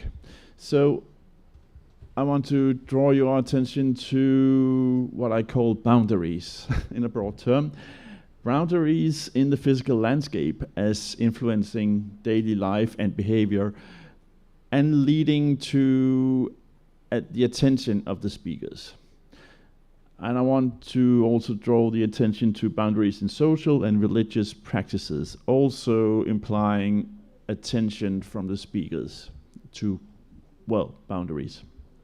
And I got to look at examples of how boundaries are expressed in the lexicon and the grammar.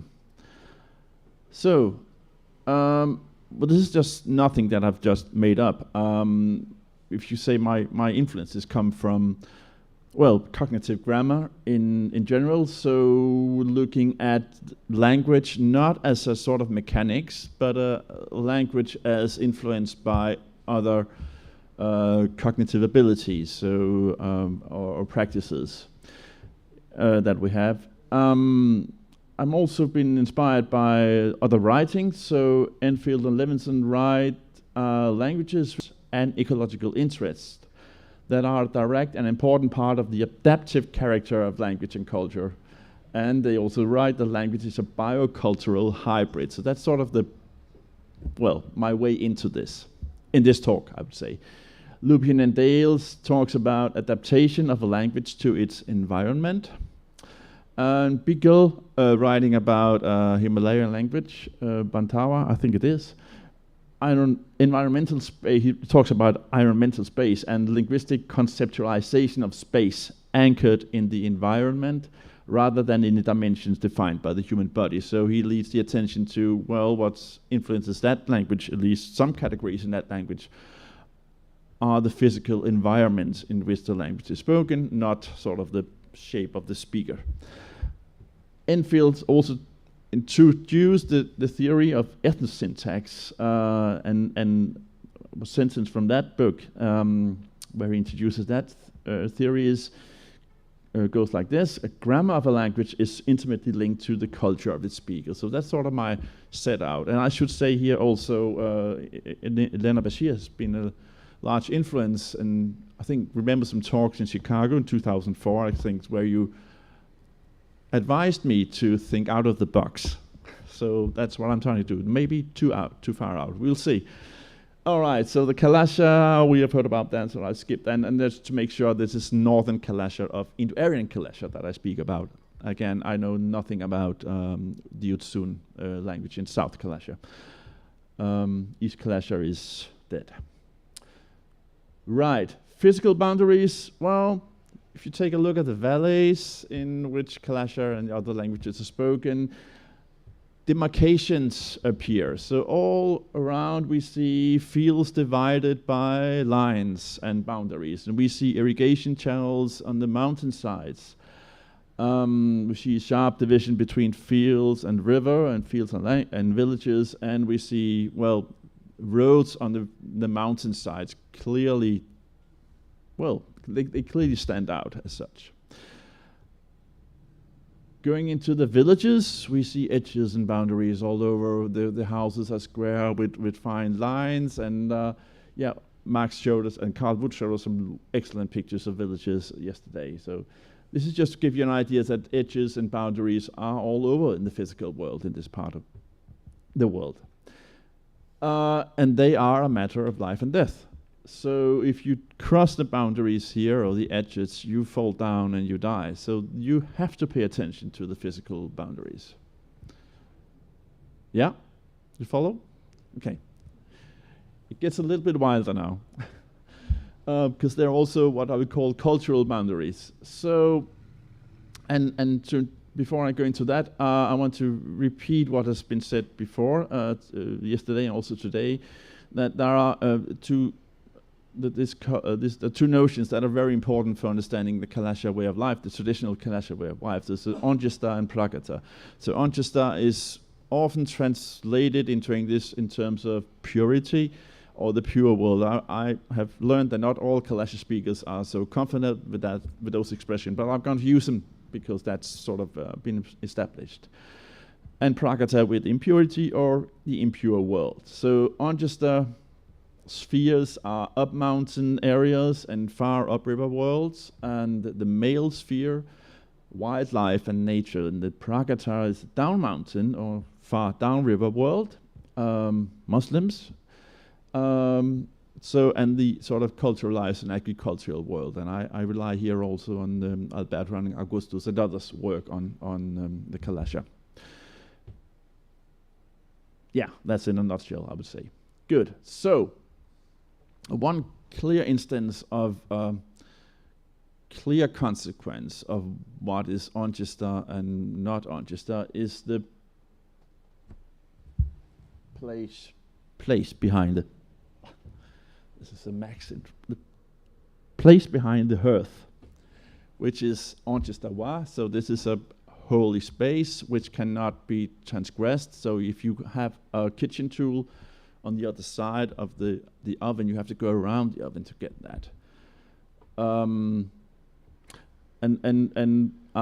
Yes, I've also here been inspired by Levinson and Burenhult, who say that in most cases they talk about semplates. So that's sort of semantic notions that underlie grammar and lexicon. They have a much richer and more configurational semantic content reflecting an underlying template that may often play a role in native cosmological ideas. Just to say that these ideas of Onjesta and Prakata, well, can also play into the language again. So, yeah, go on. That is the Onjesta Wa, right? Yeah, got that.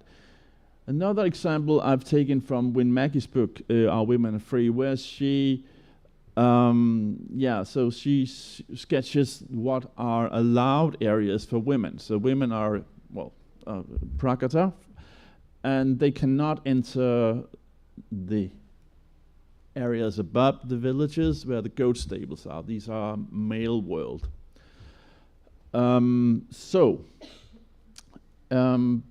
But during the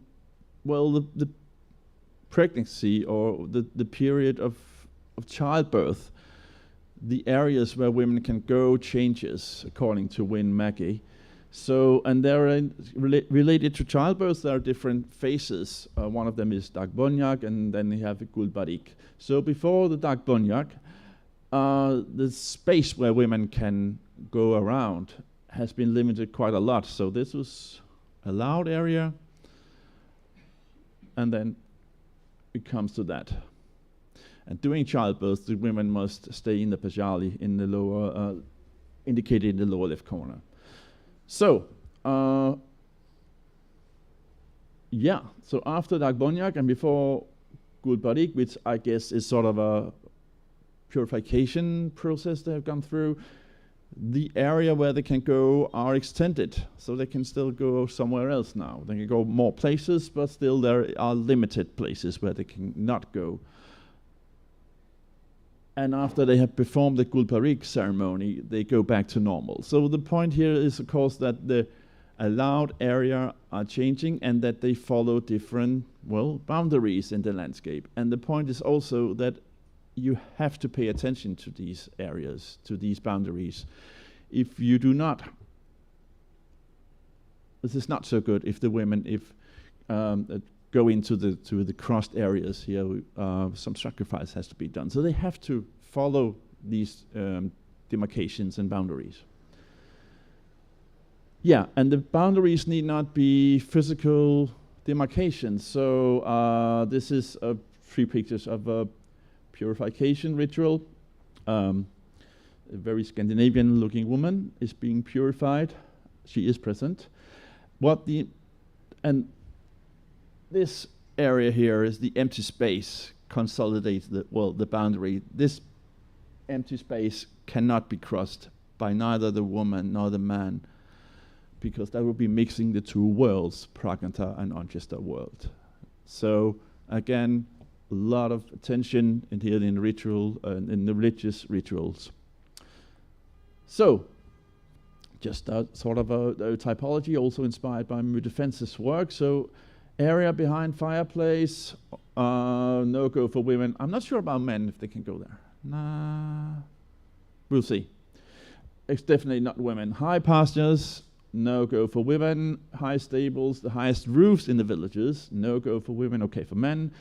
High irrigation channels, also no go for women, all right for men. And shrines up mountain and up river, no go for women, all right for men. Village temples are sort of mixed worlds. Everyone can go there. The Bashali, absolutely okay for women, but no way, all right, even to touch for men.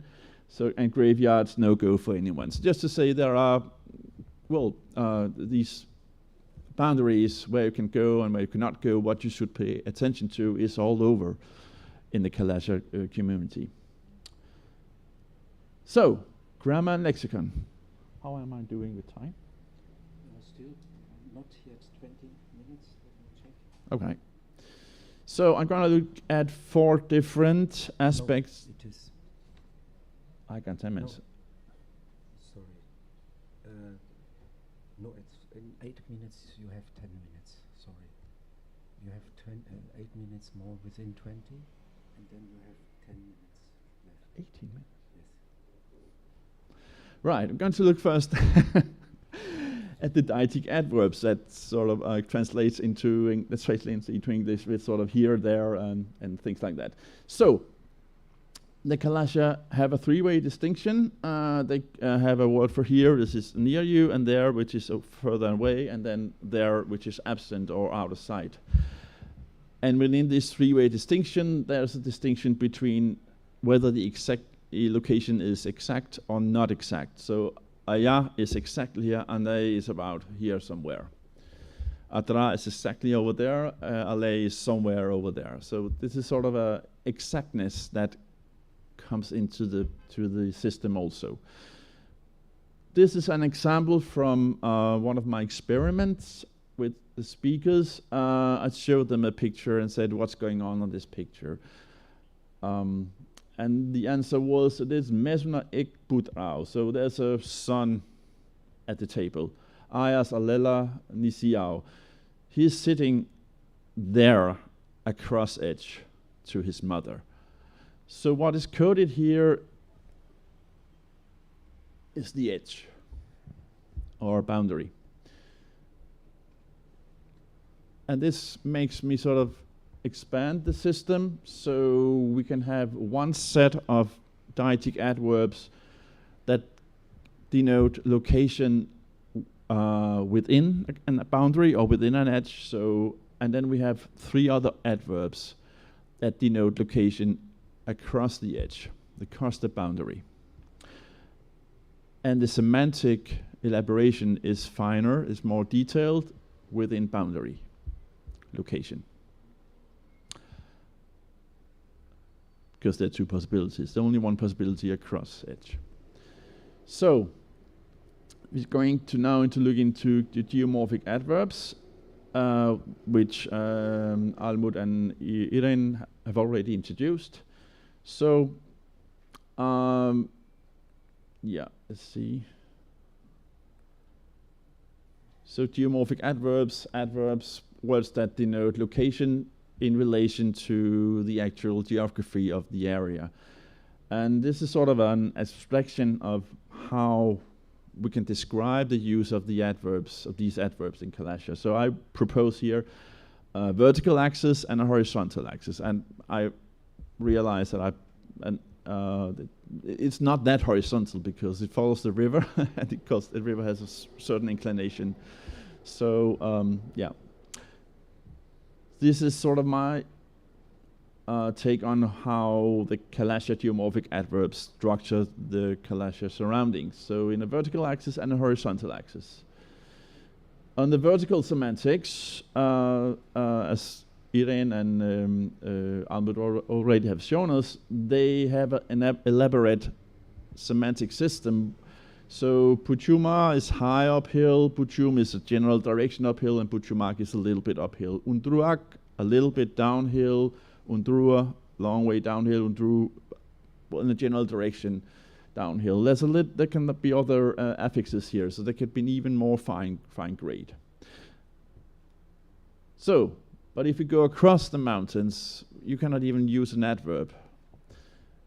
Across the mountain means, of course, crossing a boundary. So you have to, when you want to express that, you have to use a verb. So bihodi parao. So having crossed he is, or having crossed he went. Also for the horizontal axis, we have a fine distinct semantic distinction between, well, stretches of the horizontal axis. So where or brea, far, I should say uphill, no, up valley and down valley. And weak, break, a little bit up valley and downhill, and weno, breno, in sort of up valley or down valley in a general direction. So, if you want to cross the river or cross the valley, we have only 2 possibilities. So you can say Beranak a little bit, he can walk a little bit across river, and he can walk Speranau while he walks across river in some sort of direction. So, not as fine grade semantics, again, in the category where the boundary is involved. So, second case is the local case ending. So we can have setramia onashio. So it is on the roof. And you can have setramia ishio. It is on the roof. But the different semantics doesn't go through in my English translations, because with tramiona you indicate an exact location. A location sort of demarcated or bounded. With ramia shiu, location is somewhere on the roof. This unbounded. Elena has another example in her presentation in chotre cheshu. So there was it's a time somewhere in the watermill or around the watermill, something like that. You did not translate it with the plural because the I ending does not in itself indicate plural, but it may denote or connotate plurality. Because if you had a plural situation, you have an unbounded situation. You have a situation with more things. So, demarcation also important for the local case endings. And I could say also, I could also give you examples of the ablative endings, but the point is clear now, I think.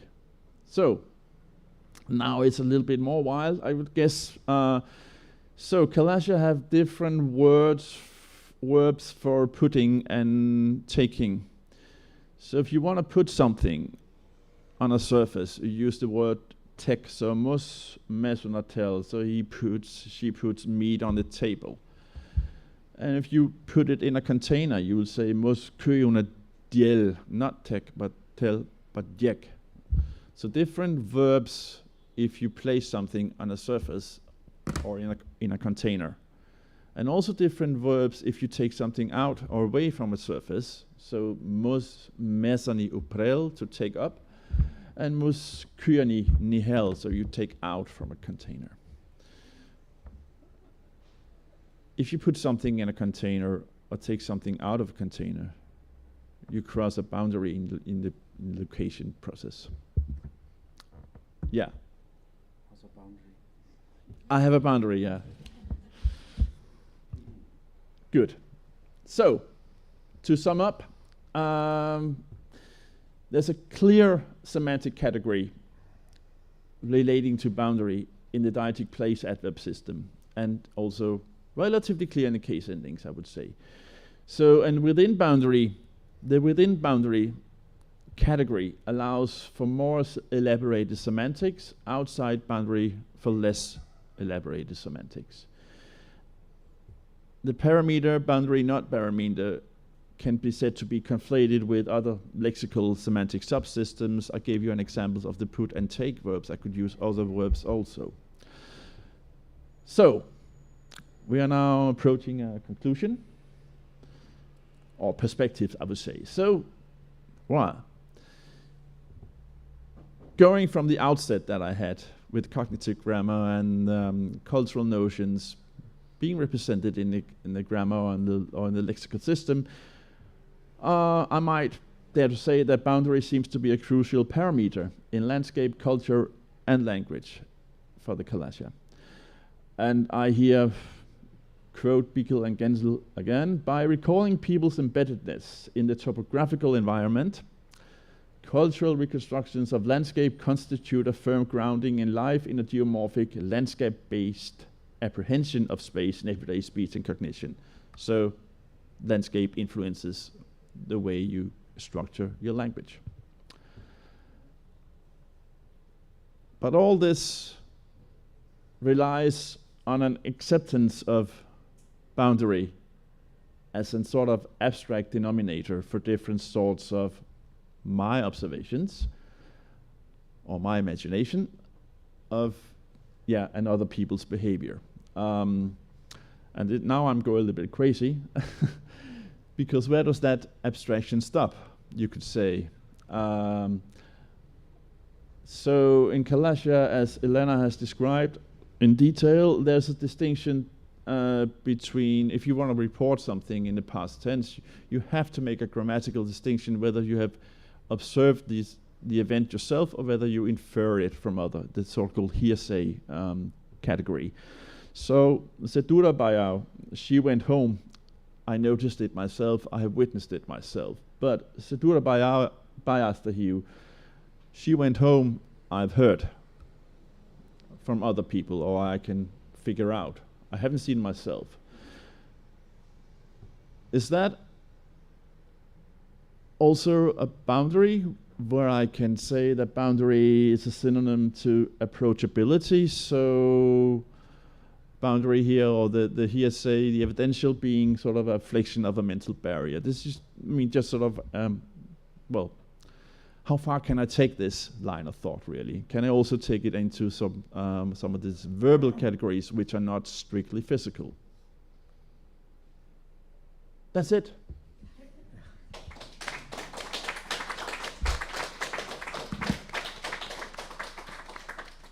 Shoot on. Yes, thanks very much. It was also quite really inspiring, I think, at least for me. And the floor is open for questions. Yeah, Almut? Okay, thank you very, very much. This gives me so much food for thought. wonderful, and I like the concept of boundary. Only I'm a bit suspicious that you may go too far. I mean, it's like when you discover a kind of concept and you're looking for it and you see it just everywhere. Yeah, you just see it everywhere, and that may be a temptation. I mean, for example, this oprelen hell. Sure, there are the one has a boundary and the one has not, but the difference is in the verb and not in the case ending. So, and you have it everywhere. In the planes, you have all the same distinction. Yeah, so I don't believe that. But on the whole, I'm quite convinced you're right. It's great, yeah, to see just boundaries. But be careful not to see them everywhere, I think.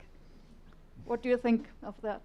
No, I have started to see them everywhere, and that is, yeah. I also thought of saying, well, going into a house or going out to a house, enter, and yeah.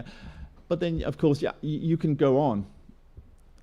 Yeah. So the problem is that I don't really have a smoking gun. I think I don't have one morpheme that says, or two morphemes that says, one morpheme that says boundary and one that says not boundary.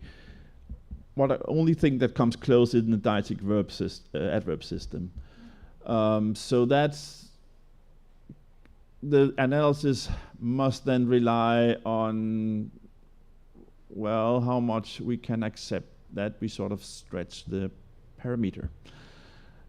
And that's, well, wouldn't go in Supreme Court, I guess, but. Yes.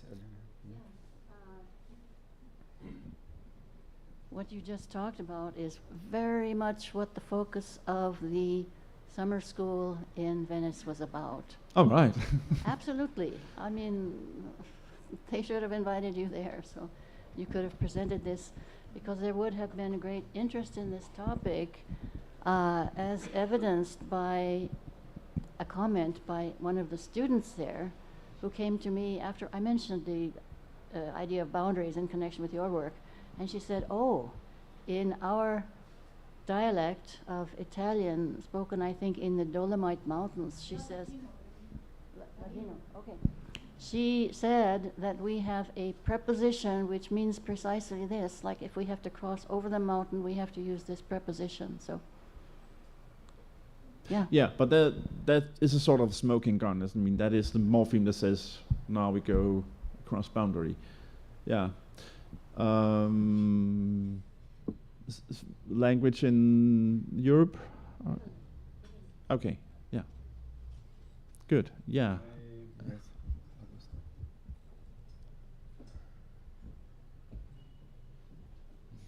This is Alberto Rich. I would say that we have here two native speakers, one of Kalash and one of Khowar. So perhaps when we have some doubts, we might ask them what is the correct version sometimes.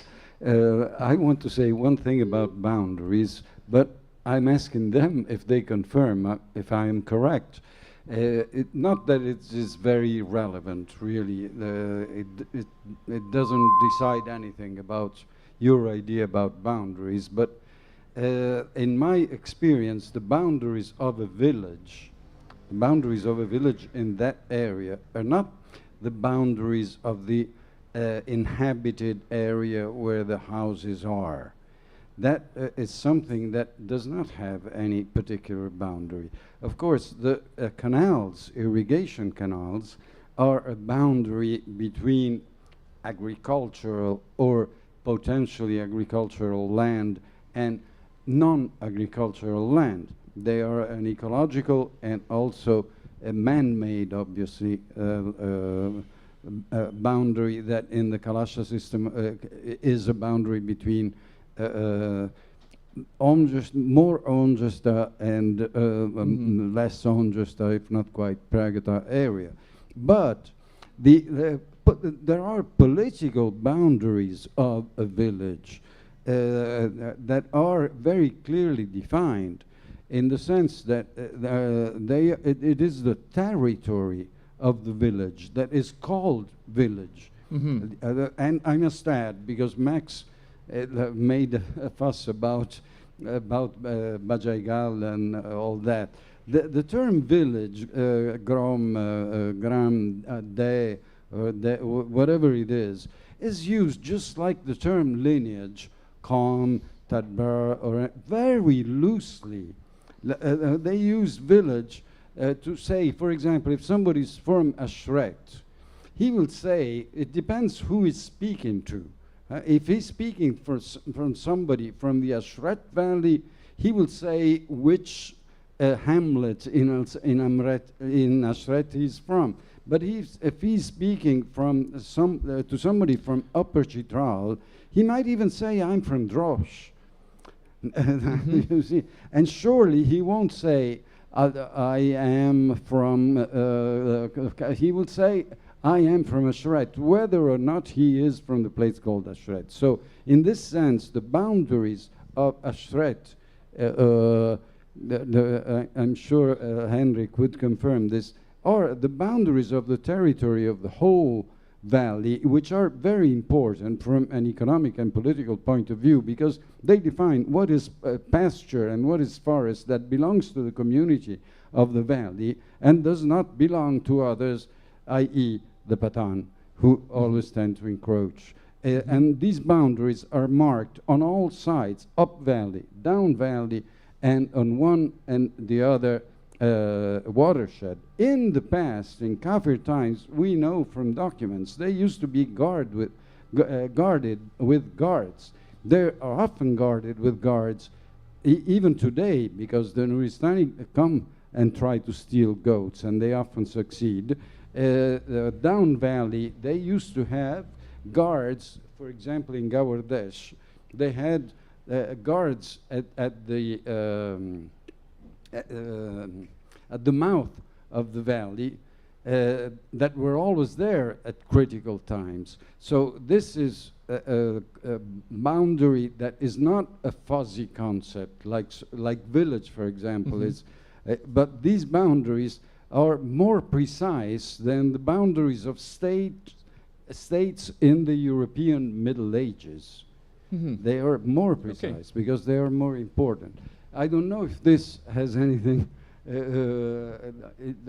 has any incidence on your theory, because that is one kind of boundary. I mean, your theory can apply to any kind of boundary. Any boundary will work here. Yeah, So, yeah. But I would like to know from Taj or Hidayat if I has said anything completely wrong or not.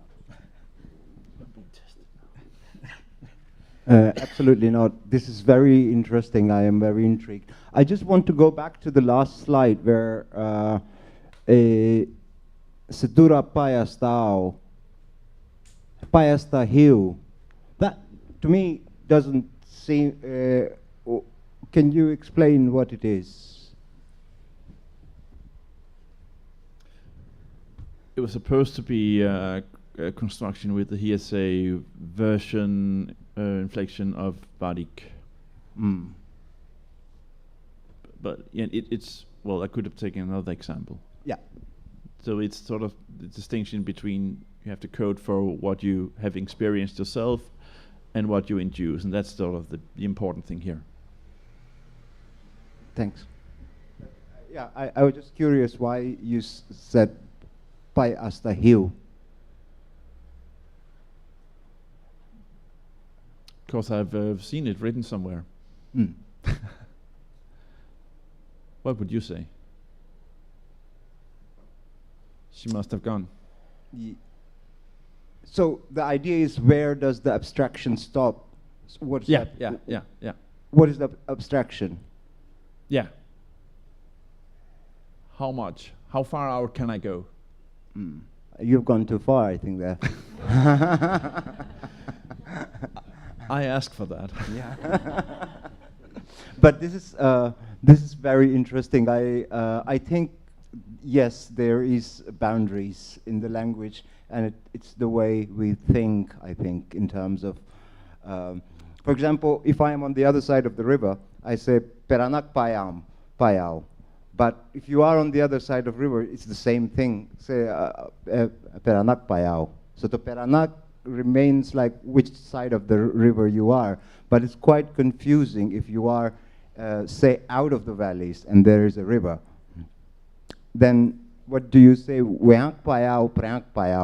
Then it changes the whole concept. So it's really what you're saying is true when you are in that landscape. That influences how you think. But once you're out of that landscape, for me, sometimes when I am in places, I'm quite disorientated of where I am, and I always have to look for a river. Well, it's being a bit personal. Do we have time still? Okay. I have a very good personal anecdote if we have time. But anyway. I think thanks for sharing nice information. I think Staj has a better position to give answer the questions. But you know, there is other boundaries of the Kalasha, especially when I was working to write a book on the traditional matchlocks, traditional guns. So in that time, some of our Kalasha brothers also give some information about there is also a boundary in the, especially in Rugmu Valley, that women can't touch weapon one way. This is the fixed boundary. But on the other side, when the gun doesn't work, that does not work accurately or does not hunt some animals, then again use the woman's finger to put in the barrel to free the guns. So this is the two way. One side is purity, another side is impurity. Yeah. All right. Yeah, I don't know, but other values of the Kalasha, Taj has better position to know. But I know one fix the impurity. On the other side, when the gun doesn't work, they also use women to honor of the gun, especially if it doesn't work. He believed the woman, if women touch the finger in the barrel, then the gun must be accurate. Then the hunting is in hunting chances will be increased. So I recorded this thing from Rumbur Valley. Okay. Yeah. Cool. Thanks. I think we have to cut this very interesting exchange of ideas and insights, and we have to end your session. Okay. So thanks again very much.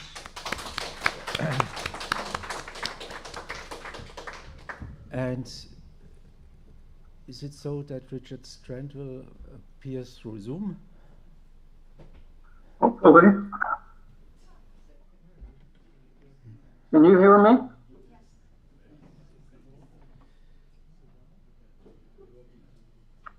Can you hear me?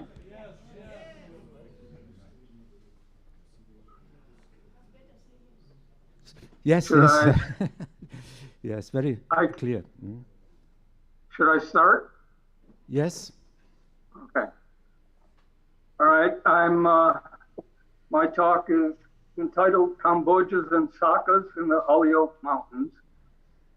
And I'm not working here. Okay.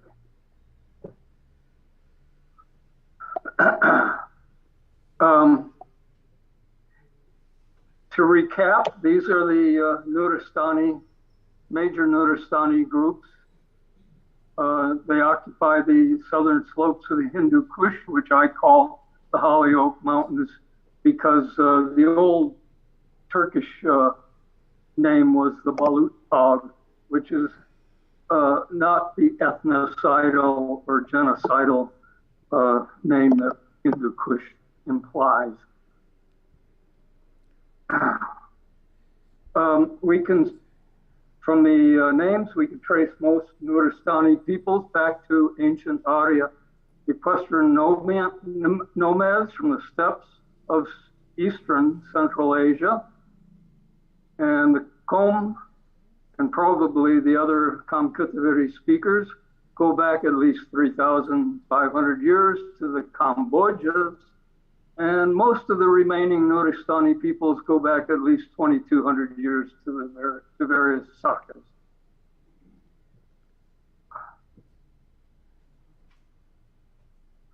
The Cambodians were known early from various sources, which I can't quote right now, but I've seen them on various places. They extended across most of southern Asia from all the way to Cambodia, where they gave the people the country their name, and they extended to the west as far as Armenia at some time. You can read this. I'm not going to read it myself.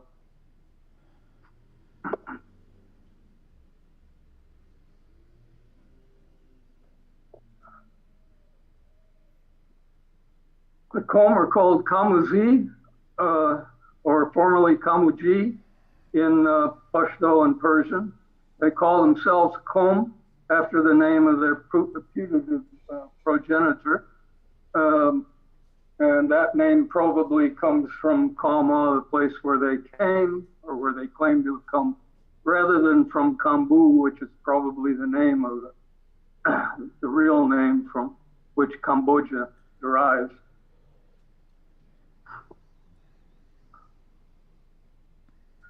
The Kom have their own, their oral history recounts their retreat from Kandahar, as they say, to Kabul, to Kapisa, to Kama, to Kamnile, and then ultimately to Kamdesh, where they are today.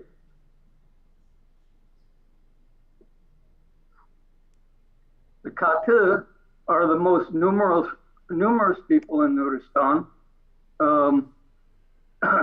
They settled in the central area of Kantiwo, or TV as they call it, and which is close to the confluence of the Parun and TV valleys.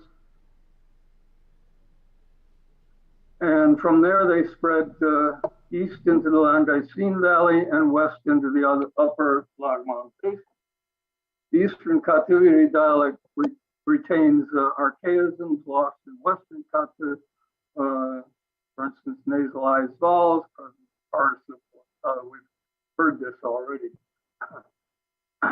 We don't know the origin of the Katu besides that they came from downriver, or down valley, I should say.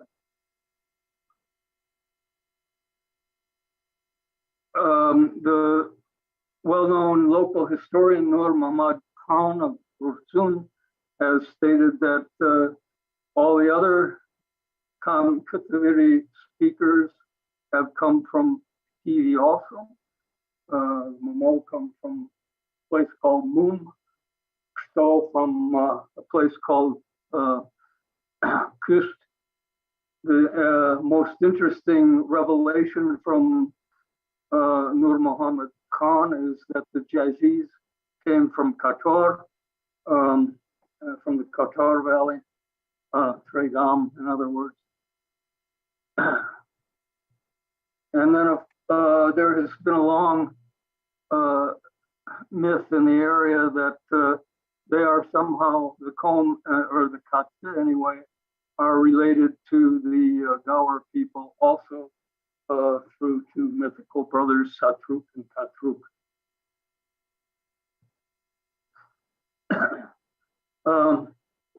Kom and Katu speak dialects of the same language, but they don't acknowledge a common origin.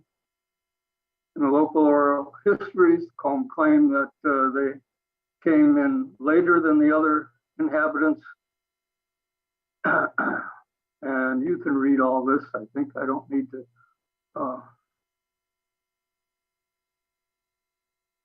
go on. But I have, there's no single name for the entire language. My mentor, Qazi Ghulam Allah, proposed Kamkutamum Shtiviri for all of them, or Kamkutiviri for short, and that's the term that I use. Now, for Sakas, I believe, and this is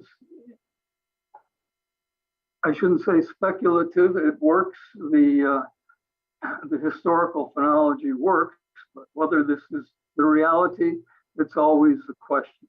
A question when we're doing these kind of reconstructions.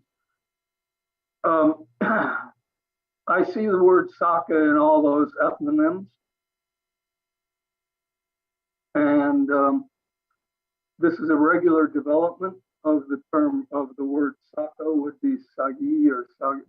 We find Sagistan in Parthian. We have Sai or Say, Sistan in modern Persian.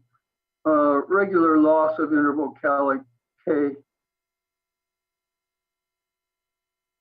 And you might contemplate this.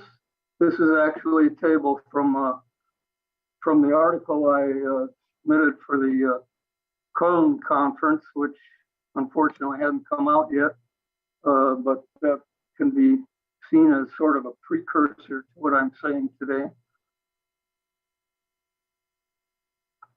The thing perhaps that's important to note are the words that could have come through Pashai with a loss of the intervocalic sibilants, which is characteristic of Pashai.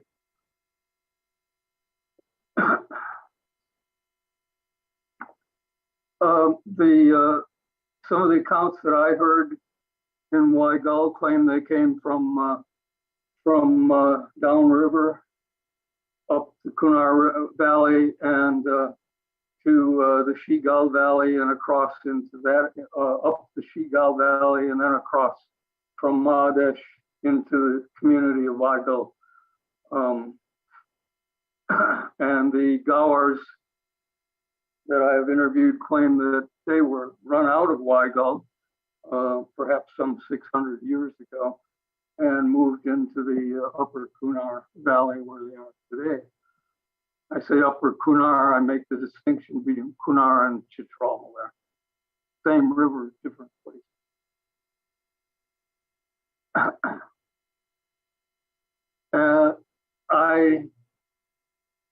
The etymology of the word why is not clear, but I propose that it could possibly have derived from a Pashto dialect with the loss of S and K regularly.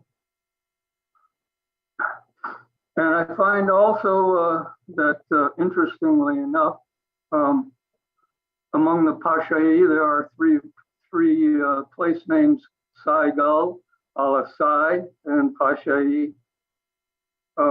And I'm proposing that perhaps these all could be a play on the word Saka.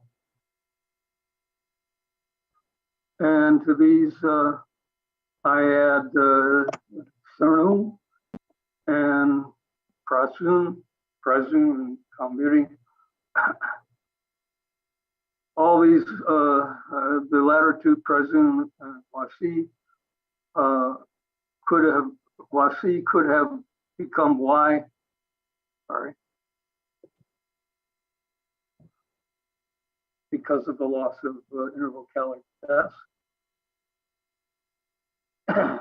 Y would have been located to the east of the Lagman Kunar watershed.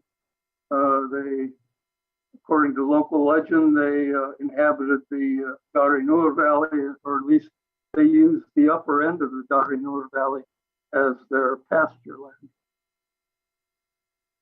And here you can see on, perhaps on the map here, I don't have a pointer. Wait, maybe there's a pointer.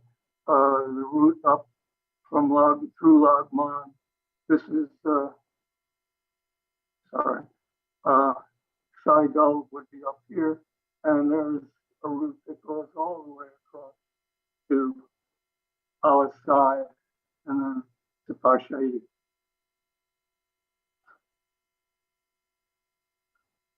And perhaps the word Arun itself could be from a Pashai form, something like Parasakan or something like that.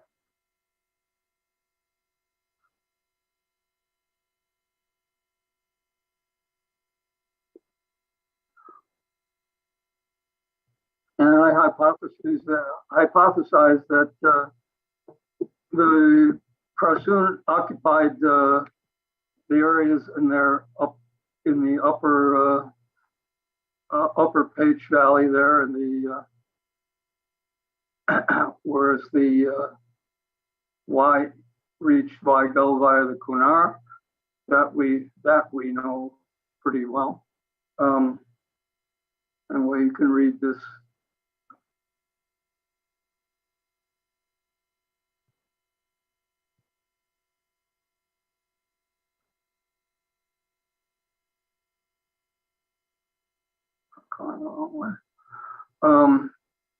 One more GNM here, the word Sam, which appears to show up in some of the other words here. We have Sama, which is the native term for Wama. We have Samgal in a valley near that runs by Weigel. Shemi is the word for Wama in Kalashala, and so on. We have Shim, Sham, perhaps Siam and Kalashamun. I'm not sure about that. Does this make sense? I hope you can all follow. Just read on with this here.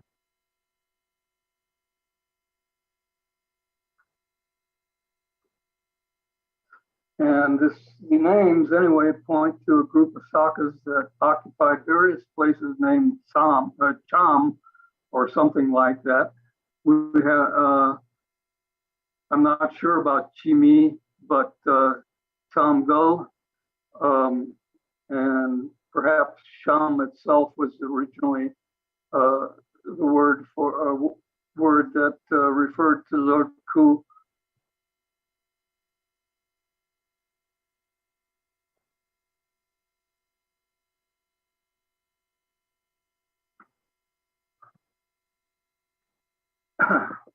And I'll let you read that.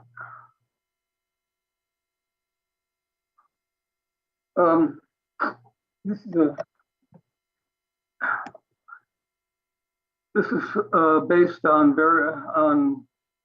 a lot of stuff, but basically we have the northern or steppe Aryan languages following more or less this route around Central Asia and coming down into North India, all the way as far as Kurukshetra at least, and for some all the way down to Cambodia. This purple line here traces the possible migrations of the Cambodjas, and you can see it's fairly circuitous. And then we have, again, the purple line being the only one we can connect to the outside world, the migration of the Qom from Kandahar. The other possible routes, I can't, these are probable routes, but again, they're meant to be suggested based on oral traditions that I've heard. So now I think in view of the fact that, or the possibility, I should say probability that the Qom are descendant, at least the Qom and maybe the Kata are descendant from Cambodgians, that pushes the time scale back quite a bit. And we have to look at, and then the possibility that the other languages are Saka, related to Saka languages, and I'm talking about pre-Iranian Sakas. This would be from a period of about 800 to 200 BC, roughly. Without, languages that had developed some but not all the Iranian characteristics. Now, my question that I want to focus on here is, what are the relationships within the Nuristani languages? And I see that I don't find any deep relation between Kamkataviri and Wasiwiri, as was proposed by Morgenstern originally, and which I and most of us have followed since.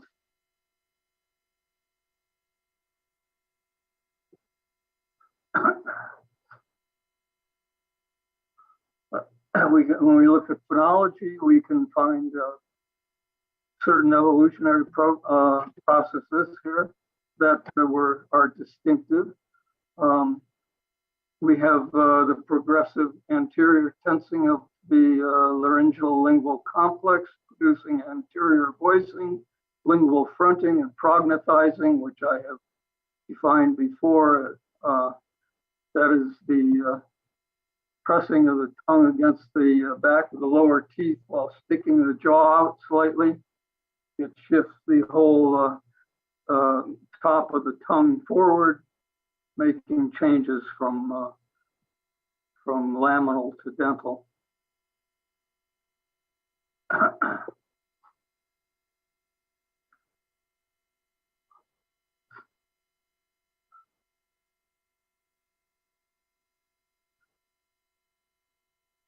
And this is an example of the various kinds of sounds that can arise from this lingual fronting process.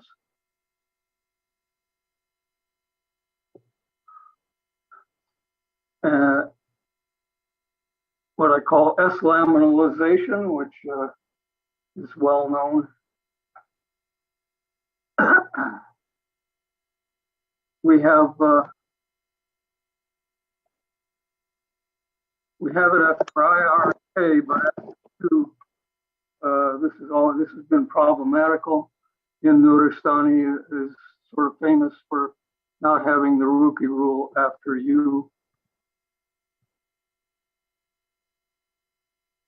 I propose that this happened, that the retroflexion of S after U was an Indo-Aryan feature that spread to the northern steppe dialects and ultimately to Iranian.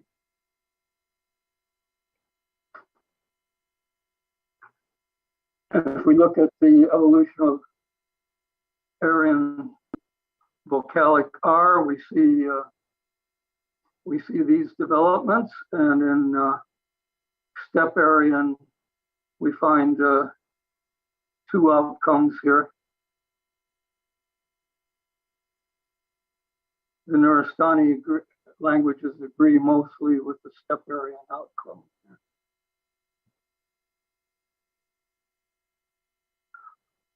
Dr. Strange, there's a short information. There are 10 minutes left for your presentation. Okay. So looking,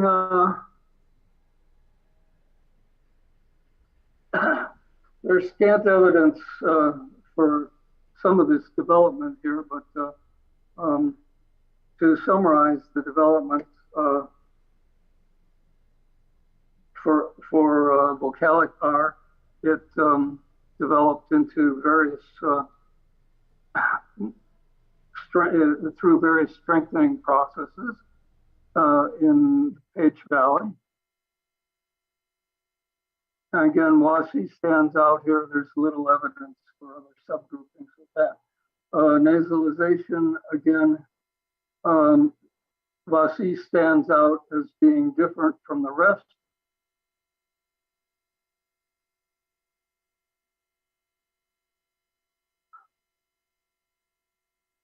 And if I go through now, I'm going to go through some a little from a scenario here based on what we've got from the current genetic models.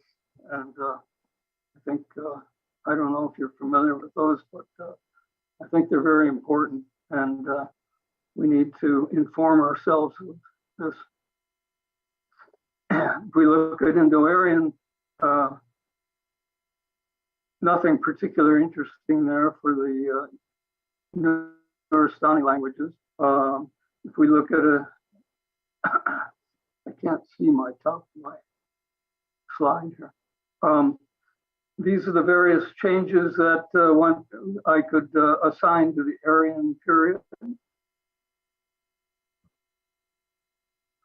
And we get down to a later time in North Aryan or Steppe Aryan. We have similar changes in Nuristani and Iranian.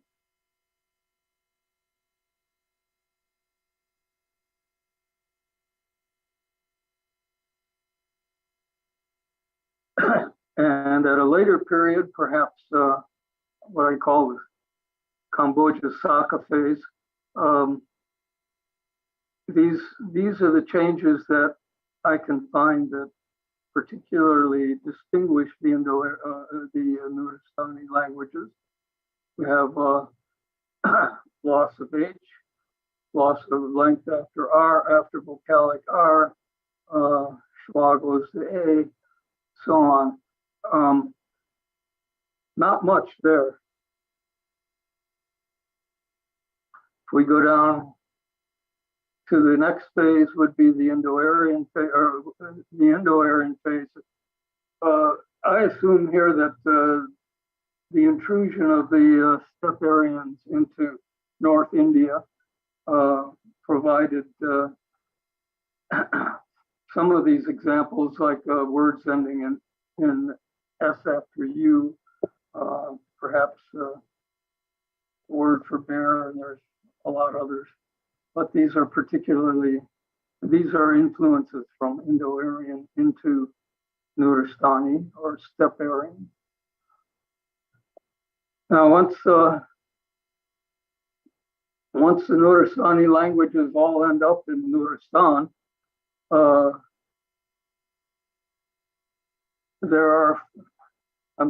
this is the previous, the stage before Nuristan. This is the stage that's most interesting because this would be the time when the Nuristani tribes were in their earlier homes well outside of Nuristan. And we find that Wasiri and Surnu have a couple of things that differentiate them from, that are Iranian-like, or at least with the Surnu, that differentiate them from the other Nuristani languages. Changes that happened in Nuristan after they entered there, I believe, were mostly changes to vowel systems, a few other things. Whatever they were too late to determine the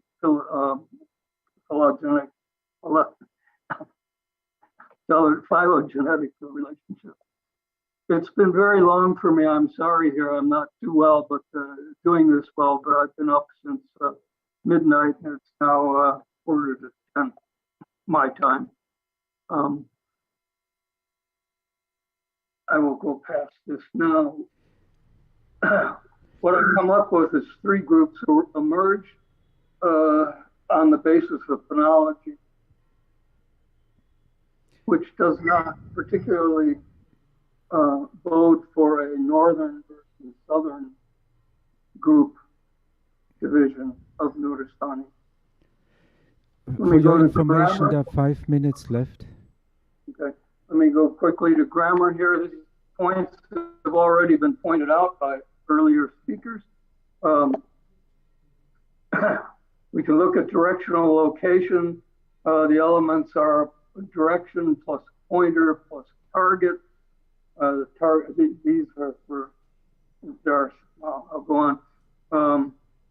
And you can see the formula common to these.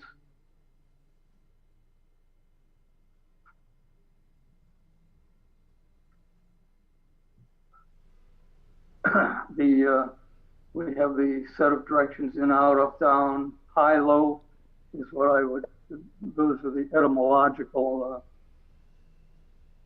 basis of ni and chi and ni, hither, thither, left, right for Wasi. So we look at, you've already seen this. I don't need to do this, but let me look at the targets here. These are the morphemes that can be put after a directional particle, or directional prefix. And you can see that Kalashala, all the other languages have relatively few targets, but we look at Wasi and quite a bit here. So again, there's little commonality ultimately between the targets, and we have a few things here, but these are fairly different systems.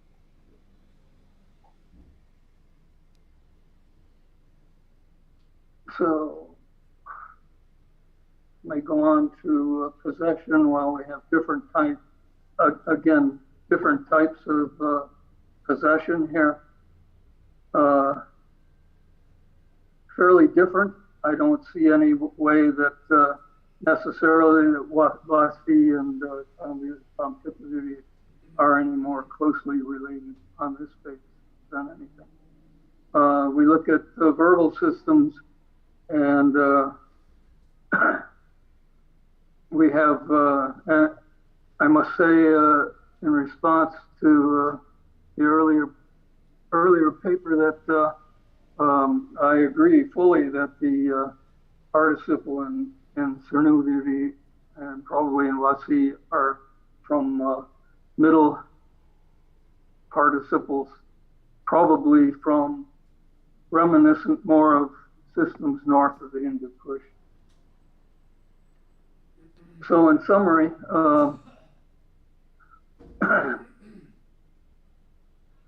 there's no close affinity, particularly between Kamkitha and Wasiviri. And grammar, we don't find anything all that discriminating. I think that the illusion that Kamkithaviri and Vasi were somehow more closely related comes from the massive borrowings of Wasi into Wasi from Katuviri.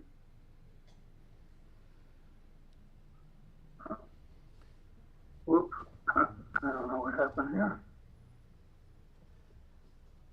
No. Have you come to the end of your presentation? This was not 100% clear. It popped up. I'm missing something here. Well, there was one more slide, but it's not there. Anyway, point being, I don't see any close connection between Kamkipaviri and Vasiviri other than something that would take us back to Central Asia. The apparent closeness, I think, is due to later changes that happened within Nurdistan. And I'll quit there. And, khalas. So then I say thank you very, very much for this presentation.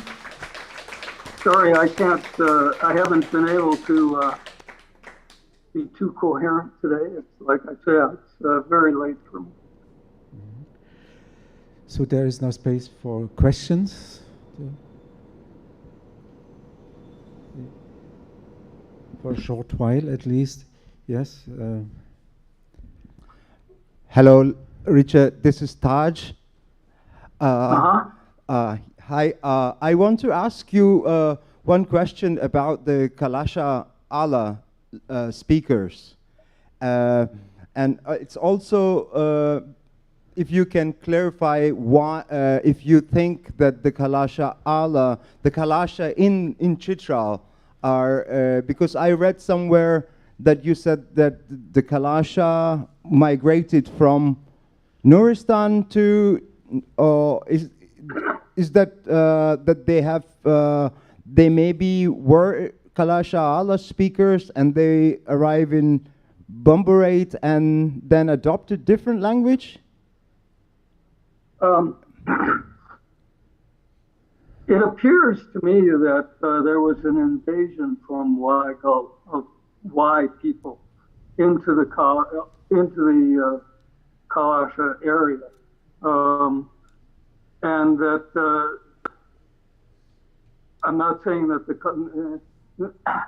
I'm saying that perhaps the name Kalasha came from that invasion, because all the people in Nuristan southern Nuristan call themselves Kalasha.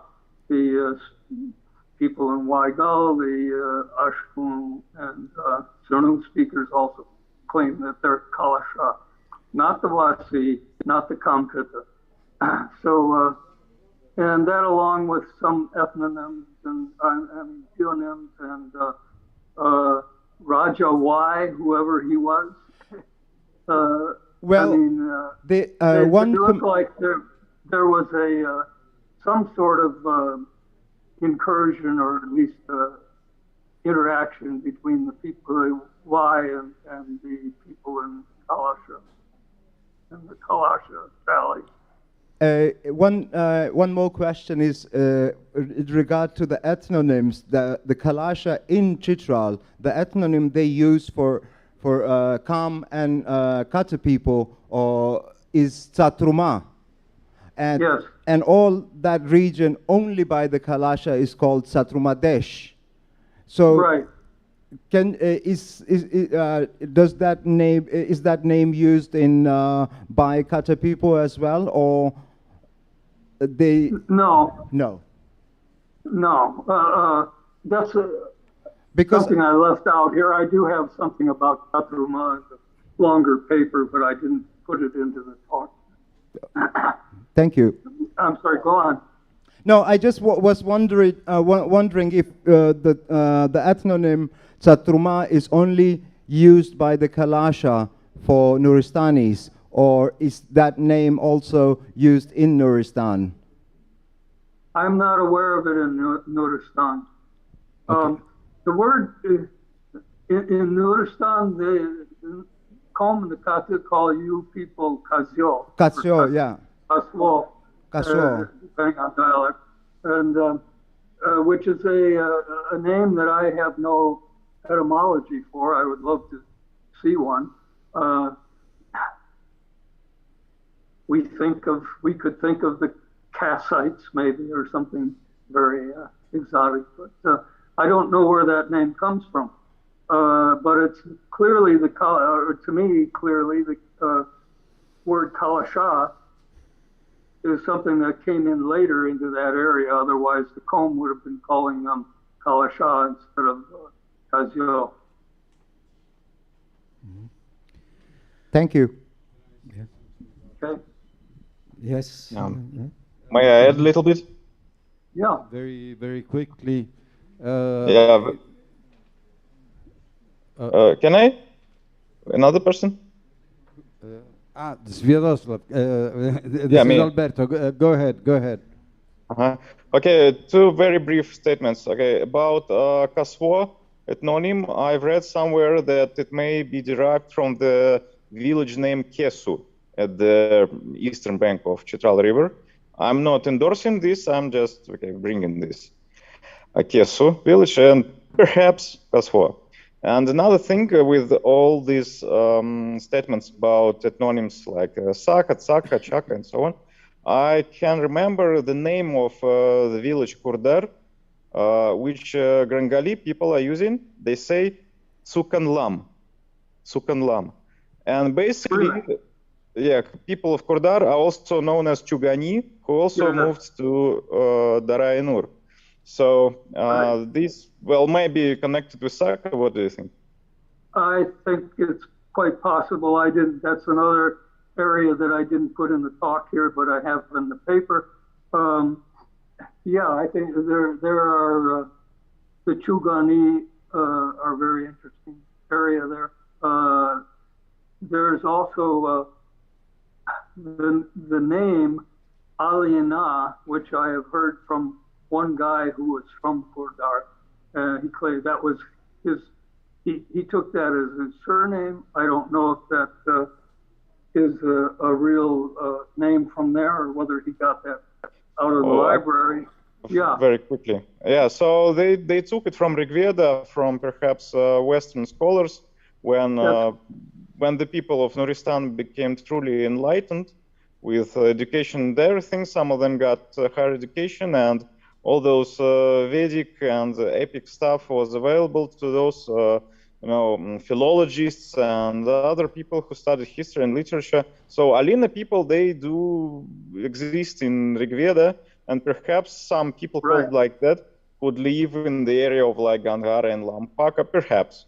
So Samiullah Toza and other intellectuals of this Nuristani Pashai complex, they coined this term as a possible name of the ancestors.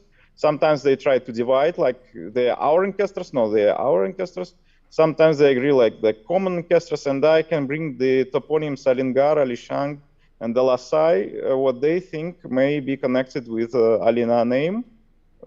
I'm just referring to them. It's up to you to try to confirm or debunk this. That's it. Thank you. Thanks. Oh, by the way, the word, the village name Kesu is Kits with a dental affricate in Kamviri, so I'm not sure if that was. You have? Okay. Coming closer to the present, just a very brief notice. Kasvo, I was told by a Katu speaker in the Bumburet Shaganande that Kasvo, they apply only to the Kalasha of Rumbur and Bumburet, while the people of Birir, they call Weru. I don't know if which you have ever recorded this, but two completely different names, both having nothing to do with Kalasha, I presume. But I must add, so you can finish, another point about Kalasha. In the 1838 Aladdad document, at the very end of the document, there is a, this document was, it was an interview made by an envoy of the French General Auguste Court. And the very last question of the interview is there a name for all the Kafirs? All the Kafirs at that time meant everything above Chigar Sarai, up valley from Chigar Sarai, was Kafir at that time. The answer is yes, there is Kalasha. Okay. By the way, I hope that it's been you have taken my suggestion that the protagonists in that manuscript are named Puruk and Shormali, not Pak and Shamlar. Yeah, Wolfgang, where is Wolfgang?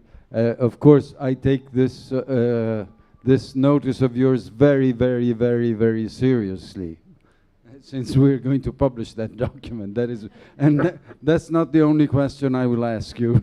So I will have lots of questions for you about that. I had a few more.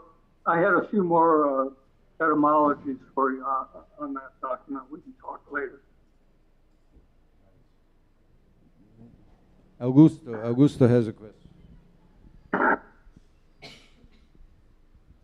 very short question. I wonder if you, I'm Augusto, if you are aware, hello, if you, this is the first time I see you after having read so much of your articles and having heard so much of you, now I see your face for the first time. Listen, no, I was wondering if you are aware of the fact that the people of Birir call the Kom Kushtia. Chetruma are actually the Kate. The people of Birir didn't know this term. The people of Rumbura Muburet, as Taj was saying, use the term Chatruma for the Kate. While in Birir, I heard Kushtia for the Kom, I suppose. Right. That's the same word that is used in Atzereta, Kushtia, for anybody in the Landai Valley. They don't make the distinction. And regarding the people in Girir, yes, the Qom have a different word for them. They have a word for the place. It's called Beru. So that would be close to your Beru. They don't distinguish. Otherwise, the different. They don't distinguish different ethnic groups within the Kalasha of Chitral. But we know from the interviews that we've done with Nur Muhammad Khan, I think both Augusto has also talked to that man, that the origins of the people of Veruk and Urtun and other places are quite diverse. And perhaps when I get that paper fully annotated, I can add it to the collection. Thank you. Thank you.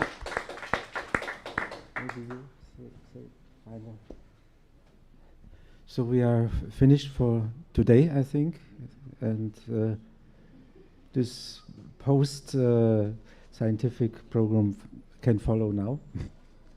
Yeah. Yeah. Well, Professor Adriano Rossi, the president of ISMEO, as I think Alberto told you before, has invited us for dinner tonight. Well, ISMEO is inviting us.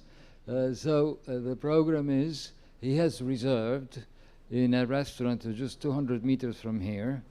You turn left as you go out of the door, and you just go up this boulevard towards the river.